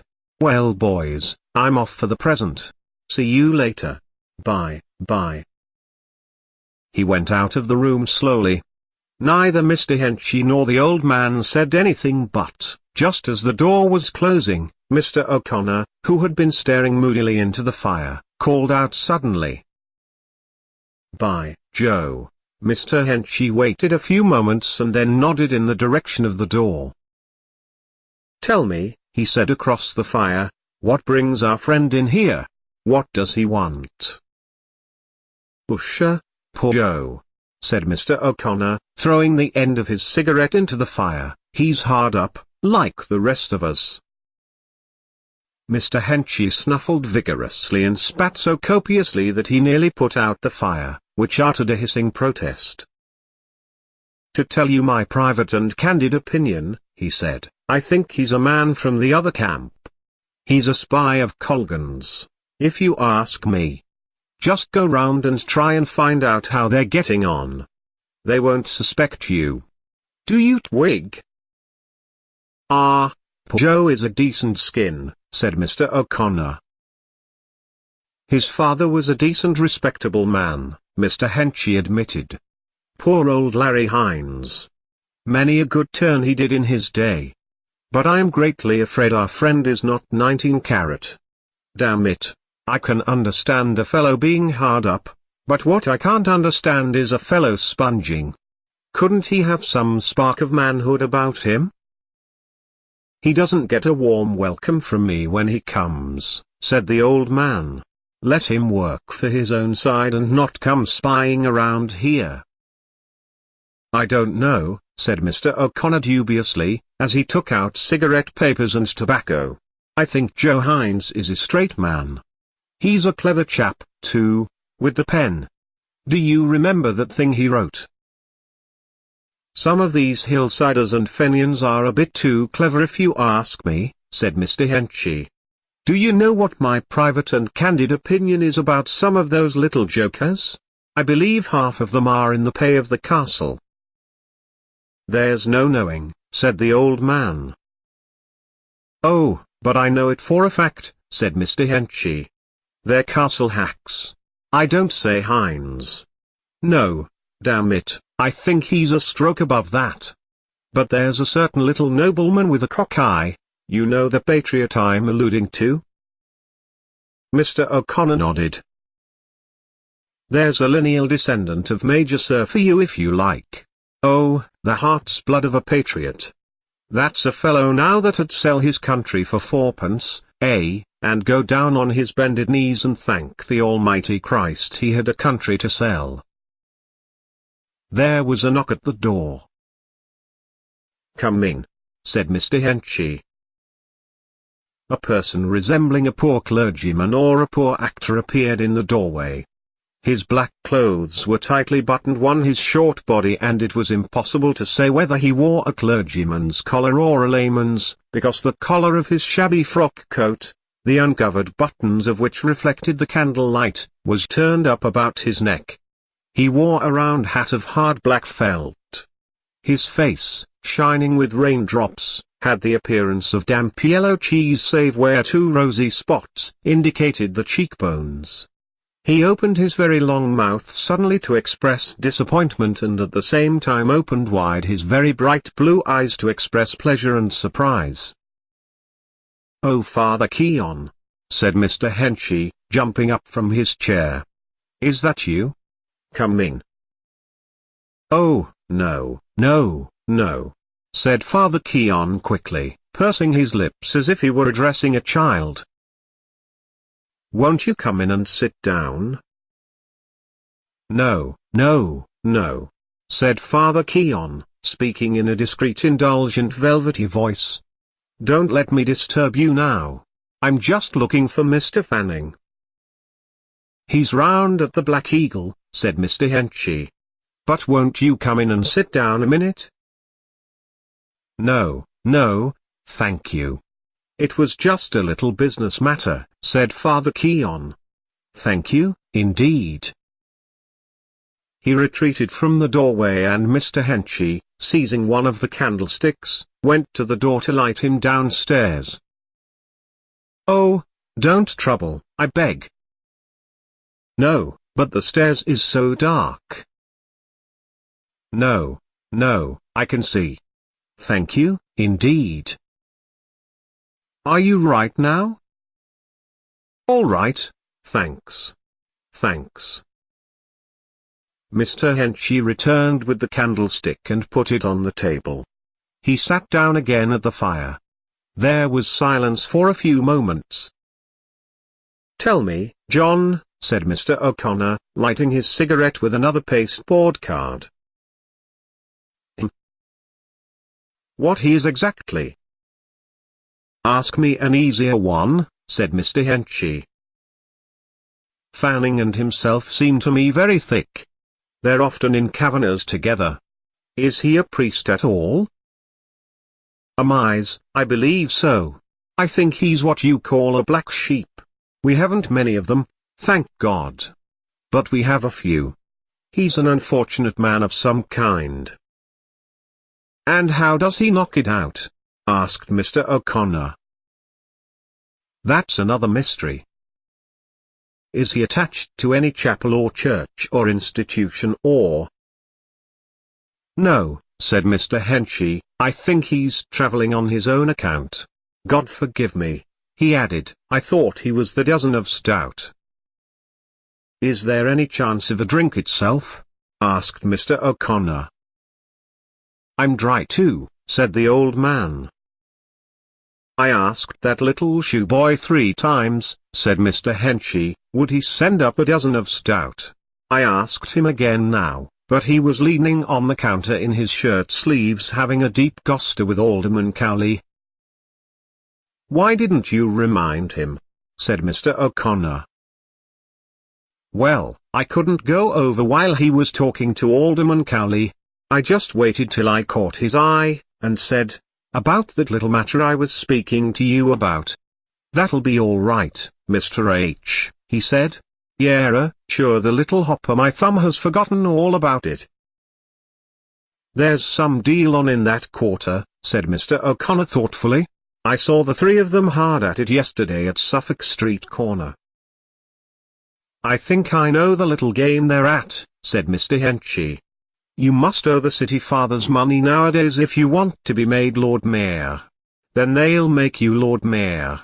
By God, I'm thinking seriously of becoming a city father myself. What do you think? Would I do for the job?" Mr. O'Connor laughed. "So far as owing money goes." "Driving out of the mansion house," said Mr. Henchy, "in all my vermin, with Jack here standing up behind me in a powdered wig, eh? And make me your private secretary, John." "Yes. And I'll make Father Keon my private chaplain. We'll have a family party." "Faith, Mr. Henchy," said the old man, "you'd keep up better style than some of them. I was talking one day to old Keegan, the porter. 'And how do you like your new master, Pat?' says I to him. 'You haven't much entertaining now,' says I. 'Entertaining?' says he. 'He'd live on the smell of an oil rag.' And do you know what he told me? Now, I declare to God I didn't believe him." "What?" said Mr. Henchy and Mr. O'Connor. "He told me, 'What do you think of the Lord Mayor of Dublin sending out for a pound of chops for his dinner? How's that for high living?' says he. 'Wisher, wisher,' says I. 'A pound of chops,' says he, coming into the mansion house. 'Wisher,' says I, 'what kind of people is going at all now?'" At this point there was a knock at the door, and a boy put in his head. "What is it?" said the old man. "From the Black Eagle," said the boy, walking in sideways and depositing a basket on the floor with a noise of shaken bottles. The old man helped the boy to transfer the bottles from the basket to the table and counted the full tally. After the transfer the boy put his basket on his arm and asked, "Any bottles?" "What bottles?" said the old man. "Won't you let us drink them first?" said Mr. Henchy. "I was told to ask for the bottles." "Come back tomorrow," said the old man.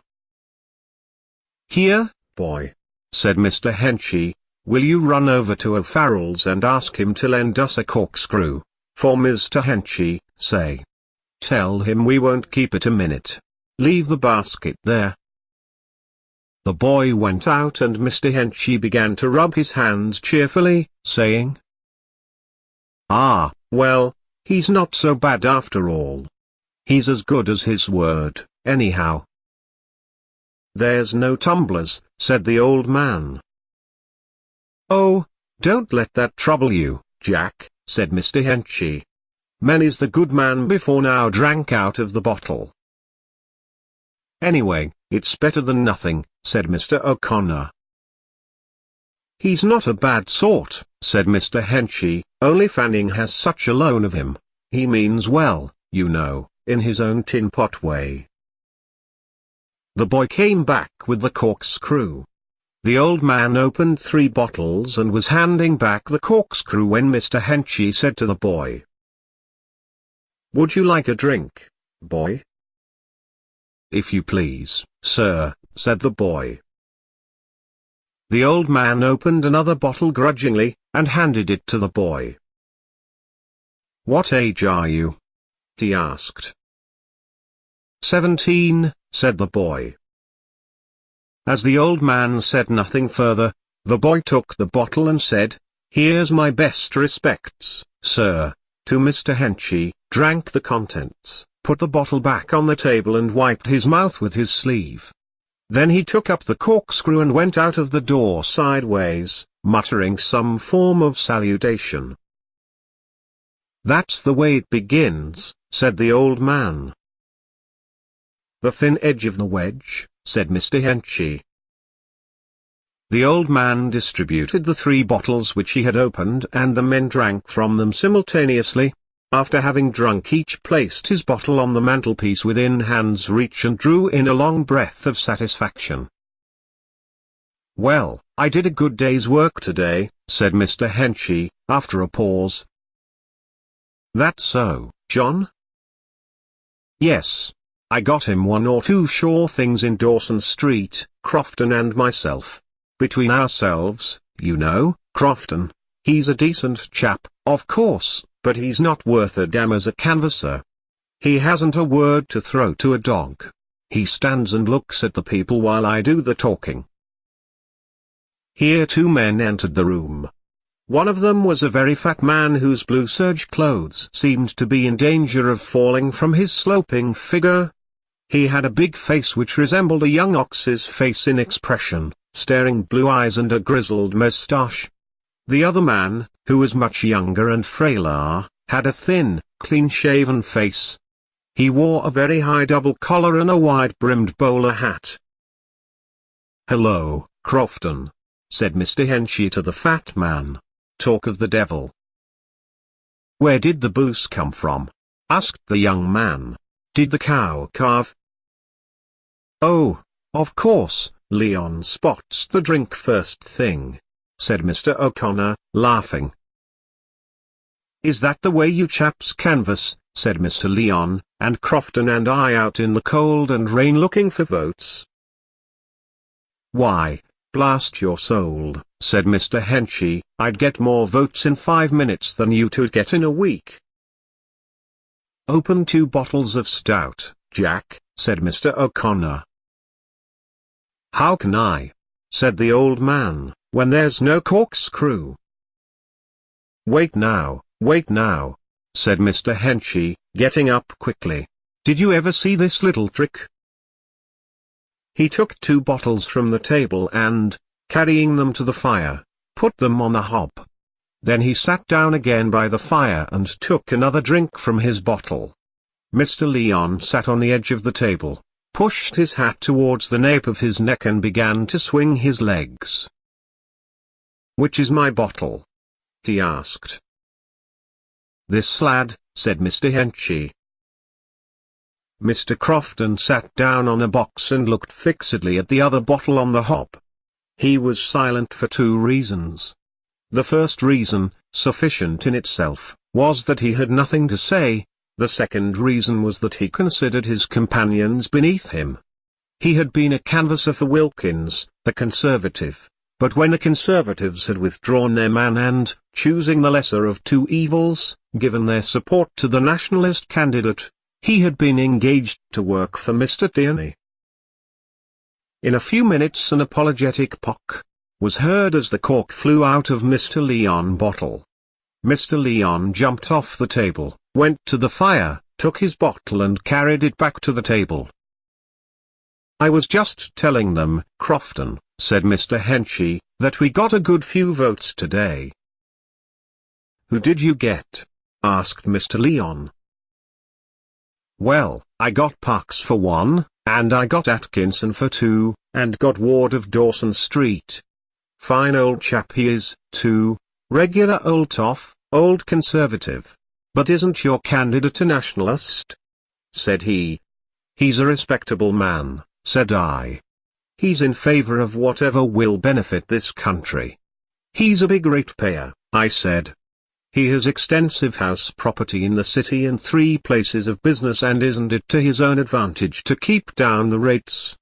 He's a prominent and respected citizen, said I, and a poor law guardian, and he doesn't belong to any party, good, bad, or indifferent. That's the way to talk to 'em. And what about the address to the king? Said Mr. Leon, after drinking and smacking his lips.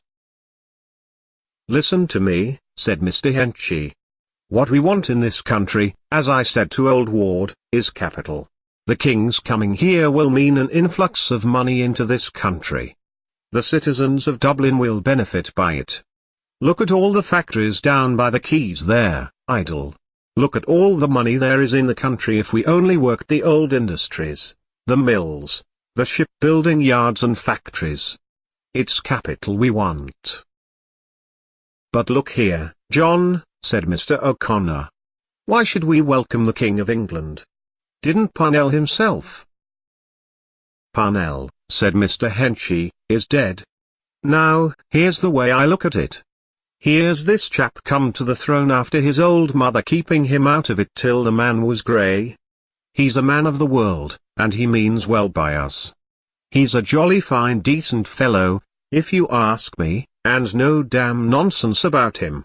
He just says to himself, the old one never went to see these wild Irish. By Christ, I'll go myself and see what they're like. And are we going to insult the man when he comes over here on a friendly visit? Eh? Isn't that right, Crofton? Mr. Crofton nodded his head. But after all now, said Mr. Leon argumentatively, King Edward's life, you know, is not the very. Let bygones be bygones, said Mr. Henchy. I admire the man personally. He's just an ordinary knockabout like you and me. He's fond of his glass of grog and he's a bit of a rake, perhaps, and he's a good sportsman. Damn it, can't we Irish play fair? That's all very fine, said Mr. Leon. But look at the case of Parnell now. In the name of God, said Mr. Henchy, where's the analogy between the 2 cases? What I mean, said Mr. Leon, is we have our ideals. Why, now, would we welcome a man like that? Do you think now after what he did Parnell was a fit man to lead us? And why, then, would we do it for Edward VII? This is Parnell's anniversary, said Mr. O'Connor, and don't let us stir up any bad blood. We all respect him now that he's dead and gone, even the Conservatives, he added, turning to Mr. Crofton. Pock. The tardy cork flew out of Mr. Crofton's bottle. Mr. Crofton got up from his box and went to the fire. As he returned with his capture he said in a deep voice, our side of the house respects him, because he was a gentleman. Right you are, Crofton, said Mr. Henchy fiercely. He was the only man that could keep that bag of cats in order. Down, ye dogs. Lie down, ye curs. That's the way he treated them. Come in, Joe. Come in. He called out, catching sight of Mr. Hines in the doorway. Mr. Hines came in slowly. Open another bottle of stout, Jack, said Mr. Henchy. Oh, I forgot there's no corkscrew. Here, show me one here and I'll put it at the fire. The old man handed him another bottle and he placed it on the hob. Sit down, Joe, said Mr. O'Connor, we're just talking about the chief. Said Mr. Henchy. Mr. Hines sat on the side of the table near Mr. Leon but said nothing. There's one of them, anyhow, said Mr. Henchy, that didn't renege him. By God, I'll say for you, Joe. No, by God, you stuck to him like a man. Oh, Joe, said Mr. O'Connor suddenly. Give us that thing you wrote, do you remember? Have you got it on you? Oh, said Mr. Henchy. Give us that. Did you ever hear that, Crofton? Listen to this now, Splendid thing. Go on, said Mr. O'Connor. Fire away, Joe. Mr. Hines did not seem to remember at once the piece to which they were alluding, but, after reflecting a while, he said, "Oh, that thing, is it? Sure, that's old now." "Out with it, man," said Mr. O'Connor. "Sh, said Mr. Henchy. "Now, Joe." Mr. Hines hesitated a little longer. Then amid the silence he took off his hat, laid it on the table and stood up. He seemed to be rehearsing the piece in his mind. After a rather long pause he announced, "The death of Parnell, 6th of October 1891." He cleared his throat once or twice and then began to recite. "He is dead.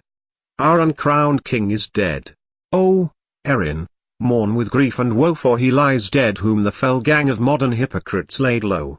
He lies slain by the coward hounds he raised to glory from the mire, and Erin's hopes and Erin's dreams perish upon her monarch's pyre. In palace, cabin or in cot the Irish heart where it be is bowed with woe, for he is gone who would have wrought her destiny. He would have had his Erin famed, the green flag gloriously unfurled, her statesmen, bards and warriors raised before the nations of the world. He dreamed, alas, 'twas but a dream, of liberty, but as he strove to clutch that idol, treachery sundered him from the thing he loved. Shame on the coward, caitiff hands that smote their lord or with a kiss betrayed him to the rabble rout of fawning priests, no friends of his. May everlasting shame consume the memory of those who tried to befoul and smear the exalted name of one who spurned them in his pride. He fell as fall the mighty ones, nobly undaunted to the last, and death has now united him with Erin's heroes of the past. No sound of strife disturb his sleep. Calmly he rests. No human pain or high ambition spurs him now the peaks of glory to attain. They had their way. They laid him low. But Erin, list, his spirit may rise, like the phoenix from the flames, when breaks the dawning of the day that brings us freedom's reign. And on that day may Erin well pledge in the cup she lifts to joy one grief, the memory of Parnell. Mr. Hines sat down again on the table. When he had finished his recitation there was a silence and then a burst of clapping. Even Mr. Leon clapped. The applause continued for a little time. When it had ceased all the auditors drank from their bottles in silence. Pock! The cork flew out of Mr. Hines' bottle, but Mr. Hines remained sitting flushed and bareheaded on the table. He did not seem to have heard the invitation. "Good man, Joe," said Mr. O'Connor, taking out his cigarette papers and pouch the better to hide his emotion. "What do you think of that, Crofton?" cried Mr. Henchy. "Isn't that fine?" "What?" Mr. Crofton said that it was a very fine piece of writing. A mother. Mr. Holohan, Assistant Secretary of the Era Abu Society, had been walking up and down Dublin for nearly a month, with his hands and pockets full of dirty pieces of paper, arranging about the series of concerts. He had a game leg and for this his friends called him Hoppy Holohan.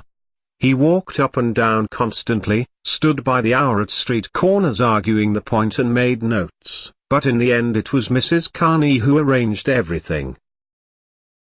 Miss Devlin had become Mrs. Carney out of spite. She had been educated in a high-class convent, where she had learned French and music. As she was naturally pale and unbending in manner she made few friends at school. When she came to the age of marriage she was sent out to many houses where her playing and ivory manners were much admired.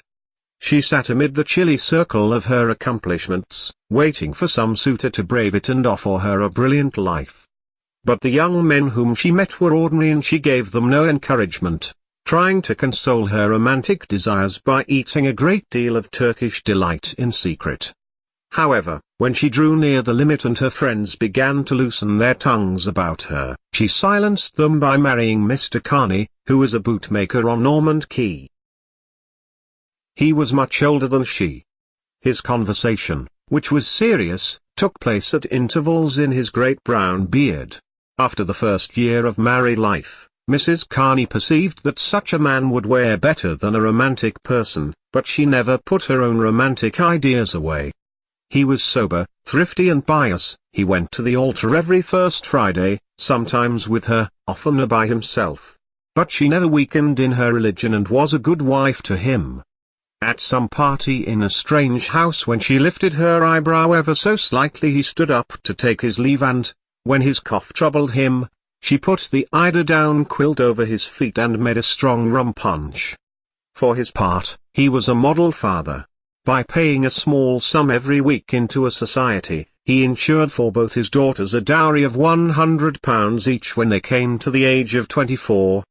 He sent the elder daughter, Kathleen, to a good convent, where she learned French and music, and afterward paid her fees at the academy. Every year in the month of July, Mrs. Carney found occasion to say to some friend, "My good man is packing us off to Skerries for a few weeks." If it was not Skerries, it was Howth or Greystones. When the Irish revival began to be appreciable, Mrs. Carney determined to take advantage of her daughter's name and brought an Irish teacher to the house. Kathleen and her sister sent Irish picture postcards to their friends, and these friends sent back other Irish picture postcards. On special Sundays, when Mr. Carney went with his family to the Pro-Cathedral, a little crowd of people would assemble after Mass at the corner of Cathedral Street. They were all friends of the Kearneys, musical friends or nationalist friends, and, when they had played every little counter of gossip, they shook hands with one another all together, laughing at the crossing of so many hands, and said goodbye to one another in Irish. Soon the name of Miss Kathleen Carney began to be heard often on people's lips. People said that she was very clever at music and a very nice girl, and, moreover, that she was a believer in the language movement. Mrs. Carney was well content at this. Therefore she was not surprised when one day Mr. Holohan came to her and proposed that her daughter should be the accompanist at a series of 4 grand concerts which his society was going to give in the Antient concert rooms. She brought him into the drawing room, made him sit down, and brought out the decanter and the silver biscuit barrel. She entered heart and soul into the details of the enterprise, advised and dissuaded, and finally a contract was drawn up by which Kathleen was to receive 8 guineas for her services as accompanist at the 4 grand concerts. As Mr. Holohan was a novice in such delicate matters as the wording of bills and the disposing of items for a programme, Mrs. Carney helped him. She had tact. She knew what artistes should go into capitals and what artistes should go into small type. She knew that the first tenor would not like to come on after Mr. Meade's comic turn. To keep the audience continually diverted, she slipped the doubtful items in between the old favourites. Mr. Holohan called to see her every day to have her advice on some point. She was invariably friendly and advising, homely, in fact. She pushed the decanter towards him, saying, "Now, help yourself, Mr. Holohan." And while he was helping himself she said, "Don't be afraid, don't be afraid of it." Everything went on smoothly. Mrs. Carney bought some lovely blush pink charmers in brown Thomas's to let into the front of Kathleen's dress. It cost a pretty penny, but there are occasions when a little expense is justifiable. She took a dozen of 2-shilling tickets for the final concert and sent them to those friends who could not be trusted to come otherwise. She forgot nothing, and, thanks to her, everything that was to be done was done. The concerts were to be on Wednesday, Thursday, Friday, and Saturday. When Mrs. Carney arrived with her daughter at the Antient concert rooms on Wednesday night, she did not like the look of things. A few young men, wearing bright blue badges in their coats, stood idle in the vestibule. None of them wore evening dress. She passed by with her daughter, and a quick glance through the open door of the hall showed her the cause of the steward's idleness. At first she wondered had she mistaken the hour. No, it was 20 minutes to 8. In the dressing room behind the stage, she was introduced to the secretary of the society, Mr. Fitzpatrick. She smiled and shook his hand. He was a little man, with a white vacant face. She noticed that he wore his soft brown hat carelessly on the side of his head and that his accent was flat. He held a program in his hand and, while he was talking to her, he chewed one end of it into a moist pulp. He seemed to bear disappointment slightly. Mr. Holohan came into the dressing room every few minutes with reports from the box office. The artistes talked among themselves nervously, glanced from time to time at the mirror and rolled and unrolled their music. When it was nearly 8:30, the few people in the hall began to express their desire to be entertained. Mr. Fitzpatrick came in, smiled vacantly at the room, and said, "Well now, ladies and gentlemen, I suppose we'd better open the ball." Mrs. Carney rewarded his very flat final syllable with a quick stare of contempt, and then said to her daughter encouragingly, "Are you ready, dear?" When she had an opportunity, she called Mr. Holohan aside and asked him to tell her what it meant. Mr. Holohan did not know what it meant. He said that the committee had made a mistake in arranging for 4 concerts, 4 was too many. "And the artistes," said Mrs. Carney. "Of course they are doing their best, but really they are not good." Mr. Holohan admitted that the artistes were no good, but the committee, he said, had decided to let the first 3 concerts go as they pleased and reserve all the talent for Saturday night. Mrs. Carney said nothing, but, as the mediocre items followed one another on the platform and the few people in the hall grew fewer and fewer, she began to regret that she had put herself to any expense for such a concert. There was something she didn't like in the look of things, and Mr. Fitzpatrick's vacant smile irritated her very much. However, she said nothing and waited to see how it would end. The concert expired shortly before 10, and everyone went home quickly. The concert on Thursday night was better attended, but Mrs. Carney saw at once that the house was filled with paper. The audience behaved indecorously, as if the concert were an informal dress rehearsal. Mr. Fitzpatrick seemed to enjoy himself. He was quite unconscious that Mrs. Carney was taking angry note of his conduct. He stood at the edge of the screen, from time to time jutting out his head and exchanging a laugh with 2 friends in the corner of the balcony. In the course of the evening, Mrs. Carney learned that the Friday concert was to be abandoned and that the committee was going to move heaven and earth to secure a bumper house on Saturday night. When she heard this, she sought out Mr. Holohan. She buttonholed him as he was limping out quickly with a glass of lemonade for a young lady and asked him, was it true? Yes, it was true. "But, of course, that doesn't alter the contract," she said. The contract was for 4 concerts. Mr. Holohan seemed to be in a hurry. He advised her to speak to Mr. Fitzpatrick. Mrs. Carney was now beginning to be alarmed. She called Mr. Fitzpatrick away from his screen and told him that her daughter had signed for 4 concerts and that, of course, according to the terms of the contract, she should receive the sum originally stipulated for, whether the society gave the 4 concerts or not. Mr. Fitzpatrick, who did not catch the point at issue very quickly, seemed unable to resolve the difficulty and said that he would bring the matter before the committee. Mrs. Carney's anger began to flutter in her cheek and she had all she could do to keep from asking, "And who is the committee, pray?" But she knew that it would not be ladylike to do that, so she was silent. Little boys were sent out into the principal streets of Dublin early on Friday morning with bundles of handbills. Special puffs appeared in all the evening papers, reminding the music-loving public of the treat which was in store for it on the following evening. Mrs. Carney was somewhat reassured, but she thought well to tell her husband part of her suspicions. He listened carefully and said that perhaps it would be better if he went with her on Saturday night. She agreed. She respected her husband in the same way as she respected the General Post Office, as something large, secure and fixed, and though she knew the small number of his talents, she appreciated his abstract value as a male. She was glad that he had suggested coming with her. She thought her plans over. The night of the grand concert came. Mrs. Carney, with her husband and daughter, arrived at the Antient concert rooms 3/4 of an hour before the time at which the concert was to begin. By ill luck it was a rainy evening.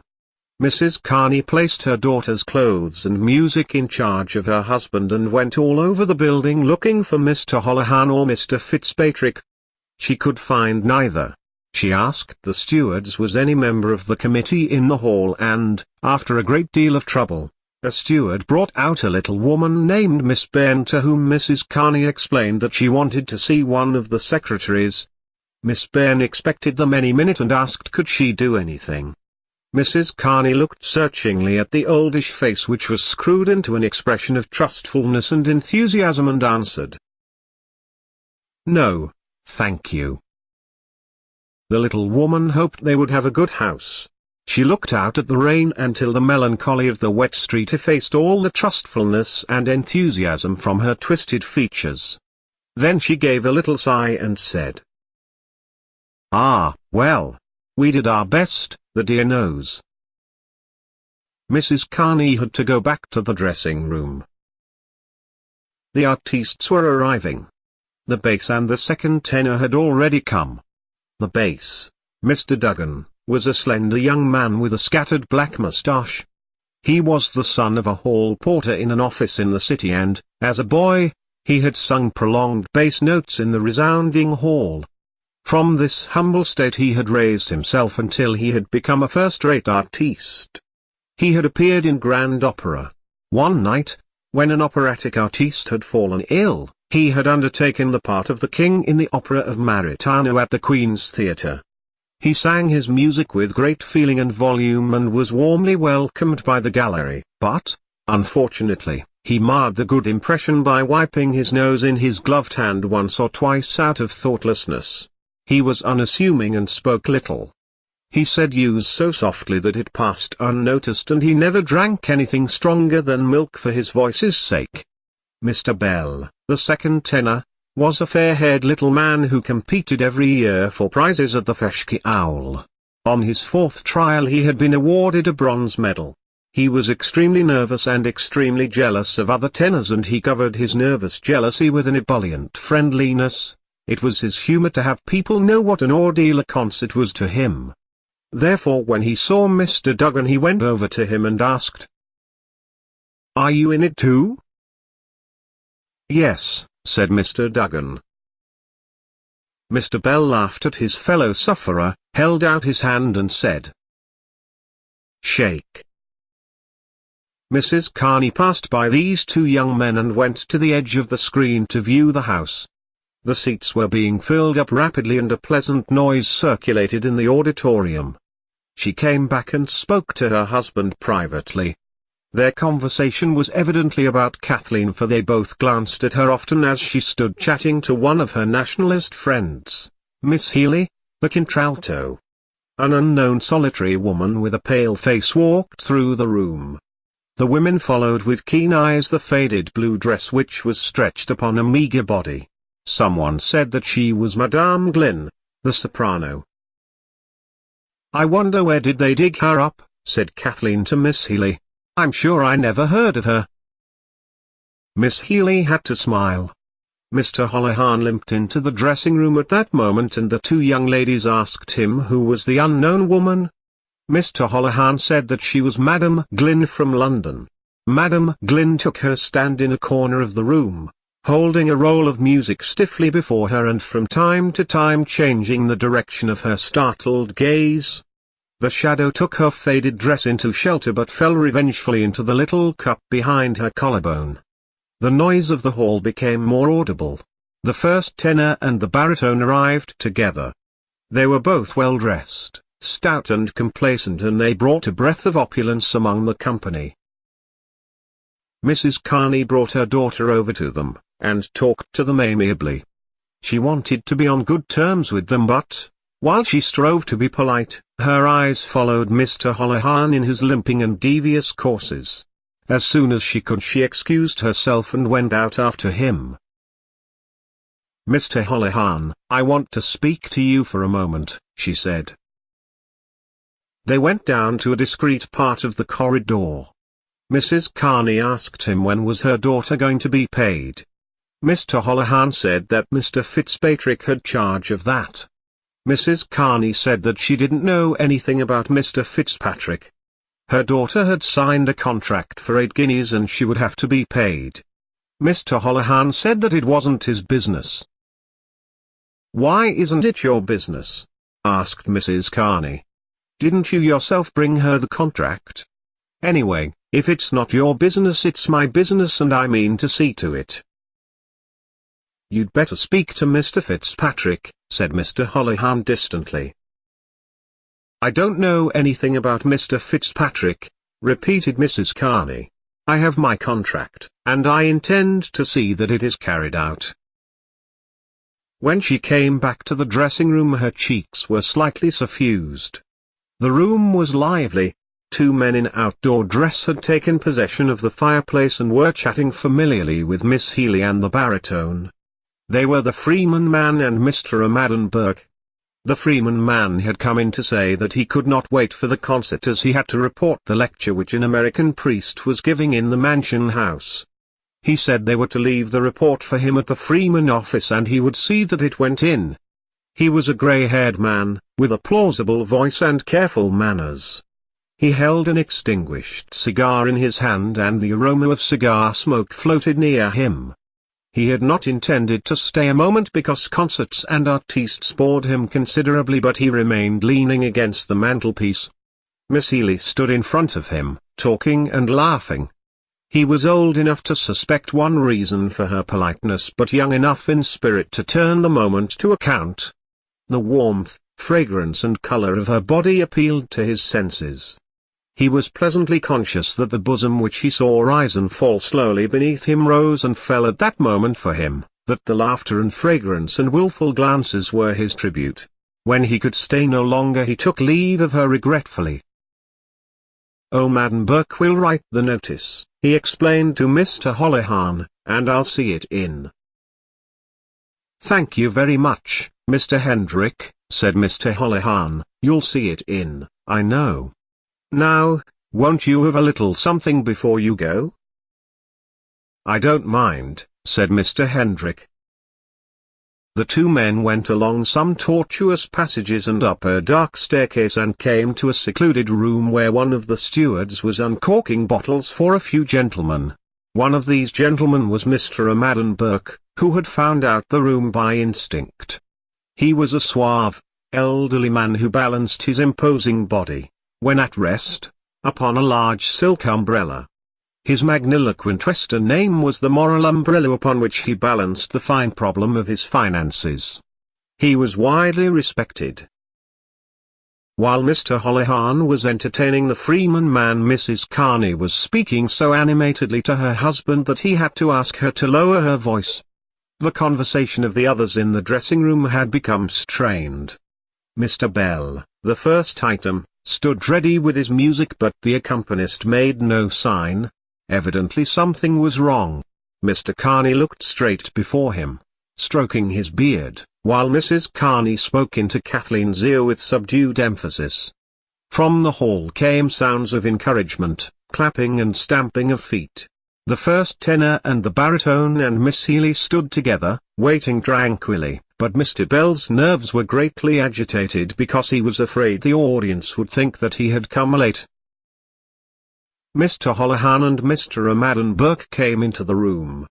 In a moment Mr. Holohan perceived the hush. He went over to Mrs. Carney and spoke with her earnestly. While they were speaking, the noise in the hall grew louder. Mr. Holohan became very red and excited.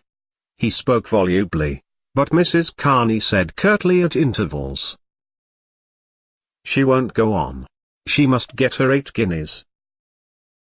Mr. Holohan pointed desperately towards the hall where the audience was clapping and stamping. He appealed to Mr. Carney and to Kathleen. But Mr. Carney continued to stroke his beard and Kathleen looked down, moving the point of her new shoe. It was not her fault. Mrs. Carney repeated. She won't go on without her money.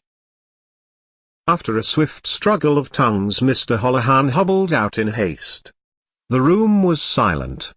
When the strain of the silence had become somewhat painful, Miss Healy said to the baritone, "Have you seen Mrs. Pate Campbell this week?"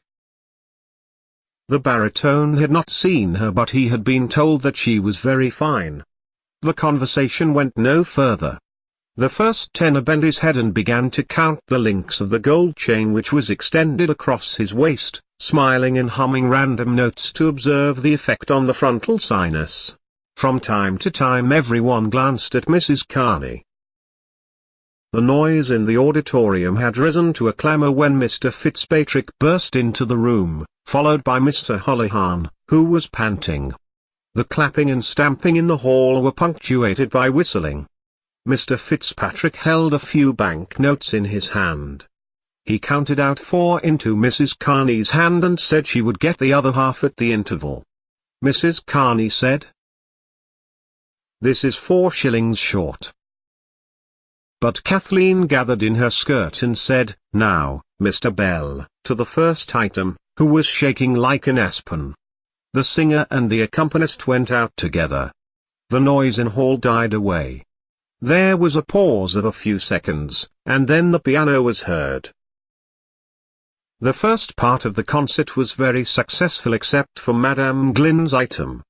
The poor lady sang Killarney in a bodiless gasping voice, with all the old-fashioned mannerisms of intonation and pronunciation which she believed lent elegance to her singing. She looked as if she had been resurrected from an old stage wardrobe, and the cheaper parts of the hall made fun of her high wailing notes. The first tenor and the contralto, however, brought down the house. Kathleen played a selection of Irish airs which was generously applauded. The first part closed with a stirring patriotic recitation delivered by a young lady who arranged amateur theatricals. It was deservedly applauded, and, when it was ended, the men went out for the interval, content. All this time the dressing-room was a hive of excitement. In one corner were Mr. Holohan, Mr. Fitzpatrick, Mississippi Ben, 2 of the stewards, the baritone, the bass, and Mr. O'Madden Burke. Mr. O'Madden Burke said it was the most scandalous exhibition he had ever witnessed. Miss Kathleen Carney's musical career was ended in Dublin after that, he said. The baritone was asked what did he think of Mrs. Carney's conduct. He did not like to say anything. He had been paid his money and wished to be at peace with men. However, he said that Mrs. Carney might have taken the artistes into consideration. The stewards and the secretaries debated hotly as to what should be done when the interval came. "I agree with Miss Ben," said Mr. O'Madden Burke. "Pay her nothing." In another corner of the room were Mrs. Carney and her husband, Mr. Bell, Mississippi Healy, and the young lady who had to recite the patriotic piece. Mrs. Carney said that the committee had treated her scandalously. She had spared neither trouble nor expense, and this was how she was repaid. They thought they had only a girl to deal with, and that, therefore, they could ride roughshod over her. But she would show them their mistake. They wouldn't have dared to have treated her like that if she had been a man. But she would see that her daughter got her rights, she wouldn't be fooled. If they didn't pay her to the last farthing, she would make Dublin ring. Of course she was sorry for the sake of the artistes. But what else could she do? She appealed to the second tenor, who said he thought she had not been well treated. Then she appealed to Miss Healy. Miss Healy wanted to join the other group, but she did not like to do so because she was a great friend of Kathleen's and the Kearneys had often invited her to their house. As soon as the first part was ended, Mr. Fitzpatrick and Mr. Holohan went over to Mrs. Carney and told her that the other 4 guineas would be paid after the committee meeting on the following Tuesday, and that, in case her daughter did not play for the second part, the committee would consider the contract broken and would pay nothing. "I haven't seen any committee," said Mrs. Carney angrily. "My daughter has her contract. She will get £4.8 into her hand, or a foot she won't put on that platform." "I'm surprised at you, "Mrs. Carney," said Mr. Holohan, "I never thought you would treat us this way." "And what way did you treat me?" asked Mrs. Carney. Her face was inundated with an angry color and she looked as if she would attack someone with her hands. "I'm asking for my rights," she said. "You might have some sense of decency," said Mr. Holohan. "Might I, indeed? And when I ask when my daughter is going to be paid I can't get a civil answer."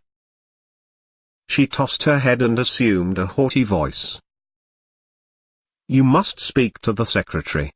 It's not my business. I'm a great fellow for the diddle I do." "I thought you were a lady," said Mr. Holohan, walking away from her abruptly. After that Mrs. Carney's conduct was condemned on all hands. Everyone approved of what the committee had done. She stood at the door, haggard with rage, arguing with her husband and daughter, gesticulating with them. She waited until it was time for the second part to begin in the hope that the secretaries would approach her. But Miss Healy had kindly consented to play one or two accompaniments. Mrs. Carney had to stand aside to allow the baritone and his accompanist to pass up to the platform. She stood still for an instant like an angry stone image and, when the first notes of the song struck her ear, she caught up her daughter's cloak and said to her husband, "Get a cab." He went out at once. Mrs. Carney wrapped the cloak round her daughter and followed him. As she passed through the doorway she stopped and glared into Mr. Holohan's face. "I'm not done with you yet," she said. "But I'm done with you," said Mr. Holohan. Kathleen followed her mother meekly. Mr. Holohan began to pace up and down the room, in order to cool himself for he felt his skin on fire. "That's a nice lady," he said. "Oh, she's a nice lady." "You did the proper thing, Holohan," said Mr. Amadan Burke, poised upon his umbrella in approval. Grace. Two gentlemen who were in the lavatory at the time tried to lift him up, but he was quite helpless. He lay curled up at the foot of the stairs down which he had fallen. They succeeded in turning him over. His hat had rolled a few yards away and his clothes were smeared with the filth and ooze of the floor on which he had lain, face downwards. His eyes were closed and he breathed with a grunting noise. A thin stream of blood trickled from the corner of his mouth. These two gentlemen and one of the curates carried him up the stairs and laid him down again on the floor of the bar. In 2 minutes he was surrounded by a ring of men. The manager of the bar asked everyone who he was and who was with him. No one knew who he was, but one of the curates said he had served the gentleman with a small rum. "Was he by himself?" asked the manager. "No, sir. There was 2 gentlemen with him." "And where are they?" No one knew. A voice said, "Give him air. He's fainted." The ring of onlookers distended and closed again elastically. A dark medal of blood had formed itself near the man's head on the tessellated floor. The manager, alarmed by the grey pallor of the man's face, sent for a policeman. His collar was unfastened and his necktie undone. He opened his eyes for an instant, sighed and closed them again. One of the gentlemen who had carried him upstairs held a dinged silk hat in his hand. The manager asked repeatedly, did no one know who the injured man was or where had his friends gone? The door of the bar opened and an immense constable entered. A crowd which had followed him down the laneway collected outside the door, struggling to look in through the glass panels. The manager at once began to narrate what he knew. The constable, a young man with thick immobile features, listened. He moved his head slowly to right and left and from the manager to the person on the floor, as if he feared to be the victim of some delusion. Then he drew off his glove, produced a small book from his waist, licked the lead of his pencil and made ready to indite. He asked in a suspicious provincial accent, "Who is the man? What's his name and address?" A young man in a cycling suit cleared his way through the ring of bystanders. He knelt down promptly beside the injured man and called for water. The constable knelt down also to help. The young man washed the blood from the injured man's mouth and then called for some brandy. The constable repeated the order in an authoritative voice until a curate came running with the glass. The brandy was forced down the man's throat. In a few seconds he opened his eyes and looked about him. He looked at the circle of faces and then, understanding, strove to rise to his feet. "You're all right now?" asked the young man in the cycling suit. "It's nothing," said the injured man, trying to stand up. He was helped to his feet. The manager said something about a hospital and some of the bystanders gave advice. The battered silk hat was placed on the man's head. The constable asked, "Where do you live?" The man, without answering, began to twirl the ends of his moustache. He made light of his accident. "It was nothing," he said, "only a little accident." He spoke very thickly. "Where do you live?" repeated the constable. The man said they were to get a cab for him. While the point was being debated, a tall agile gentleman of fair complexion, wearing a long yellow ulster, came from the far end of the bar. Seeing the spectacle, he called out, "Hello, Tom, old man. What's the trouble?"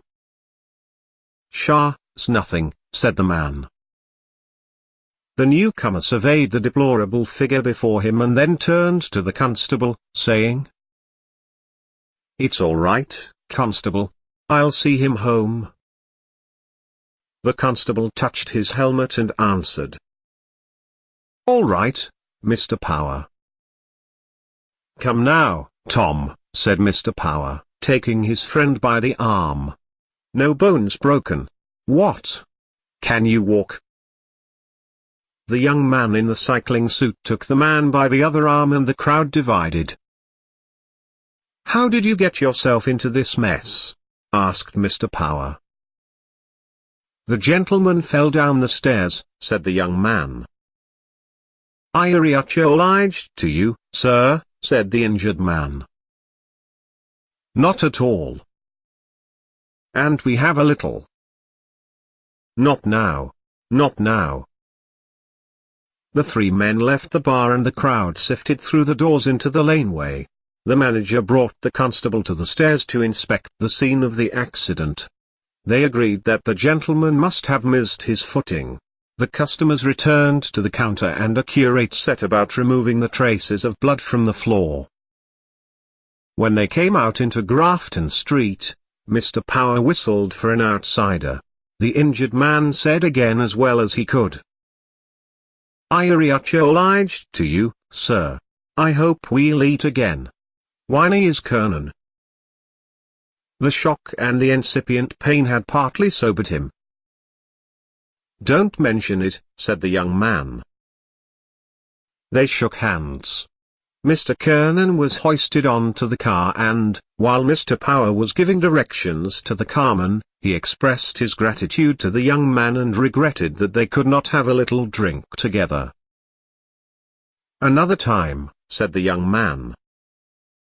The car drove off towards Westmoreland Street. As it passed Ballast Office the clock showed 9:30. A keen east wind hit them, blowing from the mouth of the river. Mr. Kernan was huddled together with cold. His friend asked him to tell how the accident had happened. "I ain't, Anne," he answered. "Why is hurt." "Show." The other leaned over the well of the car and peered into Mr. Kernan's mouth, but he could not see. He struck a match and, sheltering it in the shell of his hands, peered again into the mouth, which Mr. Kernan opened obediently. The swaying movement of the car brought the match to and from the open mouth. The lower teeth and gums were covered with clotted blood and a minute piece of the tongue seemed to have been bitten off. The match was blown out. "That's ugly," said Mr. Power. "It's nothing," said Mr. Kernan, closing his mouth and pulling the collar of his filthy coat across his neck.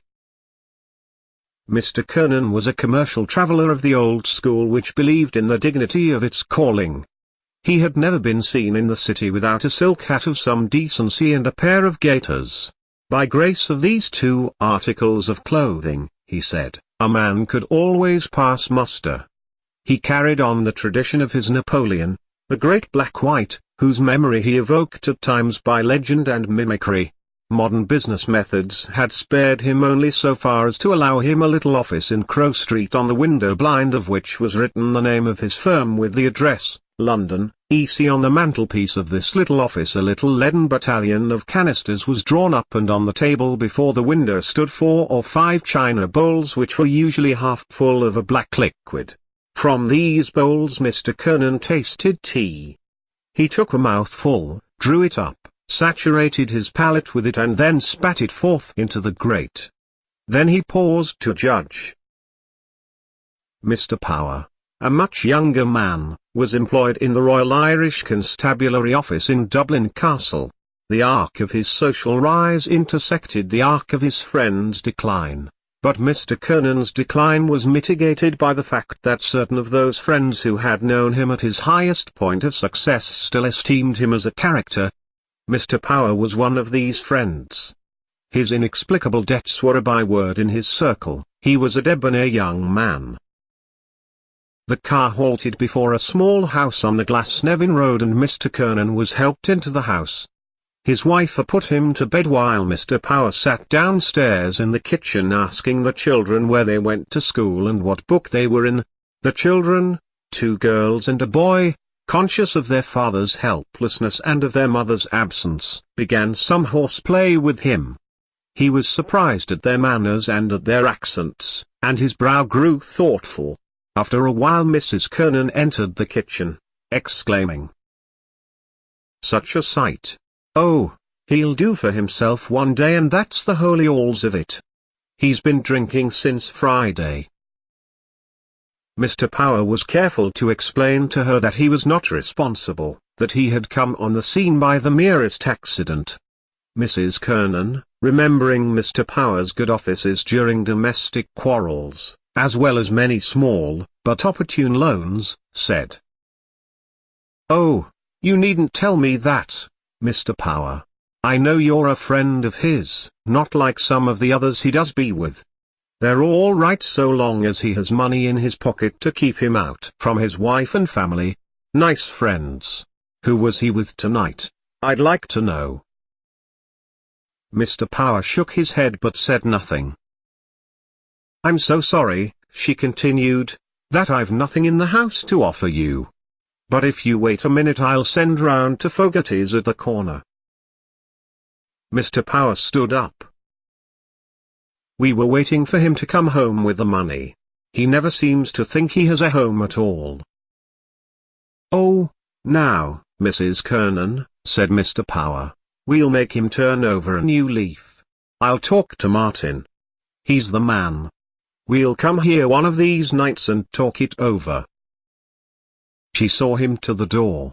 The carman was stamping up and down the footpath, and swinging his arms to warm himself. "It's very kind of you to bring him home," she said. "Not at all," said Mr. Power. He got up on the car. As it drove off he raised his hat to her gaily. "We'll make a new man of him," he said. "Good night, Mrs. Kernan." Mrs. Kernan's puzzled eyes watched the car till it was out of sight. Then she withdrew them, went into the house and emptied her husband's pockets. She was an active, practical woman of middle age. Not long before she had celebrated her silver wedding and renewed her intimacy with her husband by waltzing with him to Mr. Power's accompaniment. In her days of courtship Mr. Kernan had seemed to her a not ungallant figure, and she still hurried to the chapel door whenever a wedding was reported and, seeing the bridal pair, recalled with vivid pleasure how she had passed out of the Star of the Sea church in Sandymount, leaning on the arm of a jovial well-fed man, who was dressed smartly in a frock coat and lavender trousers and carried a silk hat gracefully balanced upon his other arm. After 3 weeks she had found a wife's life irksome and, later on, When she was beginning to find it unbearable, she had become a mother. The part of mother presented to her no insuperable difficulties, and for 25 years she had kept house shrewdly for her husband. Her two eldest sons were launched. One was in a draper's shop in Glasgow and the other was clerk to a tea merchant in Belfast. They were good sons, wrote regularly and sometimes sent home money. The other children were still at school. Mr. Kernan sent a letter to his office next day and remained in bed. She made beef tea for him and scolded him roundly. She accepted his frequent intemperance as part of the climate, healed him dutifully whenever he was sick and always tried to make him eat a breakfast. There were worse husbands. He had never been violent since the boys had grown up, and she knew that he would walk to the end of Thomas Street and back again to book even a small order. 2 nights after his friends came to see him, she brought them up to his bedroom, the air of which was impregnated with a personal odor, and gave them chairs at the fire. Mr. Kernan's tongue, the occasional stinging pain of which had made him somewhat irritable during the day, became more polite. He sat propped up in the bed by pillows, and a little color in his puffy cheeks made them resemble warm cinders. He apologized to his guests for the disorder of the room, but at the same time looked at them a little proudly, with a veteran's pride. He was quite unconscious that he was the victim of a plot which his friends, Mr. Cunningham, Mr. McCoy and Mr. Power, had disclosed to Mrs. Kernan in the parlour. The idea had been Mr. Power's, but its development was entrusted to Mr. Cunningham. Mr. Kernan came of Protestant stock and, though he had been converted to the Catholic faith at the time of his marriage, he had not been in the pale of the church for 20 years. He was fond, moreover, of giving side thrusts at Catholicism. Mr. Cunningham was the very man for such a case. He was an elder colleague of Mr. Power. His own domestic life was not very happy. People had great sympathy with him, for it was known that he had married an unpresentable woman who was an incurable drunkard. He had set up house for her 6 times, and each time she had pawned the furniture on him. Everyone had respect for poor Martin Cunningham. He was a thoroughly sensible man, influential and intelligent.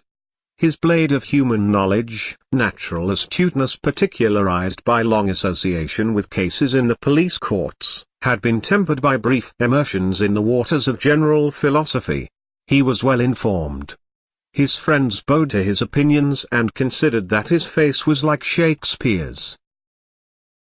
When the plot had been disclosed to her, Mrs. Kernan had said, "I leave it all in your hands, Mr. Cunningham." After a quarter of a century of married life, she had very few illusions left. Religion for her was a habit, and she suspected that a man of her husband's age would not change greatly before death. She was tempted to see a curious appropriateness in his accident, and, but that she did not wish to seem bloody-minded, she would have told the gentleman that Mr. Kernan's tongue would not suffer by being shortened. However, Mr. Cunningham was a capable man, and religion was religion. The scheme might do good and, at least, it could do no harm. Her beliefs were not extravagant. She believed steadily in the Sacred Heart as the most generally useful of all Catholic devotions and approved of the sacraments. Her faith was bounded by her kitchen, but, if she was put to it, she could believe also in the Banshee and in the Holy Ghost. The gentleman began to talk of the accident. Mr. Cunningham said that he had once known a similar case. A man of 70 had bitten off a piece of his tongue during an epileptic fit, and the tongue had filled in again so that no one could see a trace of the bite. "Well, I'm not 70, said the invalid. "God forbid," said Mr. Cunningham. "It doesn't pain you now?" asked Mr. McCoy. Mr. McCoy had been at one time a tenor of some reputation. His wife, who had been a soprano, still taught young children to play the piano at low terms. His line of life had not been the shortest distance between 2 points, and for short periods he had been driven to live by his wits. He had been a clerk in the Midland Railway, a canvasser for advertisements for the Irish Times and for the Freeman's Journal, a town traveller for a coal firm on commission, a private inquiry agent, a clerk in the office of the sub-sheriff, and he had recently become secretary to the city coroner. His new office made him professionally interested in Mr. Kernan's case. "Pain? Not much," answered Mr. Kernan. "But it's so sickening. I feel as if I wanted to retch off." "That's the booze," said Mr. Cunningham firmly. "No," said Mr. Kernan. "I think I caught a cold on the car. There's something keeps coming into my throat, phlegm or mucus," said Mr. McCoy. "It keeps coming like from down in my throat, sickening thing." "Yes, yes," said Mr. McCoy, "that's the thorax." He looked at Mr. Cunningham and Mr. Power at the same time with an air of challenge.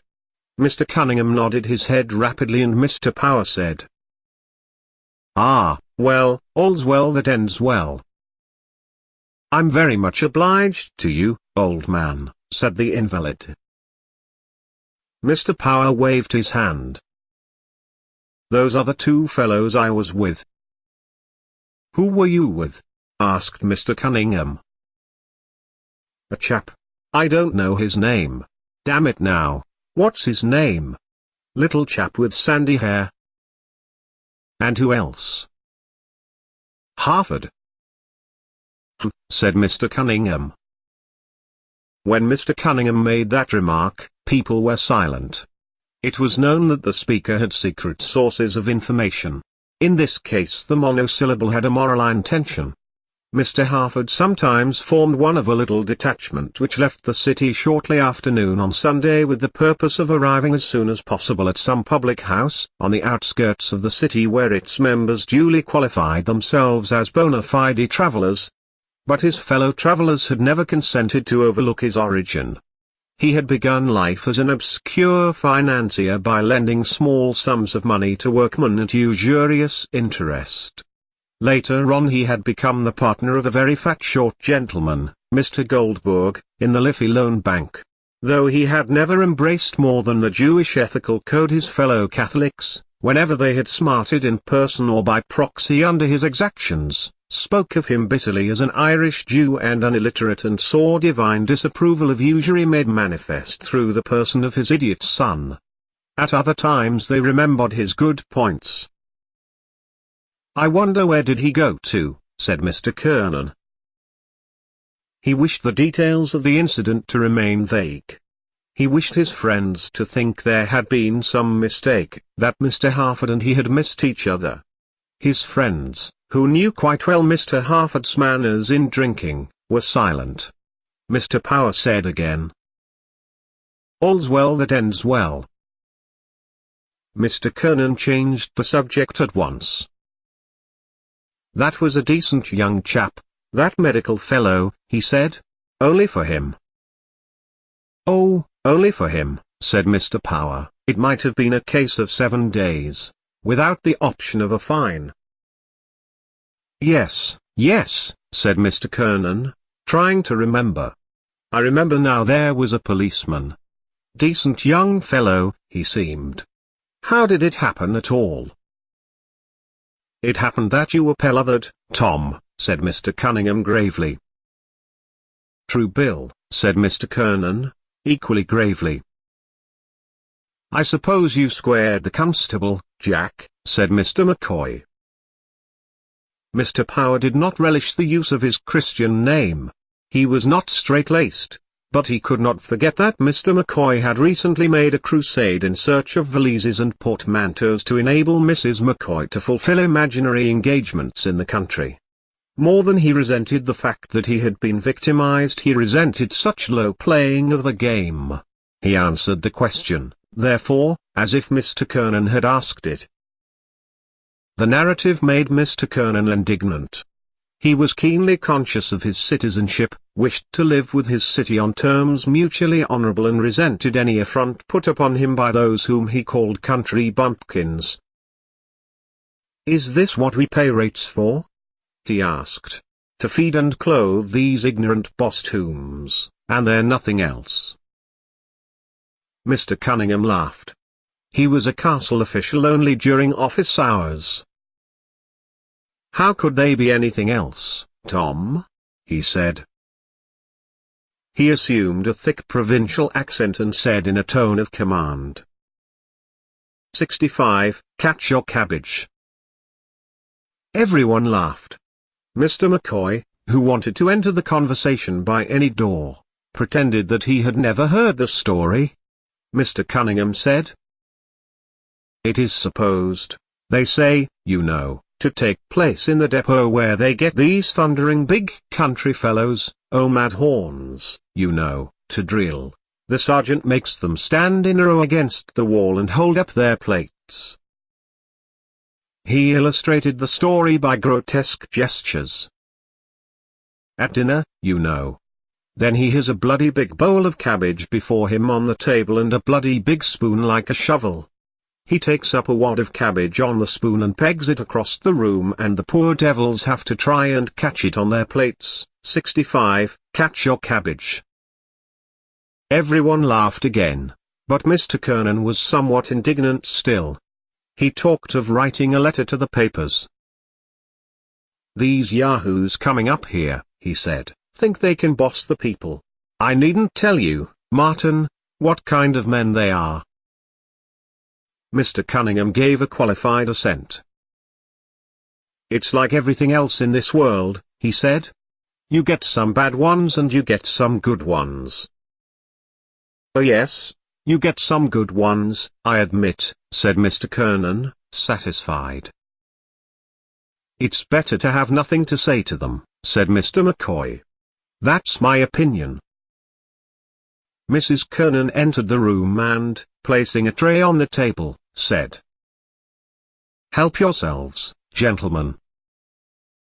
Mr. Power stood up to officiate, offering her his chair. She declined it, saying she was ironing downstairs, and, after having exchanged a nod with Mr. Cunningham behind Mr. Power's back, prepared to leave the room. Her husband called out to her, "And have you nothing for me, ducky?" "Oh, you! The back of my hand to you," said Mrs. Kernan darkly. Her husband called after her, "Nothing for poor little hubby." He assumed such a comical face and voice that the distribution of the bottles of stout took place amid general merriment. The gentlemen drank from their glasses, set the glasses again on the table and paused. Then Mr. Cunningham turned towards Mr. Power and said casually, "On Thursday night, you said, Jack?" "Thursday, yes," said Mr. Power. "Righto," said Mr. Cunningham promptly. "We can meet in Morley's," said Mr. McCoy. "That'll be the most convenient place." "But we mustn't be late," said Mr. Power earnestly, "because it is sure to be crammed to the doors." "We can meet at 7:30, said Mr. McCoy. "Righto," said Mr. Cunningham. 7:30 at Morley's be it. There was a short silence. Mr. Kernan waited to see whether he would be taken into his friend's confidence. Then he asked, "What's in the wind?" "Oh, it's nothing," said Mr. Cunningham. "It's only a little matter that we're arranging about for Thursday." "The opera, is it?" said Mr. Kernan. "No, no," said Mr. Cunningham in an evasive tone, "it's just a little, spiritual matter." "Oh," said Mr. Kernan. There was silence again. Then Mr. Power said, point blank, "To tell you the truth, Tom, we're going to make a retreat." "Yes, that's it," said Mr. Cunningham, "Jack and I and McCoy here, we're all going to wash the pot." He uttered the metaphor with a certain homely energy and, encouraged by his own voice, proceeded. "You see, we may as well all admit we're a nice collection of scoundrels, one and all. I say, one and all," he added with gruff charity and turning to Mr. Power. "Own up now." "I own up," said Mr. Power. "And I own up," said Mr. McCoy. "So we're going to wash the pot together," said Mr. Cunningham. A thought seemed to strike him. He turned suddenly to the invalid and said, "Do you know what, Tom, has just occurred to me? You might join in and we'd have a four-handed reel." "Good idea," said Mr. Power. "The four of us together." Mr. Kernan was silent. The proposal conveyed very little meaning to his mind, but, understanding that some spiritual agencies were about to concern themselves on his behalf, he thought he owed it to his dignity to show a stiff neck. He took no part in the conversation for a long while but listened, with an air of calm enmity, while his friends discussed the Jesuits. "I haven't such a bad opinion of the Jesuits," he said, intervening at length. "They're an educated order. I believe they mean well too." "They're the grandest order in the church, Tom," said Mr. Cunningham, with enthusiasm. "The general of the Jesuits stands next to the Pope." "There's no mistake about it," said Mr. McCoy. "If you want a thing well done and no flies about it, you go to a Jesuit. They're the boyos of influence. I'll tell you a case in point." "The Jesuits are a fine body of men," said Mr. Power. "It's a curious thing," said Mr. Cunningham, "about the Jesuit order. Every other order of the church had to be reformed at some time or other, but the Jesuit order was never once reformed. It never fell away." "Is that so?" asked Mr. McCoy. "That's a fact," said Mr. Cunningham. "That's history." "Look at their church, too," said Mr. Power. "Look at the congregation they have." "The Jesuits cater for the upper classes," said Mr. McCoy. "Of course," said Mr. Power. "Yes," said Mr. Kernan. "That's why I have a feeling for them. It's some of those secular priests, ignorant, bumptious." "They're all good men," said Mr. Cunningham, "each in his own way. The Irish priesthood is honoured all the world over." "Oh yes," said Mr. Power. "Not like some of the other priesthoods on the continent," said Mr. McCoy, unworthy of the name. "Perhaps you're right," said Mr. Kernan, relenting. "Of course I'm right," said Mr. Cunningham. "I haven't been in the world all this time and seen most sides of it without being a judge of character." The gentlemen drank again, one following another's example. Mr. Kernan seemed to be weighing something in his mind. He was impressed. He had a high opinion of Mr. Cunningham as a judge of character and as a reader of faces. He asked for particulars. "Oh, it's just a retreat, you know," said Mr. Cunningham. "Father Purdon is giving it. It's for businessmen, you know." "He won't be too hard on us, Tom," said Mr. Power persuasively. "Father Purdon? Father Purdon?" said the invalid. "Oh, you must know him, Tom," said Mr. Cunningham stoutly. "Fine jolly fellow. He's a man of the world like ourselves." "Ah, yes. I think I know him. Rather red face, tall." "That's the man." "And tell me, Martin, is he a good preacher?" "No. It's not exactly a sermon, you know. It's just kind of a friendly talk, you know, in a common-sense way." Mr. Kernan deliberated. Mr. McCoy said, "Father Tom Burke, that was the boy." "Oh, Father Tom Burke," said Mr. Cunningham, "that was a born orator. Did you ever hear him, Tom?" "Did I ever hear him?" said the invalid, nettled. "Rather. I heard him." "And yet they say he wasn't much of a theologian," said Mr. Cunningham. "Is that so?" said Mr. McCoy. Oh, of course, nothing wrong, you know. Only sometimes, they say, he didn't preach what was quite orthodox. Ah, he was a splendid man, said Mr. McCoy. I heard him once, Mr. Kernan continued. I forget the subject of his discourse now. Crofton and I were in the back of the pit, you know, there.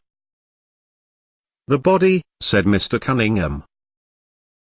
Yes, in the back near the door. I forget now what. Oh yes, it was on the Pope, the late Pope. I remember it well. Upon my word it was magnificent, the style of the oratory. And his voice. God! Hadn't he a voice? The prisoner of the Vatican, he called him. I remember Crofton saying to me when we came out. But he's an Orangeman, Crofton, isn't he? Said Mr. Power. Course he is, said Mr. Kernan, and a damned decent Orangeman too.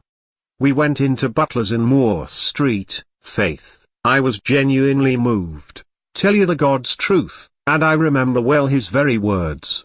Kernan, he said, we worship at different altars, he said, but our belief is the same. Struck me as very well put. There's a good deal in that, said Mr. Power. There used always to be crowds of Protestants in the chapel where Father Tom was preaching. There's not much difference between us, said Mr. McCoy. We both believe in. He hesitated for a moment, in the Redeemer. Only they don't believe in the Pope and in the Mother of God. But, of course, said Mr. Cunningham quietly and effectively, our religion is the religion, the old, original faith. Not a doubt of it, said Mr. Kernan warmly. Mrs. Kernan came to the door of the bedroom and announced. Here's a visitor for you. Who is it? Mr. Fogarty. Oh, come in. Come in. A pale oval face came forward into the light. The arch of its fair trailing moustache was repeated in the fair eyebrows looped above pleasantly astonished eyes. Mr. Fogarty was a modest grocer.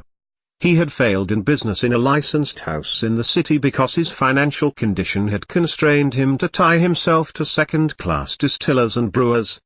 He had opened a small shop on Glasnevin Road where, he flattered himself, his manners would ingratiate him with the housewives of the district.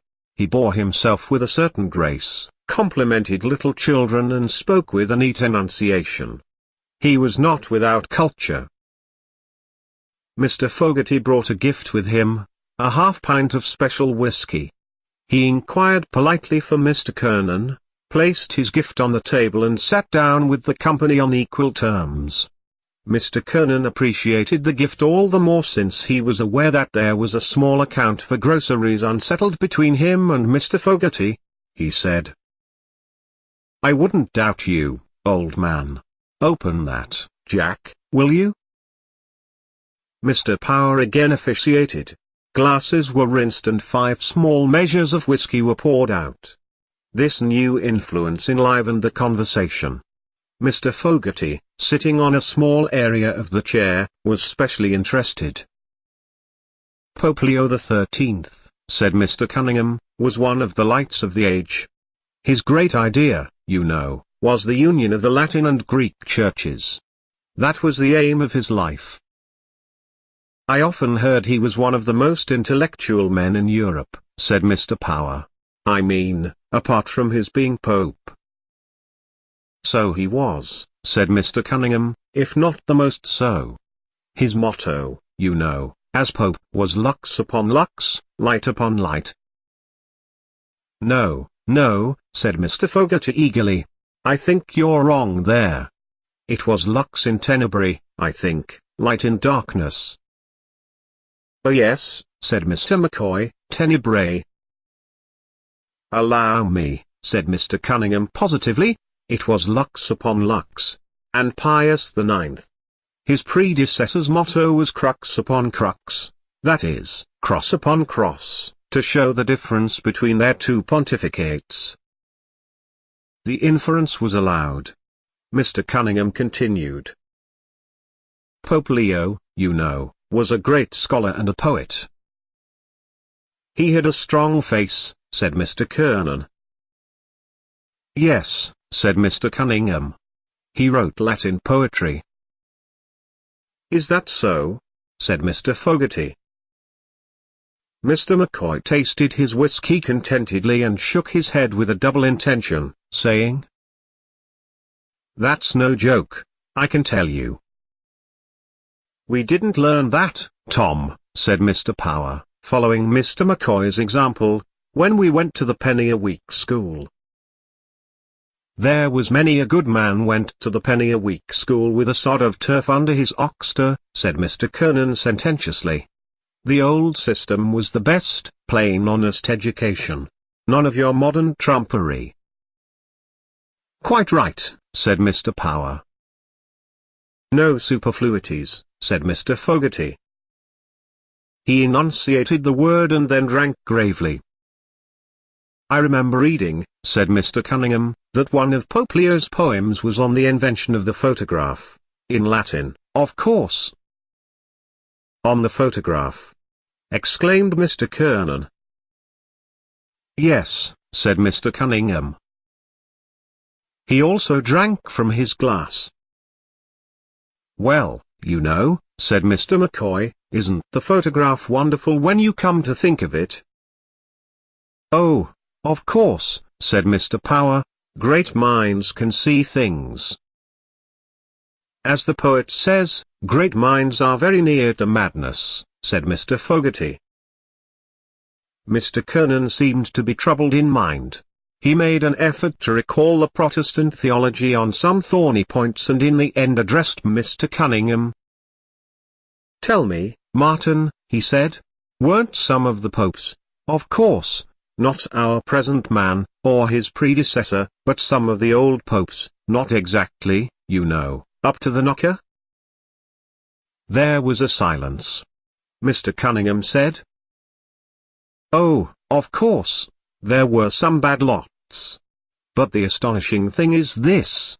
Not one of them, not the biggest drunkard, not the most out-and-out ruffian, not one of them ever preached ex cathedra a word of false doctrine. Now isn't that an astonishing thing? That is, said Mr. Kernan. Yes, because when the Pope speaks ex cathedra, Mr. Fogarty explained, he is infallible. Yes, said Mr. Cunningham. Oh, I know about the infallibility of the Pope. I remember I was younger then. Or was it that? Mr. Fogarty interrupted. He took up the bottle and helped the others to a little more. Mr. McCoy, seeing that there was not enough to go round, pleaded that he had not finished his first measure. The others accepted under protest. The light music of whiskey falling into glasses made an agreeable interlude. What's that you were saying, Tom? Asked Mr. McCoy. Papal infallibility, said Mr. Cunningham, that was the greatest scene in the whole history of the Church. How was that, Martin? Asked Mr. Power.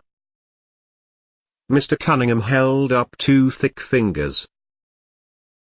In the Sacred College, you know, of cardinals and archbishops and bishops there were two men who held out against it while the others were all for it. The whole conclave except these two was unanimous. No. They wouldn't have it. Ha! Said Mr. McCoy.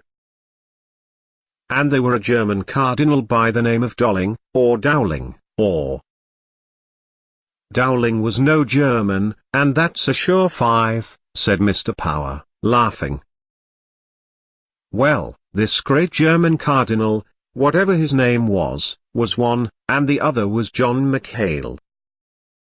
What? Cried Mr. Kernan. Is it John of Durham? Are you sure of that now? Asked Mr. Fogarty dubiously. I thought it was some Italian or American. John of Durham, repeated Mr. Cunningham, was the man. He drank and the other gentlemen followed his lead. Then he resumed. There they were at it, all the cardinals and bishops and archbishops from all the ends of the earth, and these two fighting dog and devil, until at last the Pope himself stood up and declared infallibility a dogma of the Church ex cathedra. On the very moment John McHale, who had been arguing and arguing against it, stood up and shouted out with the voice of a lion, "Credo!" "I believe," said Mr. Fogarty. "Credo," said Mr. Cunningham. That showed the faith he had. He submitted the moment the Pope spoke. "And what about Dowling?" asked Mr. McCoy. "The German cardinal wouldn't submit. He left the church." Mr. Cunningham's words had built up the vast image of the church in the minds of his hearers. His deep raucous voice had thrilled them as it uttered the word of belief and submission. When Mrs. Kernan came into the room drying her hands, she came into a solemn company. She did not disturb the silence, but leaned over the rail at the foot of the bed. "I once saw John McHale," said Mr. Kernan, "and I'll never forget it as long as I live."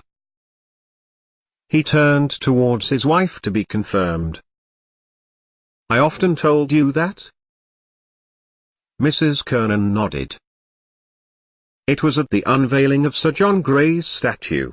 Edmund Dwyer Gray was speaking, blathering away, and here was this old fellow, crabbed-looking old chap, looking at him from under his bushy eyebrows. Mr. Kernan knitted his brows and, lowering his head like an angry bull, glared at his wife. "God!" he exclaimed, resuming his natural face, "I never saw such an eye in a man's head. It was as much as to say, 'I have you properly taped, my lad.' He had an eye like a hawk." "None of the Greys was any good," said Mr. Power. There was a pause again. Mr. Power turned to Mrs. Kernan and said with abrupt joviality, "Well, Mrs. Kernan, we're going to make your man here a good, holy, pious and God-fearing Roman Catholic." He swept his arm round the company inclusively. "We're all going to make a retreat together and confess our sins, and God knows we want it badly." "I don't mind," said Mr. Kernan, smiling a little nervously. Mrs. Kernan thought it would be wiser to conceal her satisfaction. So she said, "I pity the poor priest that has to listen to your tale." Mr. Kernan's expression changed. "If he doesn't like it," he said bluntly, "he can do the other thing. I'll just tell him my little tale of woe. I'm not such a bad fellow." Mr. Cunningham intervened promptly. "We'll all renounce the devil," he said, "together, not forgetting his works and pomps." "Get behind me, Satan," said Mr. Fogarty, laughing and looking at the others. Mr. Power said nothing. He felt completely out-generaled. But a pleased expression flickered across his face. "All we have to do," said Mr. Cunningham, "is to stand up with lighted candles in our hands and renew our baptismal vows." "Oh, don't forget the candle, Tom," said Mr. McCoy, "whatever you do." "What?" said Mr. Kernan. "Must I have a candle?" "Oh yes," said Mr. Cunningham.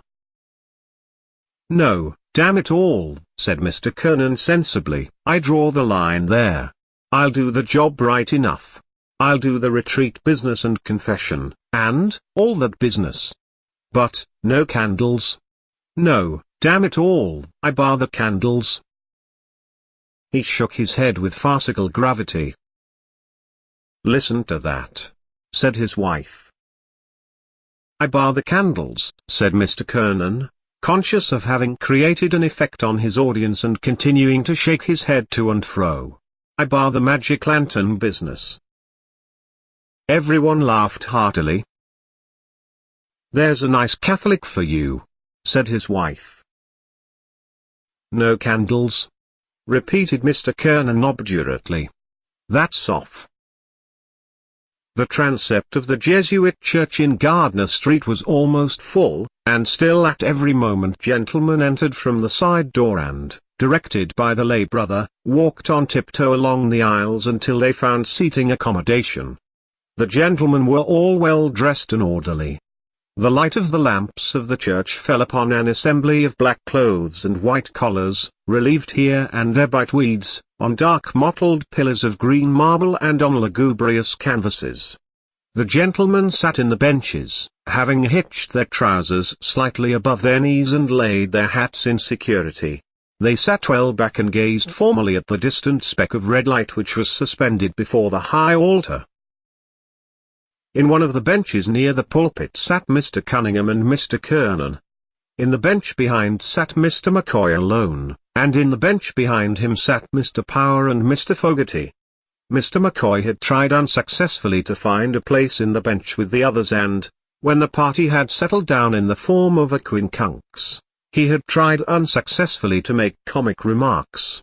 As these had not been well received he had desisted. Even he was sensible of the decorous atmosphere and even he began to respond to the religious stimulus. In a whisper Mr. Cunningham drew Mr. Kernan's attention to Mr. Harford, the money-lender, who sat some distance off, and to Mr. Fanning, the registration agent and mayor-maker of the city, who was sitting immediately under the pulpit beside one of the newly elected councillors of the ward. To the right sat old Michael Grimes, the owner of 3 pawnbrokers' shops, and Dan Hogan's nephew, who was up for the job in the town clerk's office. Farther in front sat Mr. Hendrick, the chief reporter of the Freeman's Journal, and poor O'Carroll, an old friend of Mr. Kernan's, who had been at one time a considerable commercial figure. Gradually, as he recognized familiar faces, Mr. Kernan began to feel more at home. His hat, which had been rehabilitated by his wife, rested upon his knees. Once or twice he pulled down his cuffs with one hand while he held the brim of his hat lightly, but firmly, with the other hand. A powerful-looking figure, the upper part of which was draped with a white surplice, was observed to be struggling into the pulpit. Simultaneously the congregation unsettled, produced handkerchiefs and knelt upon them with care. Mr. Kernan followed the general example. The priest's figure now stood upright in the pulpit, 2/3 of its bulk, crowned by a massive red face, appearing above the balustrade. Father Purdon knelt down, turned towards the red speck of light and, covering his face with his hands, prayed. After an interval, he uncovered his face and rose. The congregation rose also and settled again on its benches. Mr. Kernan restored his hat to its original position on his knee and presented an attentive face to the preacher. The preacher turned back each wide sleeve of his surplice with an elaborate large gesture and slowly surveyed the array of faces. Then he said, "For the children of this world are wiser in their generation than the children of light. Wherefore make unto yourselves friends out of the mammon of iniquity so that when you die they may receive you into everlasting dwellings." Father Purdon developed the text with resonant assurance. It was one of the most difficult texts in all the scriptures, he said, to interpret properly. It was a text which might seem to the casual observer at variance with the lofty morality elsewhere preached by Jesus Christ. But, he told his hearers, the text had seemed to him specially adapted for the guidance of those whose lot it was to lead the life of the world and who yet wished to lead that life not in the manner of worldlings. It was a text for businessmen and professional men. Jesus Christ, with his divine understanding of every cranny of our human nature, understood that all men were not called to the religious life, that by far the vast majority were forced to live in the world and, to a certain extent, for the world, and in this sentence he designed to give them a word of counsel, setting before them as exemplars in the religious life those very worshippers of mammon who were of all men the least solicitous in matters religious. He told his hearers that he was there that evening for no terrifying, no extravagant purpose, but as a man of the world speaking to his fellow men. He came to speak to businessmen and he would speak to them in a businesslike way. If he might use the metaphor, he said, He was their spiritual accountant, and he wished each and every one of his hearers to open his books, the books of his spiritual life, and see if they tallied accurately with conscience. Jesus Christ was not a hard taskmaster. He understood our little failings, understood the weakness of our poor fallen nature, understood the temptations of this life. We might have had, we all had from time to time, our temptations, we all had, our failings. But one thing only, he said, he would ask of his hearers. And that was, to be straight and manly with God. If their accounts tallied in every point to say, "Well, I have verified my accounts. I find all well." But if, as might happen, there were some discrepancies, to admit the truth, to be frank and say like a man, "Well, I have looked into my accounts. I find this wrong and this wrong. But, with God's grace, I will rectify this and this. I will set right my accounts." The dead. Lily, the caretaker's daughter, was literally run off her feet. Hardly had she brought one gentleman into the little pantry behind the office on the ground floor and helped him off with his overcoat than the wheezy hall doorbell clanged again and she had to scamper along the bare hallway to let in another guest. It was well for her she had not to attend to the ladies also.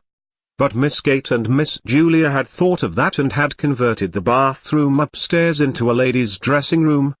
Miss Kate and Miss Julia were there, gossiping and laughing and fussing, walking after each other to the head of the stairs, peering down over the banisters and calling down to Lily to ask her who had come. It was always a great affair, the Mrs. Morcan's annual dance. Everybody who knew them came to it. Members of the family, old friends of the family, the members of Julia's choir, any of Kate's pupils that were grown up enough, and even some of Mary Jane's pupils too. Never once had it fallen flat. For years and years it had gone off in splendid style as long as anyone could remember, ever since Kate and Julia, after the death of their brother Pat, had left the house in Stony Batter and taken Mary Jane, their only niece, to live with them in the dark gaunt house on Usher's Island, the upper part of which they had rented from Mr. Fulham, the corn factor on the ground floor. That was a good 30 years ago if it was a day. Mary Jane, who was then a little girl in short clothes, was now the main prop of the household, for she had the organ in Haddington Road. She had been through the academy and gave a pupils' concert every year in the upper room of the Antient concert rooms. Many of her pupils belonged to the better class families on the Kingstown and Dorking line. Old as they were, her aunts also did their share. Julia, though she was quite grey, was still the leading soprano in Adam and Eve's, and Kate, being too feeble to go about much, gave music lessons to beginners on the old square piano in the back room. Lily, the caretaker's daughter, did housemaid's work for them. Though their life was modest, they believed in eating well, the best of everything, diamond bone sirloins, 3-shilling tea and the best bottled stout. But Lily seldom made a mistake in the orders, so that she got on well with her 3 mistresses. They were fussy, that was all. But the only thing they would not stand was back answers. Of course they had good reason to be fussy on such a night. And then it was long after 10 o'clock and yet there was no sign of Gabriel and his wife. Besides, they were dreadfully afraid that Freddie Malins might turn up screwed. They would not wish for worlds that any of Mary Jane's pupils should see him under the influence, and when he was like that it was sometimes very hard to manage him. Freddie Malins always came late, but they wondered what could be keeping Gabriel, and that was what brought them every 2 minutes to the banisters to ask Lily had Gabriel or Freddie come. "Oh, Mr. Conroy," said Lily to Gabriel when she opened the door for him. "Miss Kate and Miss Julia thought you were never coming. Good night, Mrs. Conroy." "I'll engage they did," said Gabriel, "but they forget that my wife here takes 3 mortal hours to dress herself." He stood on the mat, scraping the snow from his galoshes, while Lily led his wife to the foot of the stairs and called out, "Miss Kate, here's Mrs. Conroy." Kate and Julia came toddling down the dark stairs at once. Both of them kissed Gabriel's wife, said she must be perished alive, and asked was Gabriel with her. "Here I am, as right as the mail, Aunt Kate. Go on up. I'll follow," called out Gabriel from the dark. He continued scraping his feet vigorously while the three women went upstairs, laughing, to the ladies' dressing room. A light fringe of snow lay like a cape on the shoulders of his overcoat and like toe caps on the toes of his galoshes, and, as the buttons of his overcoat slipped with a squeaking noise through the snow-stiffened frieze, a cold, fragrant air from out of doors escaped from crevices and folds. "Is it snowing again, Mr. Conroy?" asked Lily. She had preceded him into the pantry to help him off with his overcoat. Gabriel smiled at the 3 syllables she had given his surname and glanced at her. She was a slim, growing girl, pale in complexion and with hay-colored hair. The gas in the pantry made her look still paler. Gabriel had known her when she was a child and used to sit on the lowest step nursing a rag doll. "Yes, Lily," he answered, "and I think we're in for a night of it." He looked up at the pantry ceiling, which was shaking with the stamping and shuffling of feet on the floor above, listened for a moment to the piano and then glanced at the girl, who was folding his overcoat carefully at the end of a shelf. "Tell me, Lily," he said in a friendly tone, "do you still go to school?" "Oh no, sir," she answered. "I'm done schooling this year and more." "Oh, then," said Gabriel gaily, "I suppose we'll be going to your wedding one of these fine days with your young man, eh?" The girl glanced back at him over her shoulder and said with great bitterness, "The men that is now is only all palaver and what they can get out of you." Gabriel colored as if he felt he had made a mistake and, without looking at her, kicked off his galoshes and flicked actively with his muffler at his patent leather shoes. He was a stout, tallish young man. The high color of his cheeks pushed upwards even to his forehead, where it scattered itself in a few formless patches of pale red, and on his hairless face there scintillated restlessly the polished lenses and the bright gilt trims of the glasses which screened his delicate and restless eyes. His glossy black hair was parted in the middle and brushed in a long curve behind his ears, where it curled slightly beneath the groove left by his hat. When he had flicked luster into his shoes, he stood up and pulled his waistcoat down more tightly on his plump body. Then he took a coin rapidly from his pocket.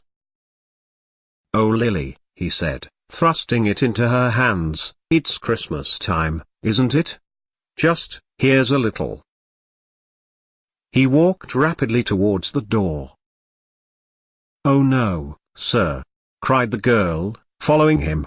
"Really, sir, I wouldn't take it." "Christmas time. Christmas time," said Gabriel, almost trotting to the stairs and waving his hand to her in deprecation. The girl, seeing that he had gained the stairs, called out after him, "Well, thank you, sir." He waited outside the drawing-room door until the waltz should finish, listening to the skirts that swept against it and to the shuffling of feet. He was still discomposed by the girl's bitter and sudden retort. It had cast a gloom over him which he tried to dispel by arranging his cuffs and the bows of his tie. He then took from his waistcoat pocket a little paper and glanced at the headings he had made for his speech.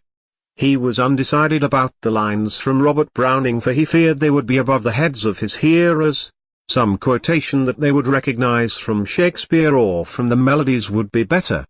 The indelicate clacking of the men's heels and the shuffling of their soles reminded him that their grade of culture differed from his.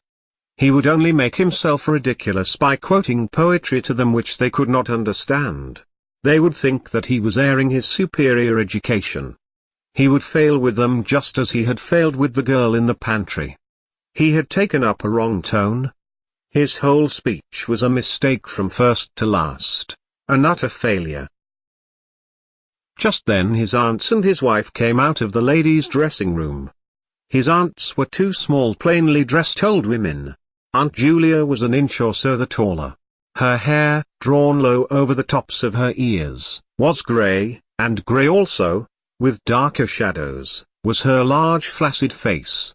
Though she was stout in build and stood erect, her slow eyes and parted lips gave her the appearance of a woman who did not know where she was or where she was going. Aunt Kate was more vivacious. Her face, healthier than her sister's, was all puckers and creases, like a shriveled red apple, and her hair, braided in the same old-fashioned way, had not lost its ripe nut color. They both kissed Gabriel frankly. He was their favorite nephew, the son of their dead elder sister, Ellen, who had married T.J. Conroy of the Portland Docks. "Greta tells me you're not going to take a cab back to Monkstown tonight, Gabriel," said Aunt Kate. "No," said Gabriel, turning to his wife, "we had quite enough of that last year, hadn't we? Don't you remember, Aunt Kate, what a cold Greta got out of it? Cab windows rattling all the way, and the east wind blowing in after we passed Merion. Very jolly it was. Greta caught a dreadful cold." Aunt Kate frowned severely and nodded her head at every word. "Quite right, Gabriel, quite right," she said. "You can't be too careful." "But as for Greta there," said Gabriel, "she'd walk home in the snow if she were let." Mrs. Conroy laughed. "Don't mind him, Aunt Kate," she said. "He's really an awful bother, what with green shades for Tom's eyes at night and making him do the dumbbells, and forcing Eva to eat the stirabout. The poor child. And she simply hates the sight of it. Oh, but you'll never guess what he makes me wear now." She broke out into a peal of laughter and glanced at her husband, whose admiring and happy eyes had been wandering from her dress to her face and hair. The two aunts laughed heartily too, for Gabriel's solicitude was a standing joke with them. "Galoshes," said Mrs. Conroy. "That's the latest. Whenever it's wet underfoot I must put on my galoshes. Tonight even he wanted me to put them on, but I wouldn't. The next thing he'll buy me will be a diving suit." Gabriel laughed nervously and patted his tie reassuringly while Aunt Kate nearly doubled herself, so heartily did she enjoy the joke. The smile soon faded from Aunt Julia's face and her mirthless eyes were directed towards her nephew's face. After a pause she asked, "And what are galoshes, Gabriel?" "Galoshes, Julia!" exclaimed her sister. "Goodness me, don't you know what galoshes are? You wear them over your boots, Greta, isn't it?" "Yes," said Mrs. Conroy. "Got a picture things. We both have a pair now. Gabriel says everyone wears them on the continent." "Oh, on the continent," murmured Aunt Julia, nodding her head slowly. Gabriel knitted his brows and said, as if he were slightly angered, "It's nothing very wonderful, but Greta thinks it very funny because she says the word reminds her of Christy Minstrels." "But tell me, Gabriel," said Aunt Kate, with brisk tact. "Of course, you've seen about the room," Greta was saying. "Oh, the room is all right," replied Gabriel. "I've taken one in the Gresham." "To be sure," said Aunt Kate, "by far the best thing to do. And the children, Greta, you're not anxious about them?" "Oh, for one night," said Mrs. Conroy. "Besides, Bessie will look after them." "To be sure," said Aunt Kate again. "What a comfort it is to have a girl like that, one you can depend on. There's that Lily, I'm sure I don't know what has come over her lately. She's not the girl she was at all." Gabriel was about to ask his aunt some questions on this point, but she broke off suddenly to gaze after her sister, who had wandered down the stairs and was craning her neck over the banisters. "Now, I ask you," she said almost testily, "where is Julia going? Julia, Julia, where are you going?" "Julia," who had gone halfway down one flight, came back and announced blandly, "Here's Freddie." At the same moment a clapping of hands and a final flourish of the pianist told that the waltz had ended. The drawing-room door was opened from within and some couples came out. Aunt Kate drew Gabriel aside hurriedly and whispered into his ear, "Slip down, Gabriel, like a good fellow, and see if he's all right, and don't let him up if he's screwed. I'm sure he's screwed. I'm sure he is." Gabriel went to the stairs and listened over the banisters. He could hear two persons talking in the pantry. Then he recognized Freddie Malon's laugh. He went down the stairs noisily. "It's such a relief," said Aunt Kate to Mrs. Conroy, "that Gabriel is here. I always feel easier in my mind when he's here. Julia, there's Miss Daly and Miss Power will take some refreshment. Thanks for your beautiful waltz, Miss Daly. It made lovely time." A tall wizen-faced man, with a stiff grizzled moustache and swarthy skin, who was passing out with his partner said, "And may we have some refreshment, too, Miss Morkan?" "Julia," said Aunt Kate summarily, "and here's Mr. Brown and Miss Furlong. Take them in, Julia, with Miss Daly and Miss Power." "I'm the man for the ladies," said Mr. Brown, pursing his lips until his moustache bristled and smiling in all his wrinkles. "You know, Miss Morkan, the reason they are so fond of me is—" He did not finish his sentence, but, seeing that Aunt Kate was out of earshot, at once led the three young ladies into the back room. The middle of the room was occupied by two square tables placed end to end, and on these Aunt Julia and the caretaker were straightening and smoothing a large cloth. On the sideboard were arrayed dishes and plates, and glasses and bundles of knives and forks and spoons. The top of the closed square piano served also as a sideboard for viands and sweets. At a smaller sideboard in one corner two young men were standing, drinking hot bitters. Mr. Brown led his charges thither and invited them all, in jest, to some ladies' punch, hot, strong and sweet. As they said they never took anything strong, he opened 3 bottles of lemonade for them. Then he asked one of the young men to move aside, and, taking hold of the decanter, filled out for himself a goodly measure of whiskey. The young men eyed him respectfully while he took a trial sip.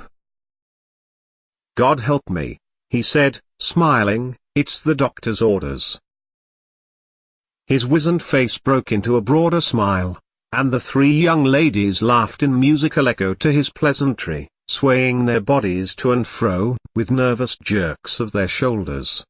The boldest said, "Oh, now, Mr. Brown, I'm sure the doctor never ordered anything of the kind."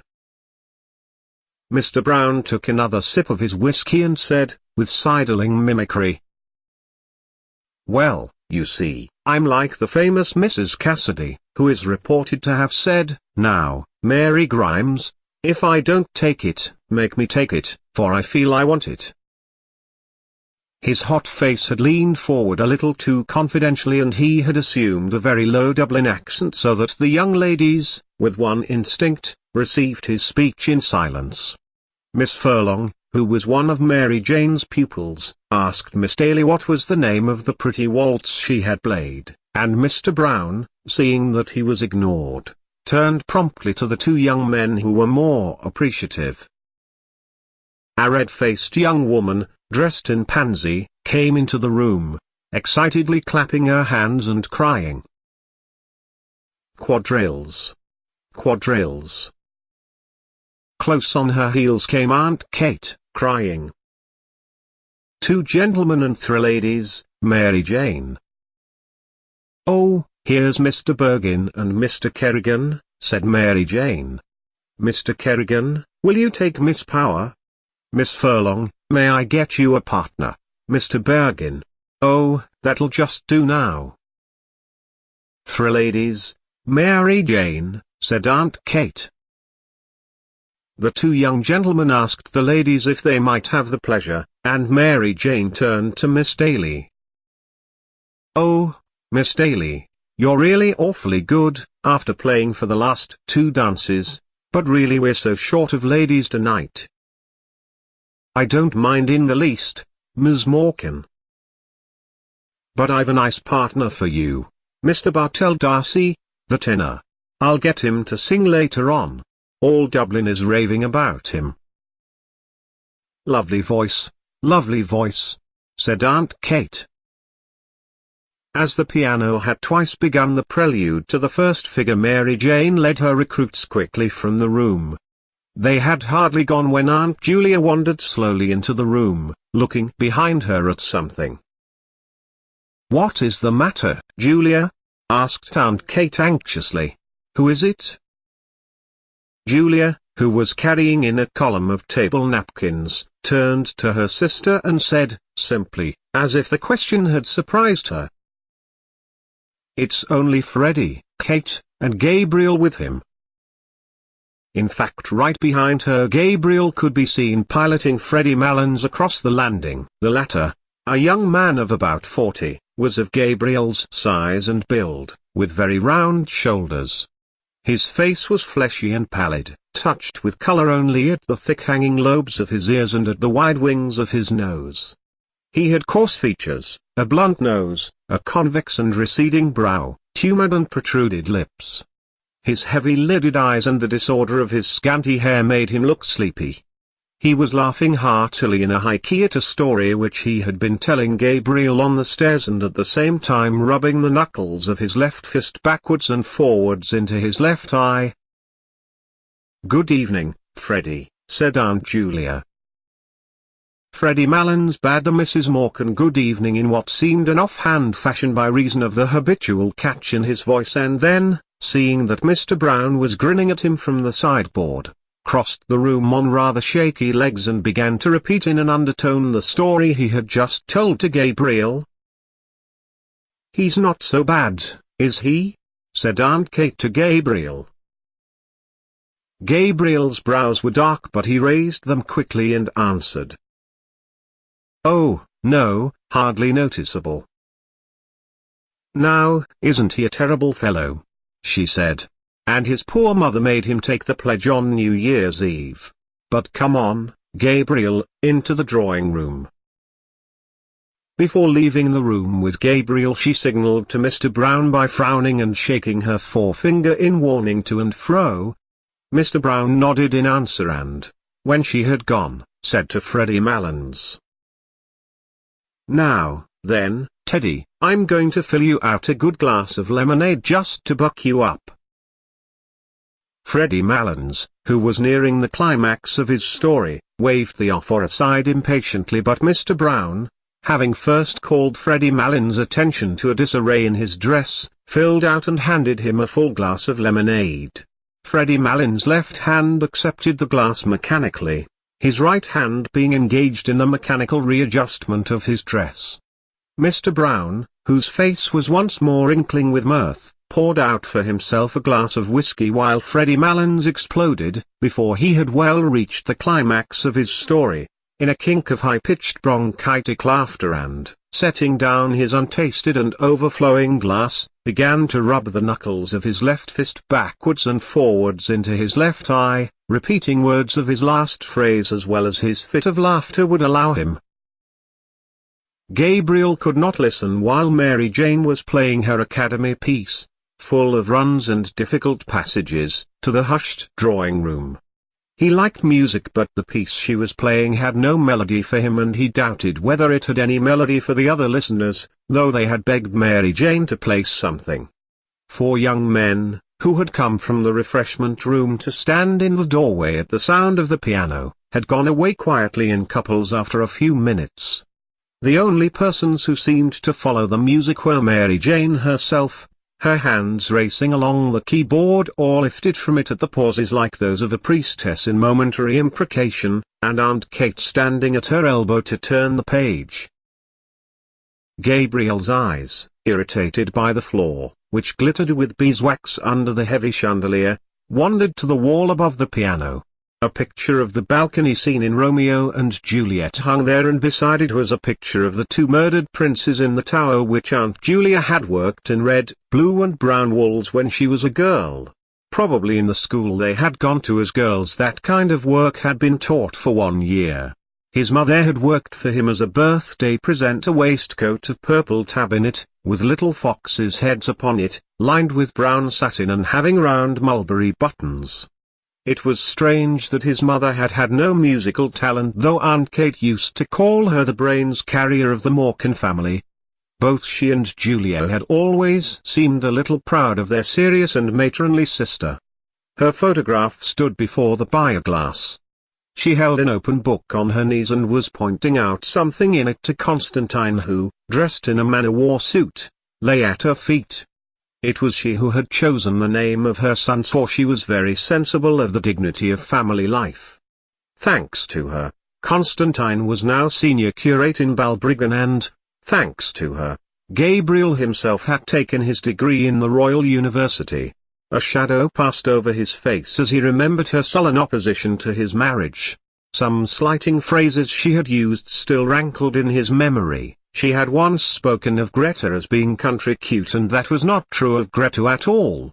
It was Greta who had nursed her during all her last long illness in their house at Monkstown.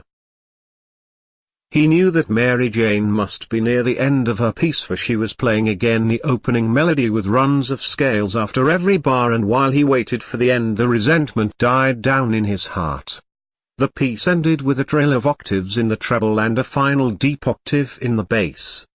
Great applause greeted Mary Jane as, blushing and rolling up her music nervously, she escaped from the room. The most vigorous clapping came from the 4 young men in the doorway, who had gone away to the refreshment room at the beginning of the piece but had come back when the piano had stopped. Lances were arranged. Gabriel found himself partnered with Miss Ivers. She was a frank-mannered, talkative young lady, with a freckled face and prominent brown eyes. She did not wear a low-cut bodice, and the large brooch which was fixed in the front of her collar bore on it an Irish device and motto. When they had taken their places, she said abruptly, "I have a crow to pluck with you." "With me?" said Gabriel. She nodded her head gravely. "What is it?" asked Gabriel, smiling at her solemn manner. "Who is G.C.?" answered Miss Ivers, turning her eyes upon him. Gabriel coloured and was about to knit his brows, as if he did not understand, when she said bluntly, "Oh, innocent Amy. I have found out that you write for the Daily Express. Now, aren't you ashamed of yourself?" "Why should I be ashamed of myself?" asked Gabriel, blinking his eyes and trying to smile. "Well, I'm ashamed of you," said Miss Ivers frankly. "To say you'd write for a paper like that. I didn't think you were a West Briton." A look of perplexity appeared on Gabriel's face.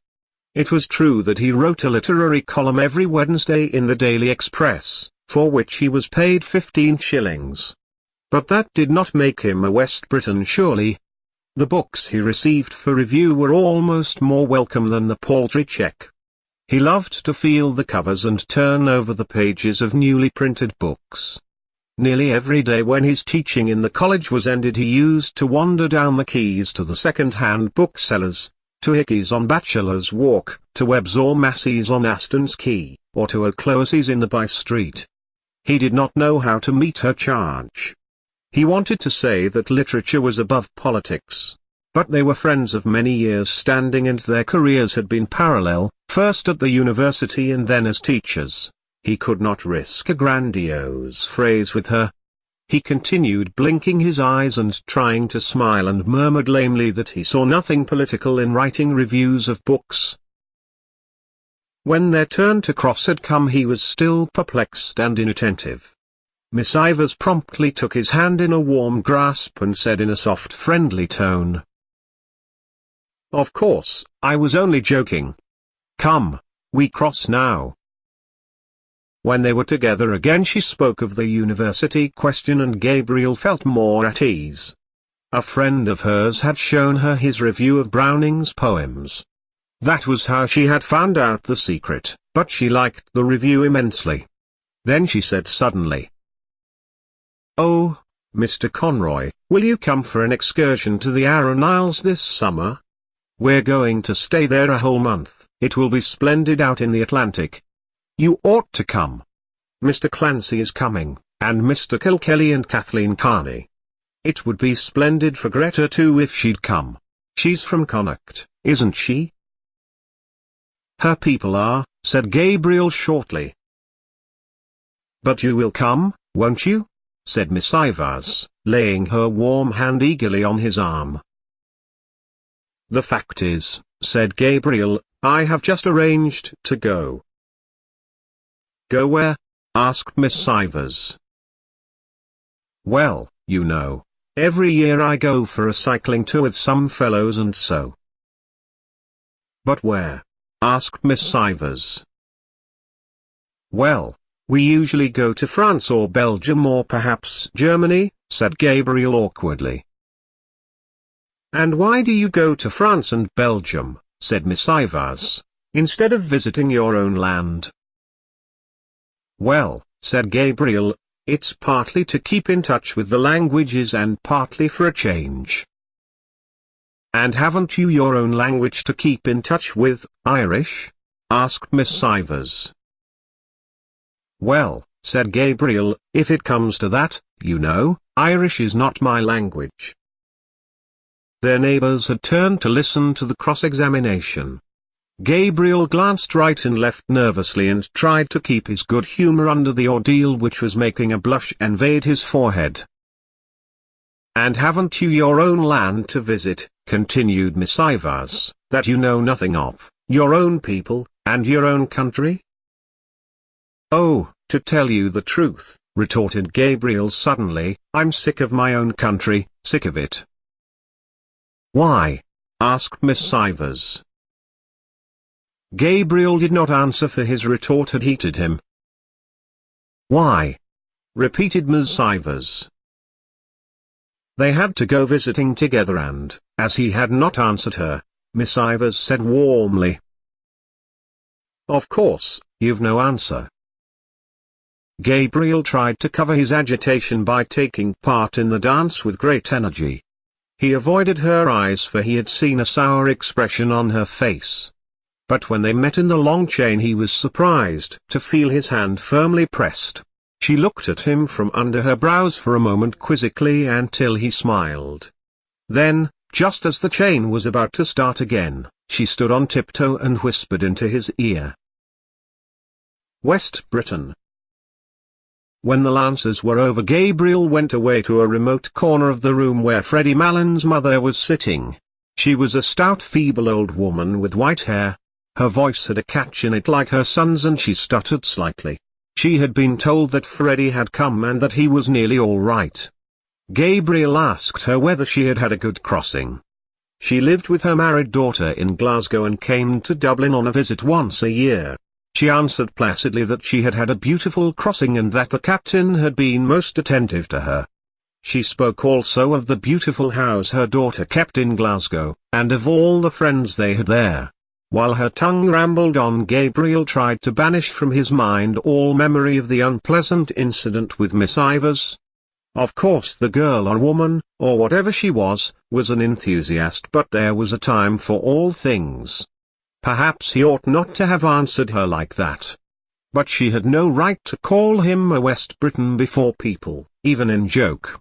She had tried to make him ridiculous before people, heckling him and staring at him with her rabbit's eyes. He saw his wife making her way towards him through the waltzing couples. When she reached him she said into his ear, "Gabriel, Aunt Kate wants to know, won't you carve the goose as usual? Miss Daly will carve the ham and I'll do the pudding." "All right," said Gabriel. "She's sending in the younger ones first as soon as this waltz is over so that we'll have the table to ourselves." "Were you dancing?" asked Gabriel. Of course I was. Didn't you see me? What row had you with Molly Ivors? No row. Why? Did she say so? Something like that. I'm trying to get that Mr. Darcy to sing. He's full of conceit, I think. There was no row, said Gabriel moodily, only she wanted me to go for a trip to the west of Ireland and I said I wouldn't. His wife clasped her hands excitedly and gave a little jump. Oh, do go, Gabriel, she cried. I'd love to see Galway again. You can go if you like, said Gabriel coldly. She looked at him for a moment, then turned to Mrs. Malins and said, There's a nice husband for you, Mrs. Malins. While she was threading her way back across the room, Mrs. Malins, without adverting to the interruption, went on to tell Gabriel what beautiful places there were in Scotland and beautiful scenery. Her son-in-law brought them every year to the lakes and they used to go fishing. Her son-in-law was a splendid fisher. One day he caught a beautiful big fish and the man in the hotel cooked it for their dinner. Gabriel hardly heard what she said. Now that supper was coming near, he began to think again about his speech and about the quotation. When he saw Freddie Malins coming across the room to visit his mother, Gabriel left the chair free for him and retired into the embrasure of the window. The room had already cleared and from the back room came the clatter of plates and knives. Those who still remained in the drawing room seemed tired of dancing and were conversing quietly in little groups. Gabriel's warm trembling fingers tapped the cold pane of the window. How cool it must be outside. How pleasant it would be to walk out alone, first along by the river and then through the park. The snow would be lying on the branches of the trees and forming a bright cap on the top of the Wellington Monument. How much more pleasant it would be there than at the supper table. He ran over the headings of his speech: Irish hospitality, sad memories, the three graces, Paris, the quotation from Browning. He repeated to himself a phrase he had written in his review: one feels that one is listening to a thought-tormented music. Miss Ivors had praised the review. Was she sincere? Had she really any life of her own behind all her propagandism? There had never been any ill feeling between them until that night. It unnerved him to think that she would be at the supper table, looking up at him while he spoke with her critical quizzing eyes. Perhaps she would not be sorry to see him fail in his speech. An idea came into his mind and gave him courage. He would say, alluding to Aunt Kate and Aunt Julia, "Ladies and gentlemen, the generation which is now on the wane among us may have had its faults, but for my part I think it had certain qualities of hospitality, of humor, of humanity, which the new and very serious and hyper-educated generation that is growing up around us seems to me to lack. Very good." That was one for Miss Ivors. What did he care that his aunts were only two ignorant old women? A murmur in the room attracted his attention. Mr. Brown was advancing from the door, gallantly escorting Aunt Julia, who leaned upon his arm, smiling and hanging her head. An irregular musketry of applause escorted her also as far as the piano, and then, as Mary Jane seated herself on the stool, and Aunt Julia, no longer smiling, half turned so as to pitch her voice fairly into the room, gradually ceased, Gabriel recognized the prelude. It was that of an old song of Aunt Julia's, arrayed for the bridal. Her voice, strong and clear in tone, attacked with great spirit the runs which embellish the air, and though she sang very rapidly she did not miss even the smallest of the grace notes. To follow the voice, without looking at the singer's face, was to feel and share the excitement of swift and secure flight. Gabriel applauded loudly with all the others at the close of the song, and loud applause was borne in from the invisible supper table. It sounded so genuine that a little color struggled into Aunt Julia's face as she bent to replace in the music stand the old leather-bound songbook that had her initials on the cover. Freddie Malins, who had listened with his head perched sideways to hear her better, was still applauding when everyone else had ceased and talking animatedly to his mother, who nodded her head gravely and slowly in acquiescence. At last, When he could clap no more, he stood up suddenly and hurried across the room to Aunt Julia, whose hand he seized and held in both his hands, shaking it when words failed him or the catch in his voice proved too much for him. "I was just telling my mother," he said. "I never heard you sing so well, never. No, I never heard your voice so good as it is tonight. Now. Would you believe that now? That's the truth. Upon my word and honor, that's the truth. I never heard your voice sound so fresh and so clear and fresh, never." Aunt Julia smiled broadly and murmured something about compliments as she released her hand from his grasp. Mr. Brown extended his open hand towards her and said to those who were near him in the manner of a showman introducing a prodigy to an audience, "Miss Julia Morkan, my latest discovery." He was laughing very heartily at this himself when Freddie Malins turned to him and said, "Well, Brown, if you're serious you might make a worse discovery. All I can say is I never heard her sing half so well as long as I am coming here. And that's the honest truth." "Neither did I," said Mr. Brown. "I think her voice has greatly improved." Aunt Julia shrugged her shoulders and said with meek pride, 30 years ago I hadn't a bad voice as voices go."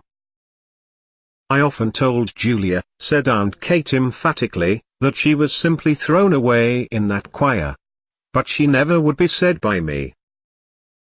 She turned as if to appeal to the good sense of the others against a refractory child while Aunt Julia gazed in front of her, a vague smile of reminiscence playing on her face. "No," continued Aunt Kate, "she wouldn't be said or led by anyone, slaving there in that choir night and day, 6 o'clock on Christmas morning. And all for what?" "Well, isn't it for the honor of God, Aunt Kate?" asked Mary Jane, twisting round on the piano stool and smiling. Aunt Kate turned fiercely on her niece and said, "I know all about the honor of God, Mary Jane, but I think it's not at all honorable for the Pope to turn out the women out of the choirs that have slaved there all their lives and put little whippersnappers of boys over their heads. I suppose it is for the good of the Church if the Pope does it. But it's not just, Mary Jane, and it's not right."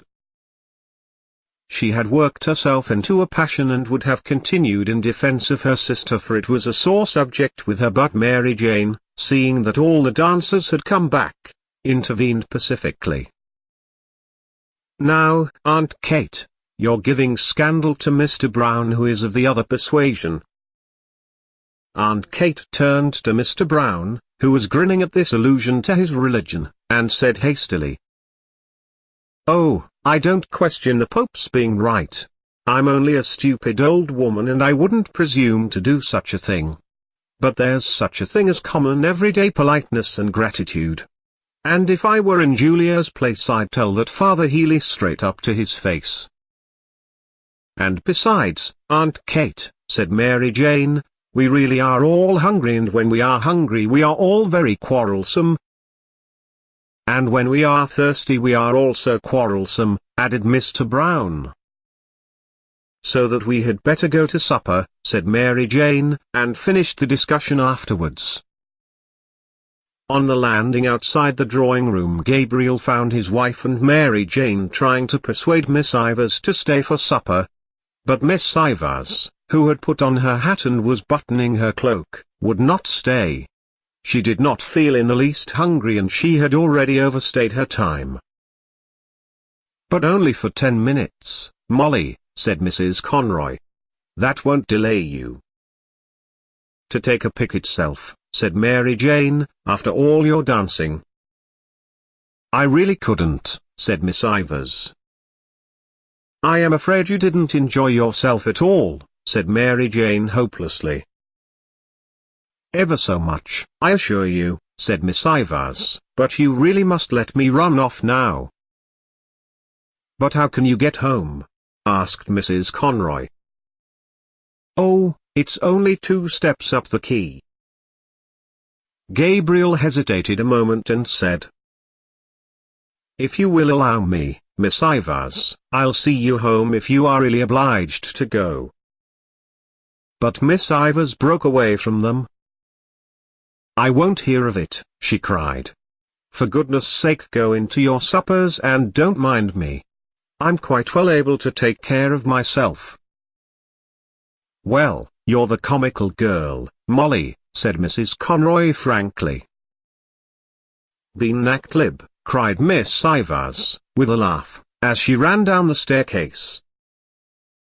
Mary Jane gazed after her, a moody puzzled expression on her face, while Mrs. Conroy leaned over the banisters to listen for the hall door.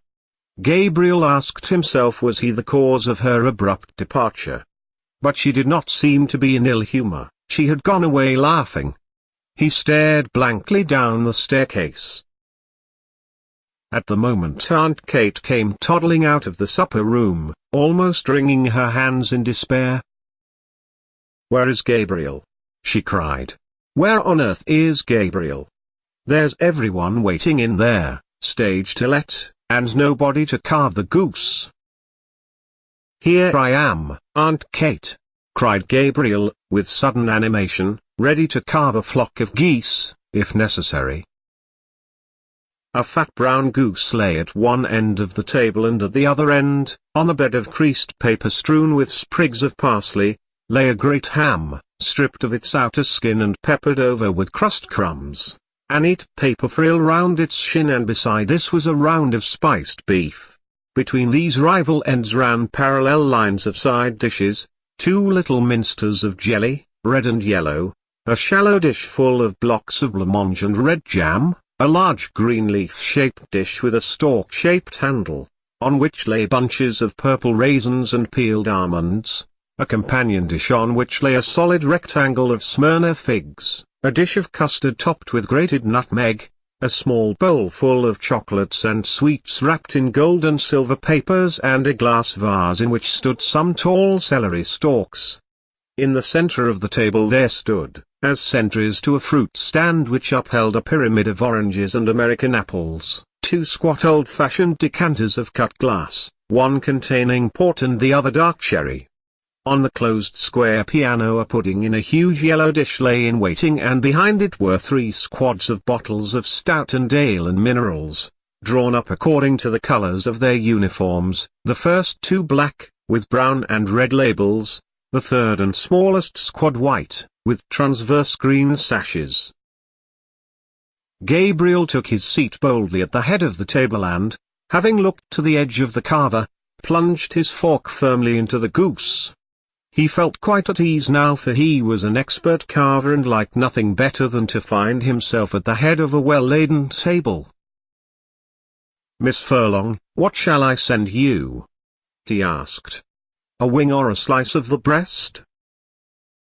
"Just a small slice of the breast." "Miss Higgins, what for you?" "Oh, anything at all, Mr. Conroy."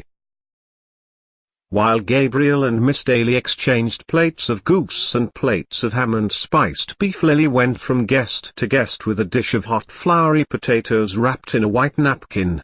This was Mary Jane's idea, and she had also suggested apple sauce for the goose, but Aunt Kate had said that plain roast goose without any apple sauce had always been good enough for her, and she hoped she might never eat worse.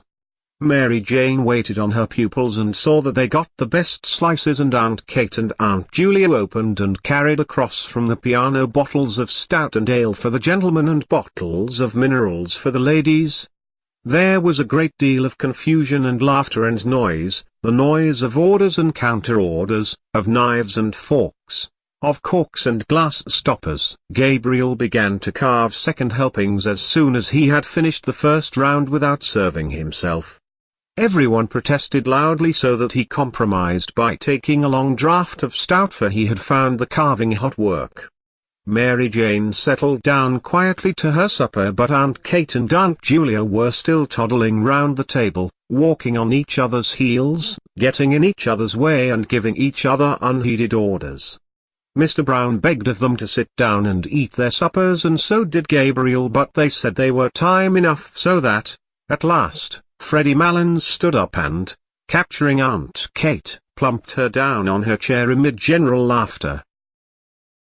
When everyone had been well served, Gabriel said, smiling, "Now, if anyone wants a little more of what vulgar people call stuffing, let him or her speak."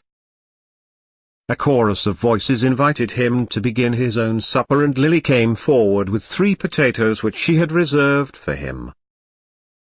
"Very well," said Gabriel amiably, as he took another preparatory draught, "kindly forget my existence, ladies and gentlemen, for a few minutes." He set to his supper and took no part in the conversation with which the table covered Lily's removal of the plates. The subject of talk was the opera company which was then at the Theatre Royal. Mr. Bartell D'Arcy, the tenor, a dark-complexioned young man with a smart moustache, praised very highly the leading contralto of the company, but Miss Furlong thought she had a rather vulgar style of production. Freddie Malins said there was a Negro chieftain singing in the second part of the Gaiety pantomime who had one of the finest tenor voices he had ever heard. "Have you heard him?" he asked Mr. Bartell D'Arcy across the table. "No," answered Mr. Bartell D'Arcy carelessly. "Because," Freddie Malins explained, "now I'd be curious to hear your opinion of him. I think he has a grand voice." "It takes steady to find out the really good things," said Mr. Brown familiarly to the table. "And why couldn't he have a voice too?" asked Freddie Malins sharply. "Is it because he's only black?" Nobody answered this question, and Mary Jane led the table back to the legitimate opera. One of her pupils had given her a pass for Mignon. Of course it was very fine, she said, but it made her think of poor Georgina Burns. Mr. Brown could go back farther still, to the old Italian companies that used to come to Dublin, Tietjens, Ilma de Merzga, Companini, the great Trebelli, Giuni, Ravelli, Aramburo. Those were the days, he said, when there was something like singing to be heard in Dublin. He told too of how the top gallery of the Old Royal used to be packed night after night, of how one night an Italian tenor had sung 5 encores to Let Me Like a Soldier Fall, introducing a high C every time, and of how the gallery boys would sometimes in their enthusiasm unyoke the horses from the carriage of some great prima donna and pull her themselves through the streets to her hotel. Why did they never play the grand old operas now, he asked, Dinorah, Lucrezia Borgia. Because they could not get the voices to sing them, that was why. Oh, well, said Mr. Bartell D'Arcy, I presume there are as good singers today as there were then. Where are they? Asked Mr. Brown defiantly. In London, Paris, Milan, said Mr. Bartell D'Arcy warmly. I suppose Caruso, for example, is quite as good, if not better than any of the men you have mentioned. Maybe so, said Mr. Brown. But I may tell you I doubt it strongly. Oh, I'd give anything to hear Caruso sing, said Mary Jane. For me, said Aunt Kate, who had been picking a bone, there was only one tenor. To please me, I mean. But I suppose none of you ever heard of him. Who was he, Miss Morkan? Asked Mr. Bartell D'Arcy politely. His name, said Aunt Kate, was Parkinson. I heard him when he was in his prime, and I think he had then the purest tenor voice that was ever put into a man's throat. Strange, said Mr. Bartell D'Arcy. I never even heard of him. Yes, Miss Morkan is right, said Mr. Brown. I remember hearing of old Parkinson, but he's too far back for me. A beautiful, pure, sweet, mellow English tenor, said Aunt Kate with enthusiasm. Gabriel having finished, the huge pudding was transferred to the table.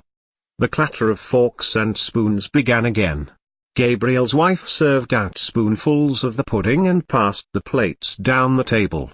Midway down they were held up by Mary Jane, who replenished them with raspberry or orange jelly or with blancmange and jam. The pudding was of Aunt Julia's making and she received praises for it from all quarters. She herself said that it was not quite brown enough. "Well, I hope, Miss Morkan," said Mr. Brown, "that I'm brown enough for you because, you know, I'm all brown." All the gentlemen, except Gabriel, ate some of the pudding out of compliment to Aunt Julia. As Gabriel never ate sweets, the celery had been left for him. Freddie Malins also took a stalk of celery and ate it with his pudding. He had been told that celery was a capital thing for the blood and he was just then under doctor's care. Mrs. Malins, who had been silent all through the supper, said that her son was going down to Mount Melleray in a week or so. The table then spoke of Mount Melleray, how bracing the air was down there, how hospitable the monks were and how they never asked for a penny piece from their guests. "And do you mean to say," asked Mr. Brown incredulously, "that a chap can go down there and put up there as if it were a hotel and live on the fat of the land and then come away without paying anything?" "Oh, most people give some donation to the monastery when they leave," said Mary Jane. "I wish we had an institution like that in our church," said Mr. Brown candidly. He was astonished to hear that the monks never spoke, got up at 2 in the morning and slept in their coffins. He asked what they did it for. "That's the rule of the order," said Aunt Kate firmly. "Yes, but why?" asked Mr. Brown. Aunt Kate repeated that it was the rule, that was all. Mr. Brown still seemed not to understand. Freddie Malins explained to him, as best he could, that the monks were trying to make up for the sins committed by all the sinners in the outside world. The explanation was not very clear, for Mr. Brown grinned and said, "I like that idea very much, but wouldn't a comfortable spring bed do them as well as a coffin?" "The coffin," said Mary Jane, "is to remind them of their last end." As the subject had grown lugubrious, it was buried in a silence of the table, during which Mrs. Malins could be heard saying to her neighbour in an indistinct undertone, "They are very good men, the monks, very pious men." The raisins and almonds and figs and apples and oranges and chocolates and sweets were now passed about the table, and Aunt Julia invited all the guests to have either port or sherry. At first Mr. Bartell D'Arcy refused to take either, but one of his neighbours nudged him and whispered something to him, upon which he allowed his glass to be filled. Gradually, as the last glasses were being filled, the conversation ceased. A pause followed, broken only by the noise of the wine and by unsettlings of chairs. The Misses Morkan, all three, looked down at the tablecloth. Someone coughed once or twice, and then a few gentlemen patted the table gently as a signal for silence. The silence came and Gabriel pushed back his chair. The patting at once grew louder in encouragement and then ceased altogether. Gabriel leaned his 10 trembling fingers on the tablecloth and smiled nervously at the company. Meeting a row of upturned faces, he raised his eyes to the chandelier. The piano was playing a waltz tune and he could hear the skirts sweeping against the drawing-room door. People, perhaps, were standing in the snow on the quay outside, gazing up at the lighted windows and listening to the waltz music. The air was pure. In the distance lay the park where the trees were weighted with snow. The Wellington Monument wore a gleaming cap of snow that flashed westward over the white field of 15 acres. He began. "Ladies and gentlemen, it has fallen to my lot this evening, as in years past, to perform a very pleasing task, but a task for which I am afraid my poor powers as a speaker are all too inadequate." "No, no," said Mr. Brown. "But, however that may be, I can only ask you tonight to take the will for the deed and to lend me your attention for a few moments while I endeavour to express to you in words what my feelings are on this occasion. Ladies and gentlemen, it is not the first time that we have gathered together under this hospitable roof, around this hospitable board. It is not the first time that we have been the recipients, or perhaps, I had better say, the victims of the hospitality of certain good ladies. He made a circle in the air with his arm and paused. Everyone laughed or smiled at Aunt Kate and Aunt Julia and Mary Jane, who all turned crimson with pleasure. Gabriel went on more boldly. I feel more strongly with every recurring year that our country has no tradition which does it so much honor and which it should guard so jealously as that of its hospitality. It is a tradition that is unique as far as my experience goes, and I have visited not a few places abroad, among the modern nations. Some would say, perhaps, that with us it is rather a failing than anything to be boasted of. But granted even that, it is, to my mind, a princely failing, and one that I trust will long be cultivated among us. Of one thing, at least, I am sure. As long as this one roof shelters the good ladies aforesaid, and I wish from my heart it may do so for many and many a long year to come, the tradition of genuine warm-hearted courteous Irish hospitality, which our forefathers have handed down to us and which we in turn must hand down to our descendants, is still alive among us.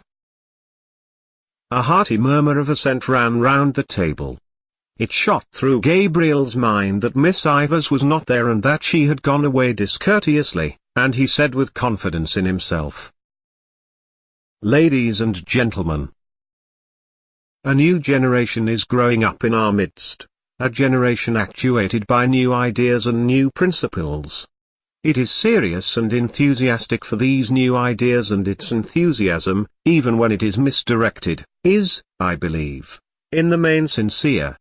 But we are living in a skeptical and, if I may use the phrase, a thought-tormented age, and sometimes I fear that this new generation, educated or hyper-educated as it is, will lack those qualities of humanity, of hospitality, of kindly humor which belonged to an older day. Listening tonight to the names of all those great singers of the past, it seemed to me, I must confess, that we were living in a less spacious age. Those days might, without exaggeration, be called spacious days, and if they are gone beyond recall, let us hope, at least, that in gatherings such as this we shall still speak of them with pride and affection, still cherish in our hearts the memory of those dead and gone great ones whose fame the world will not willingly let die." "Hear, hear," said Mr. Brown loudly. "But yet," continued Gabriel, his voice falling into a softer inflection, "there are always in gatherings such as this sadder thoughts that will recur to our minds, thoughts of the past, of youth, of changes, of absent faces that we miss here tonight. Our path through life is strewn with many such sad memories, and were we to brood upon them always we could not find the heart to go on bravely with our work among the living. We have all of us living duties and living affections which claim, and rightly claim, our strenuous endeavors. Therefore, I will not linger on the past. I will not let any gloomy moralizing intrude upon us here tonight. Here we are gathered together for a brief moment from the bustle and rush of our everyday routine. We are met here as friends, in the spirit of good fellowship, as colleagues, also to a certain extent, in the true spirit of camaraderie, and as the guests of, what shall I call them? The three graces of the Dublin musical world. The table burst into applause and laughter at this allusion. Aunt Julia vainly asked each of her neighbors in turn to tell her what Gabriel had said. "He says we are the three graces, Aunt Julia," said Mary Jane.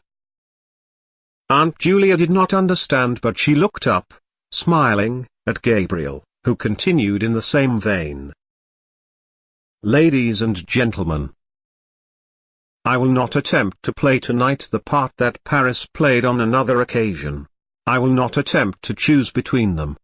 The task would be an invidious one and one beyond my poor powers.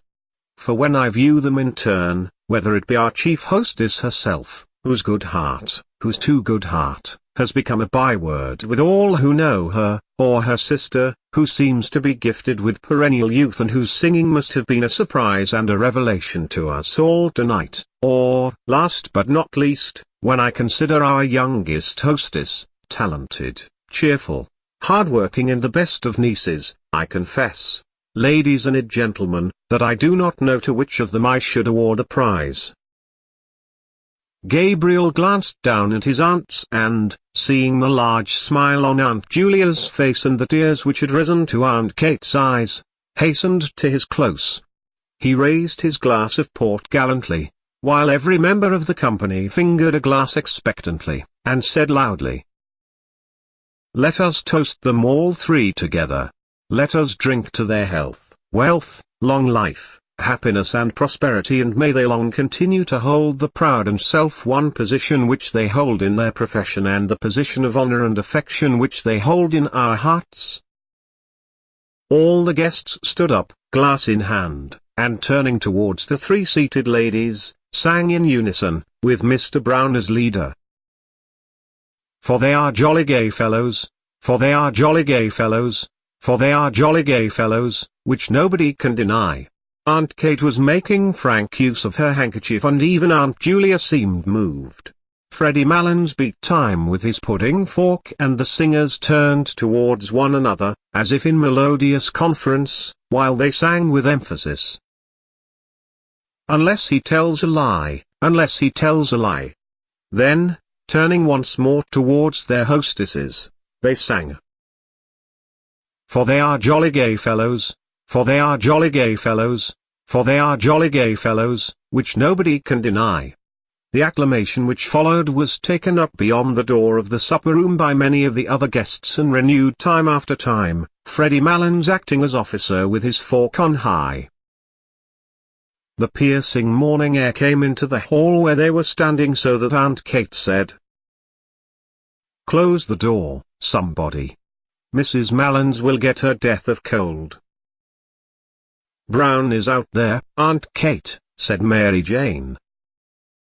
"Brown is everywhere," said Aunt Kate, lowering her voice. Mary Jane laughed at her tone. "Really," she said archly, "he is very attentive." "He has been laid on here like the gas," said Aunt Kate in the same tone, "all during the Christmas." She laughed herself this time good-humoredly, and then added quickly, "But tell him to come in, Mary Jane, and close the door. I hope to goodness he didn't hear me." At that moment the hall door was opened and Mr. Brown came in from the doorstep, laughing as if his heart would break. He was dressed in a long green overcoat with mock astrakhan cuffs and collar, and wore on his head an oval fur cap. He pointed down the snow-covered quay from where the sound of shrill prolonged whistling was borne in. "Teddy will have all the cabs in Dublin out," he said. Gabriel advanced from the little pantry behind the office, struggling into his overcoat and, looking round the hall, said, "Greta not down yet?" "She's getting on her things, Gabriel," said Aunt Kate. "Who's playing up there?" asked Gabriel. "Nobody. They're all gone." "Oh no, Aunt Kate," said Mary Jane. "Bartell Darcy and Miss O'Callaghan aren't gone yet." "Someone is fooling at the piano anyhow," said Gabriel. Mary Jane glanced at Gabriel and Mr. Brown and said with a shiver, "It makes me feel cold to look at you two gentlemen muffled up like that. I wouldn't like to face your journey home at this hour." "I'd like nothing better this minute," said Mr. Brown stoutly, "than a rattling fine walk in the country or a fast drive with a good spanking goer between the shafts. We used to have a very good horse and trap at home," said Aunt Julia sadly. "The never-to-be-forgotten Johnny," said Mary Jane, laughing. Aunt Kate and Gabriel laughed too. "Why, what was wonderful about Johnny?" asked Mr. Brown. "The late lamented Patrick Morkan, our grandfather, that is," explained Gabriel, commonly known in his later years as the old gentleman, "was a glue boiler." "Oh now, Gabriel," said Aunt Kate, laughing, "he had a starch mill." "Well, glue or starch," said Gabriel, "the old gentleman had a horse by the name of Johnny." and Johnny used to work in the old gentleman's mill, walking round and round in order to drive the mill. That was all very well, but now comes the tragic part about Johnny. One fine day the old gentleman thought he'd like to drive out with the quality to a military review in the park. "The Lord have mercy on his soul," said Aunt Kate compassionately. "Amen," said Gabriel. So the old gentleman, as I said, harnessed Johnny and put on his very best tall hat and his very best stock collar and drove out in grand style from his ancestral mansion somewhere near Back Lane, I think. Everyone laughed, even Mrs. Malins, at Gabriel's manner, and Aunt Kate said, "Oh now, Gabriel, he didn't live in Back Lane, really, only the mill was there." Out from the mansion of his forefathers, continued Gabriel, he drove with Johnny.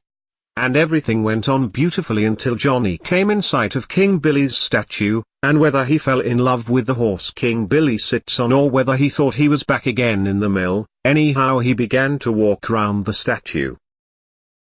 Gabriel paced in a circle round the hall in his goloshes amid the laughter of the others. Round and round he went, said Gabriel, and the old gentleman, who was a very pompous old gentleman, was highly indignant.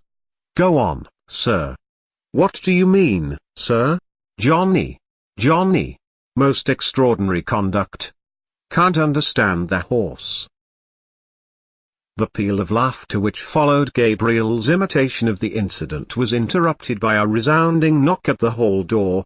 Mary Jane ran to open it and let in Freddie Malins. Freddie Malins, with his hat well back on his head and his shoulders humped with cold, was puffing and steaming after his exertions. "I could only get one cab," he said. "Oh, we'll find another along the quay," said Gabriel. "Yes," said Aunt Kate. "Better not keep Mrs. Malins standing in the draught." Mrs. Malins was helped down the front steps by her son and Mr. Brown and, after many manoeuvres, hoisted into the cab.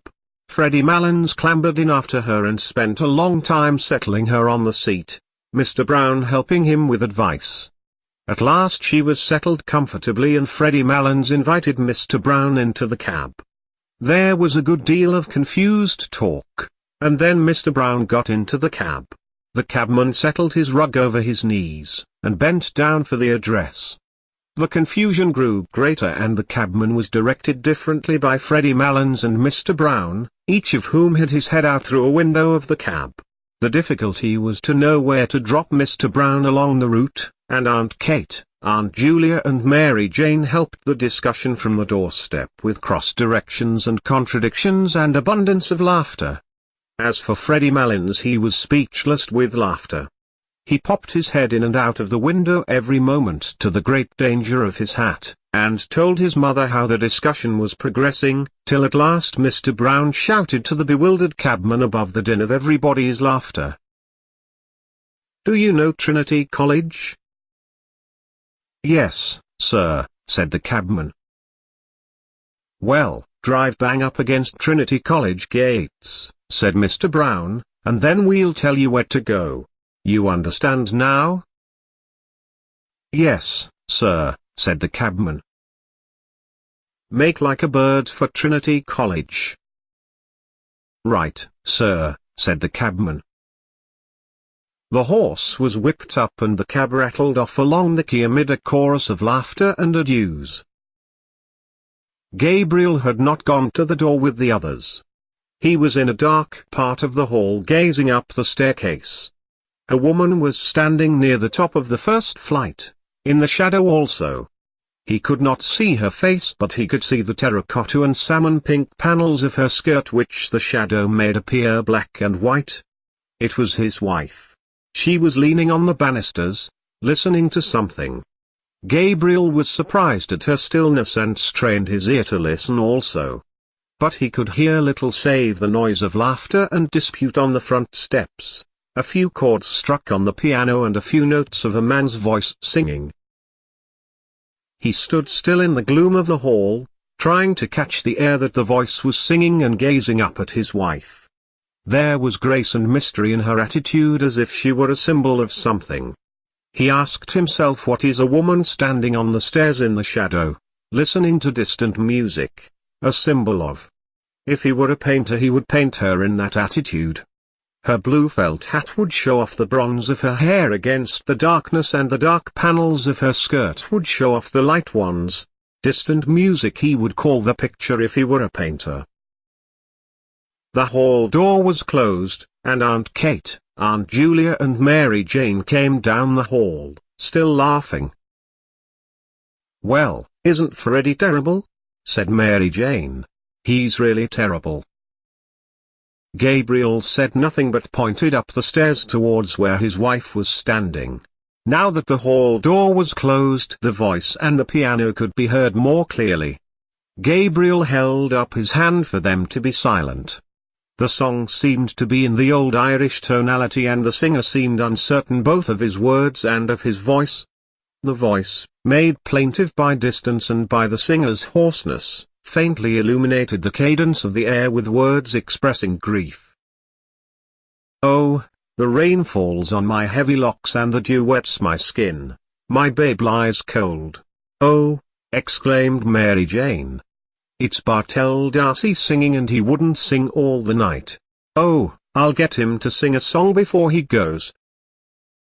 "Oh, do, Mary Jane," said Aunt Kate. Mary Jane brushed past the others and ran to the staircase, but before she reached it the singing stopped and the piano was closed abruptly. "Oh, what a pity!" she cried. "Is he coming down, Greta?" Gabriel heard his wife answer yes and saw her come down towards them. A few steps behind her were Mr. Bartell D'Arcy and Miss O'Callaghan. "Oh, Mr. D'Arcy," cried Mary Jane, "it's downright mean of you to break off like that when we were all in raptures listening to you." "I have been at him all the evening," said Miss O'Callaghan, "and Mrs. Conroy too, and he told us he had a dreadful cold and couldn't sing." "Oh, Mr. D'Arcy," said Aunt Kate, "now that was a great fib to tell." "Can't you see that I'm as hoarse as a crow?" said Mr. D'Arcy roughly. He went into the pantry hastily and put on his overcoat. The others, taken aback by his rude speech, could find nothing to say. Aunt Kate wrinkled her brows and made signs to the others to drop the subject. Mr. D'Arcy stood swathing his neck carefully and frowning. "It's the weather," said Aunt Julia, after a pause.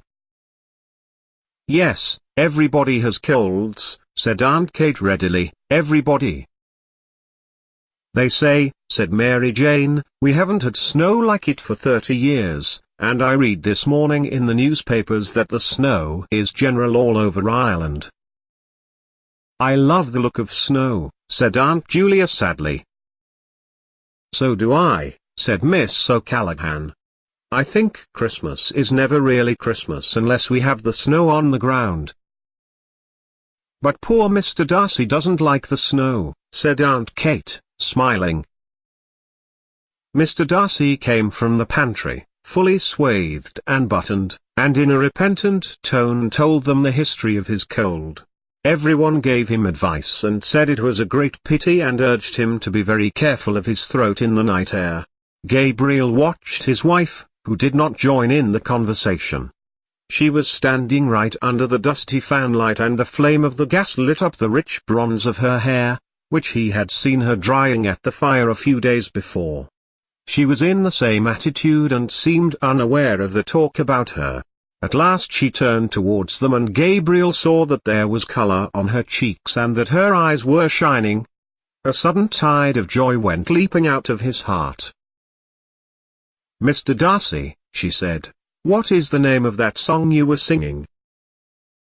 "It's called The Lass of Aughrim," said Mr. D'Arcy, "but I couldn't remember it properly. Why? Do you know it?" "The Lass of Aughrim," she repeated. "I couldn't think of the name." "It's a very nice air," said Mary Jane. "I'm sorry you were not in voice tonight." "Now, "Mary Jane," said Aunt Kate, "don't annoy Mr. Darcy. I won't have him annoyed." Seeing that all were ready to start, she shepherded them to the door, where good night was said. "Well, good night, Aunt Kate, and thanks for the pleasant evening." "Good night, Gabriel. Good night, Greta." "Good night, Aunt Kate, and thanks ever so much. Good night, Aunt Julia." "Oh, good night, Greta, I didn't see you." "Good night, Mr. Darcy. Good night, Miss O'Callaghan." "Good night, Ms. Morkin." "Good night, again." "Good night, all. Safe home." "Good night. Good night." The morning was still dark. A dull yellow light brooded over the houses and the river, and the sky seemed to be descending. It was slushy underfoot, and only streaks and patches of snow lay on the roofs, on the parapets of the quay and on the area railings.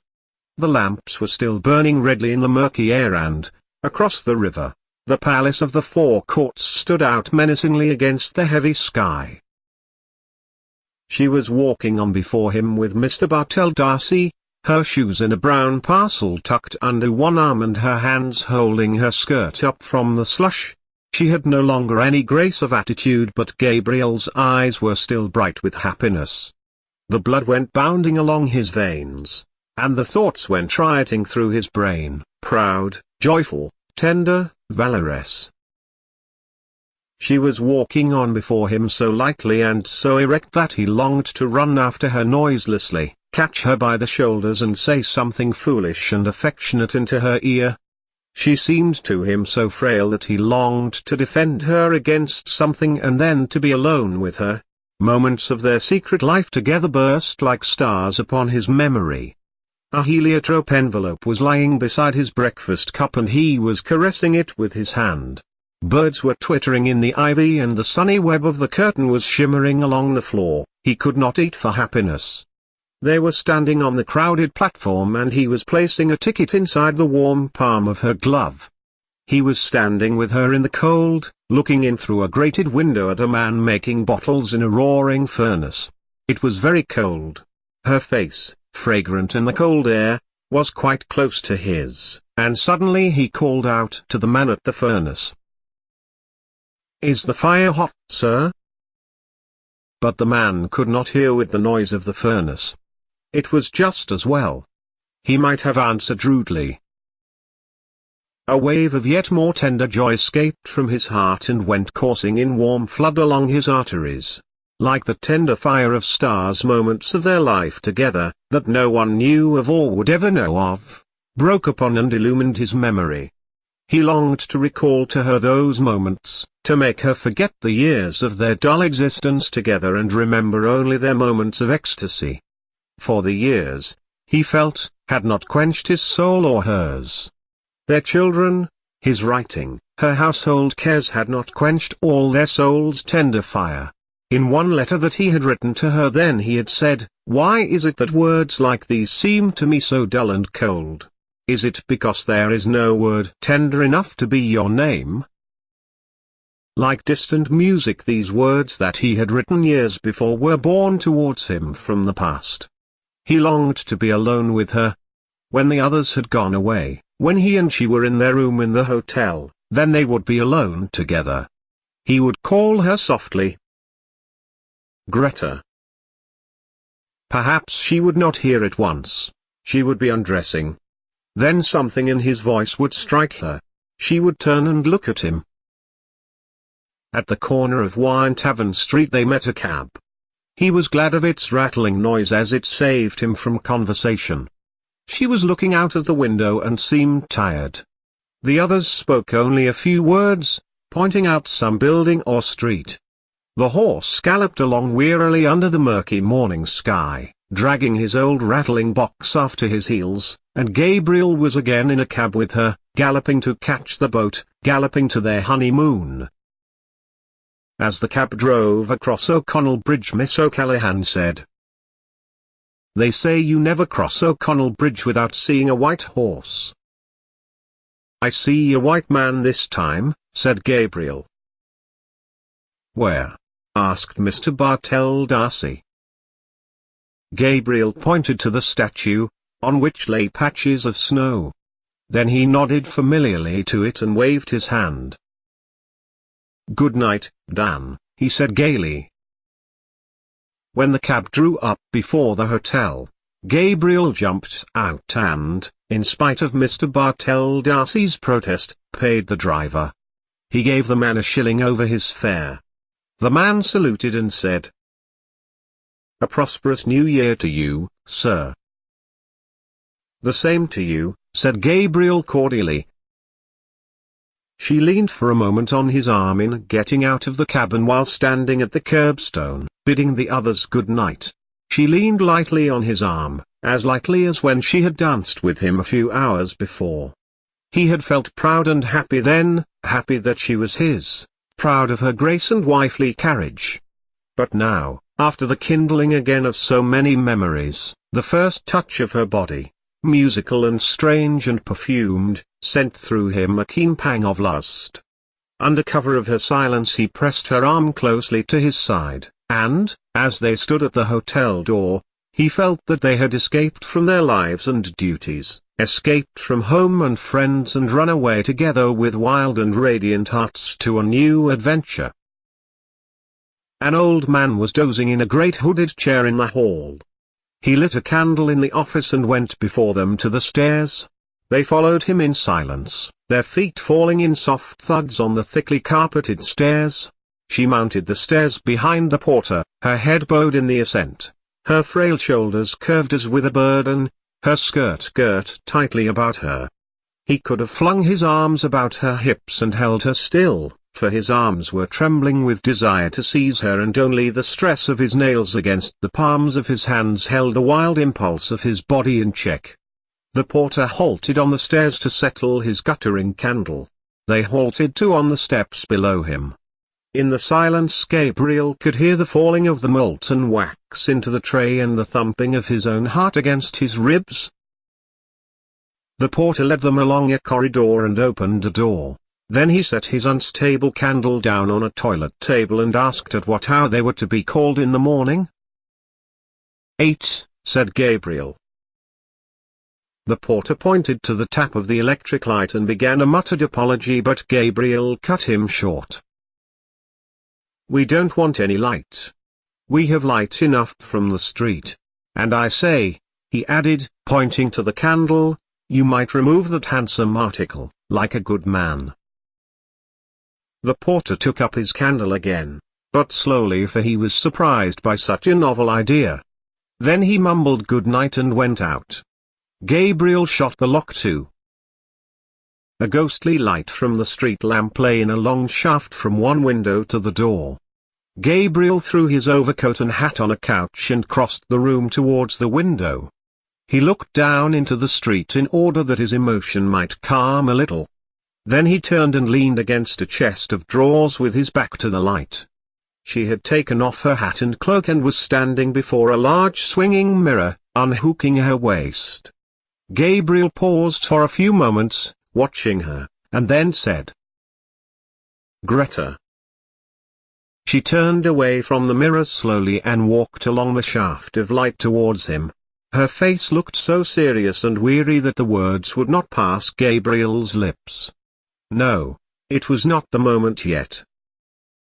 "You look tired," he said.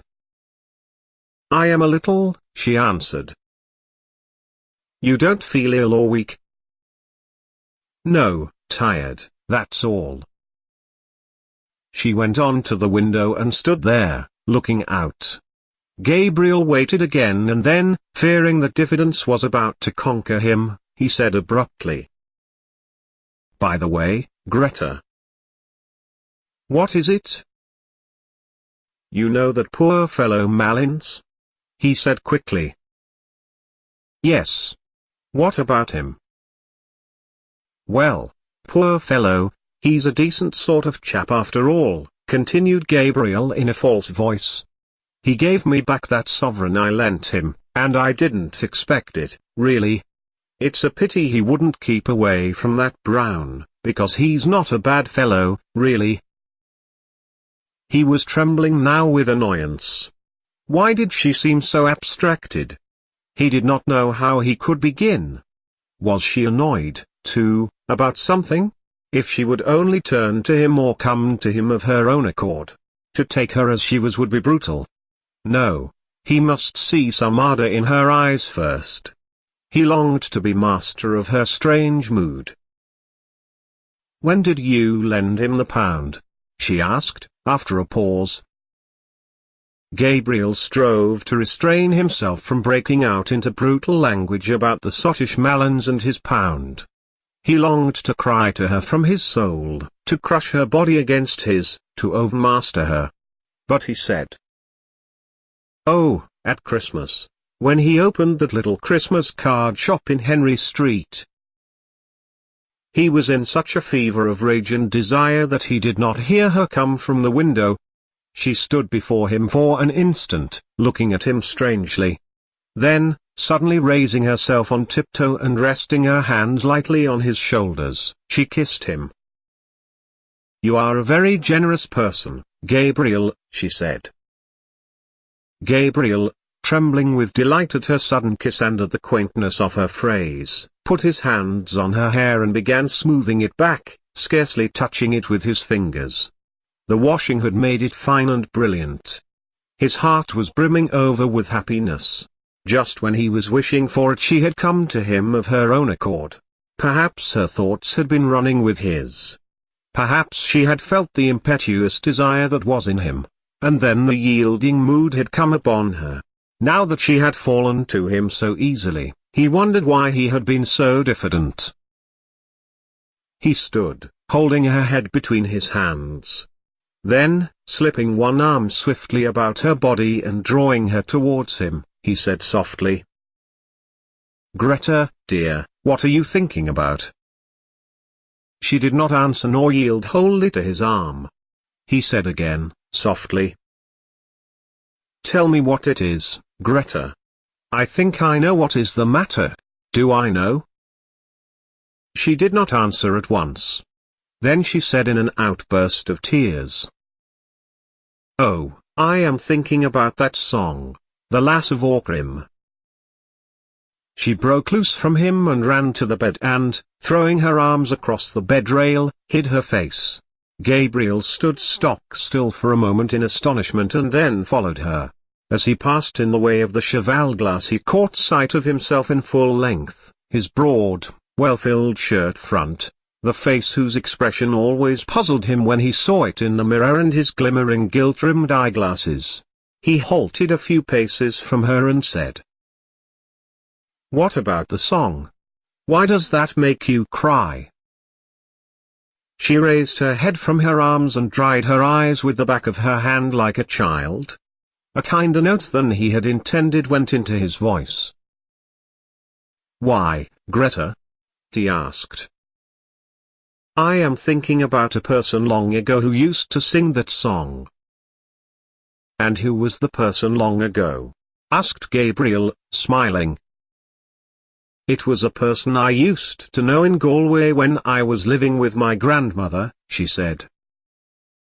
The smile passed away from Gabriel's face.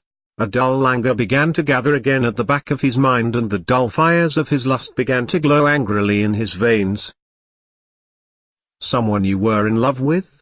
he asked ironically. "It was a young boy I used to know," she answered, "named Michael Furry. He used to sing that song, 'The Lass of Aughrim.' He was very delicate." Gabriel was silent. He did not wish her to think that he was interested in this delicate boy. "I can see him so plainly," she said after a moment. "Such eyes as he had, big, dark eyes. And such an expression in them, an expression." "Oh, then, you were in love with him?" said Gabriel. "I used to go out walking with him," she said, "when I was in Galway." A thought flew across Gabriel's mind. "Perhaps that was why you wanted to go to Galway with the diver's girl?" he said coldly. She looked at him and asked in surprise. What for? Her eyes made Gabriel feel awkward. He shrugged his shoulders and said, How do I know? To see him, perhaps. She looked away from him along the shaft of light towards the window in silence. He is dead, she said at length. He died when he was only 17. Isn't it a terrible thing to die so young as that? What was he? Asked Gabriel, still ironically. He was in the gasworks, she said. Gabriel felt humiliated by the failure of his irony and by the evocation of this figure from the dead, a boy in the gasworks. While he had been full of memories of their secret life together, full of tenderness and joy and desire, she had been comparing him in her mind with another. A shameful consciousness of his own person assailed him. He saw himself as a ludicrous figure, acting as a penny boy for his aunts, a nervous, well-meaning sentimentalist, orating to vulgarians and idealizing his own clownish lusts, the pitiable fatuous fellow he had caught a glimpse of in the mirror. Instinctively he turned his back more to the light lest she might see the shame that burned upon his forehead. He tried to keep up his tone of cold interrogation, but his voice when he spoke was humble and indifferent. I suppose you were in love with this Michael Furry, Greta, he said. I was great with him at that time, she said. Her voice was veiled and sad.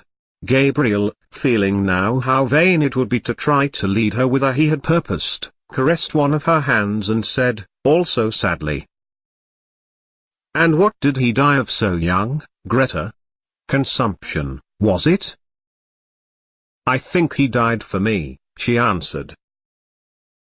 A vague terror seized Gabriel at this answer as if, at that hour when he had hoped to triumph, some impalpable and vindictive being was coming against him, gathering forces against him in its vague world. But he shook himself free of it with an effort of reason and continued to caress her hand. He did not question her again for he felt that she would tell him of herself. Her hand was warm and moist. It did not respond to his touch but he continued to caress it just as he had caressed her first letter to him that spring morning. It was in the winter, she said, about the beginning of the winter when I was going to leave my grandmother's and come up here to the convent. And he was ill at the time in his lodgings in Galway and wouldn't be let out and his people in Octorard were written to. He was in decline, they said, or something like that. I never knew rightly. She paused for a moment and sighed. Poor fellow, she said. He was very fond of me and he was such a gentle boy. We used to go out together, walking, you know, Gabriel, like the way they do in the country. He was going to study singing only for his health. He had a very good voice, poor Michael Furry. Well, and then? Asked Gabriel. And then when it came to the time for me to leave Galway and come up to the convent he was much worse and I wouldn't be let see him so I wrote him a letter saying I was going up to Dublin and would be back in the summer and hoping he would be better then. She paused for a moment to get her voice under control and then went on. Then the night before I left I was in my grandmother's house in Non's Island, packing up, and I heard gravel thrown up against the window. The window was so wet I couldn't see so I ran downstairs as I was and slipped out the back into the garden and there was the poor fellow at the end of the garden, shivering. And did you not tell him to go back? Asked Gabriel. I implored of him to go home at once and told him he would get his death in the rain, but he said he did not want to live. I can see his eyes as well. He was standing at the end of the wall where there was a tree. And did he go home? Asked Gabriel. Yes, he went home. And when I was only a week in the convent he died and he was buried in Octorard where his people came from. Oh, the day I heard that he was dead. She stopped, choking with sobs and, overcome by emotion, flung herself face downward on the bed, sobbing in the quilt. Gabriel held her hand for a moment longer, irresolutely, and then, shy of intruding on her grief, let it fall gently and walked quietly to the window. She was fast asleep. Gabriel, leaning on his elbow, looked for a few moments unresentfully on her tangled hair and half-open mouth, listening to her deep-drawn breath. So she had had that romance in her life, a man had died for her sake? It hardly pained him now to think how poor a part he, her husband, had played in her life. He watched her while she slept as though he and she had never lived together as man and wife. His curious eyes rested long upon her face and on her hair, and, as he thought of what she must have been then, in that time of her first girlish beauty, a strange, friendly pity for her entered his soul. He did not like to say even to himself that her face was no longer beautiful, but he knew that it was no longer the face for which Michael Furey had braved death. Perhaps she had not told him all the story. His eyes moved to the chair over which she had thrown some of her clothes. A petticoat string dangled to the floor. One boot stood upright, its limp upper fallen down. The fellow of it lay upon its side. He wondered at his riot of emotions of an hour before. From what had it proceeded? From his aunt's supper, from his own foolish speech, from the wine and dancing, the merry-making when saying good-night in the hall, the pleasure of the walk along the river in the snow. Poor Aunt Julia. She, too, would soon be a shade with the shade of Patrick Morkan and his horse. He had caught that haggard look upon her face for a moment when she was singing Arrayed for the Bridal. Soon, perhaps, he would be sitting in that same drawing-room, dressed in black, his silk hat on his knees. The blinds would be drawn down and Aunt Kate would be sitting beside him, crying and blowing her nose and telling him how Julia had died. He would cast about in his mind for some words that might console her, and would find only lame and useless ones. Yes, that would happen very soon. The air of the room chilled his shoulders. He stretched himself cautiously along under the sheets and lay down beside his wife. One by one they were all becoming shades. Better pass boldly into that other world, in the full glory of some passion, than fade and wither dismally with age. He thought of how she who lay beside him had locked in her heart for so many years that image of her lover's eyes when he had told her that he did not wish to live. Generous tears filled Gabriel's eyes. He had never felt like that himself towards any woman, but he knew that such a feeling must be love. The tears gathered more thickly in his eyes, and in the partial darkness he imagined he saw the form of a young man standing under a dripping tree. Other forms were near. His soul had approached that region where dwell the vast hosts of the dead. He was conscious of, but could not apprehend, their wayward and flickering existence. His own identity was fading out into a grey impalpable world, the solid world itself which these dead had one time reared and lived in was dissolving and dwindling. A few light taps upon the pane made him turn to the window. It had begun to snow again. He watched sleepily the flakes, silver and dark, falling obliquely against the lamplight. The time had come for him to set out on his journey westward. Yes, the newspapers were right, snow was general all over Ireland. It was falling on every part of the dark central plain, on the treeless hills, falling softly upon the bog of Allen and, farther westward, softly falling into the dark mutinous Shannon waves. It was falling, too, upon every part of the lonely churchyard on the hill where Michael Furey lay buried. It lay thickly drifted on the crooked crosses and headstones, on the spears of the little gate, on the barren thorns. His soul swooned slowly as he heard the snow falling faintly through the universe and faintly falling, like the descent of their last end, upon all the living and the dead.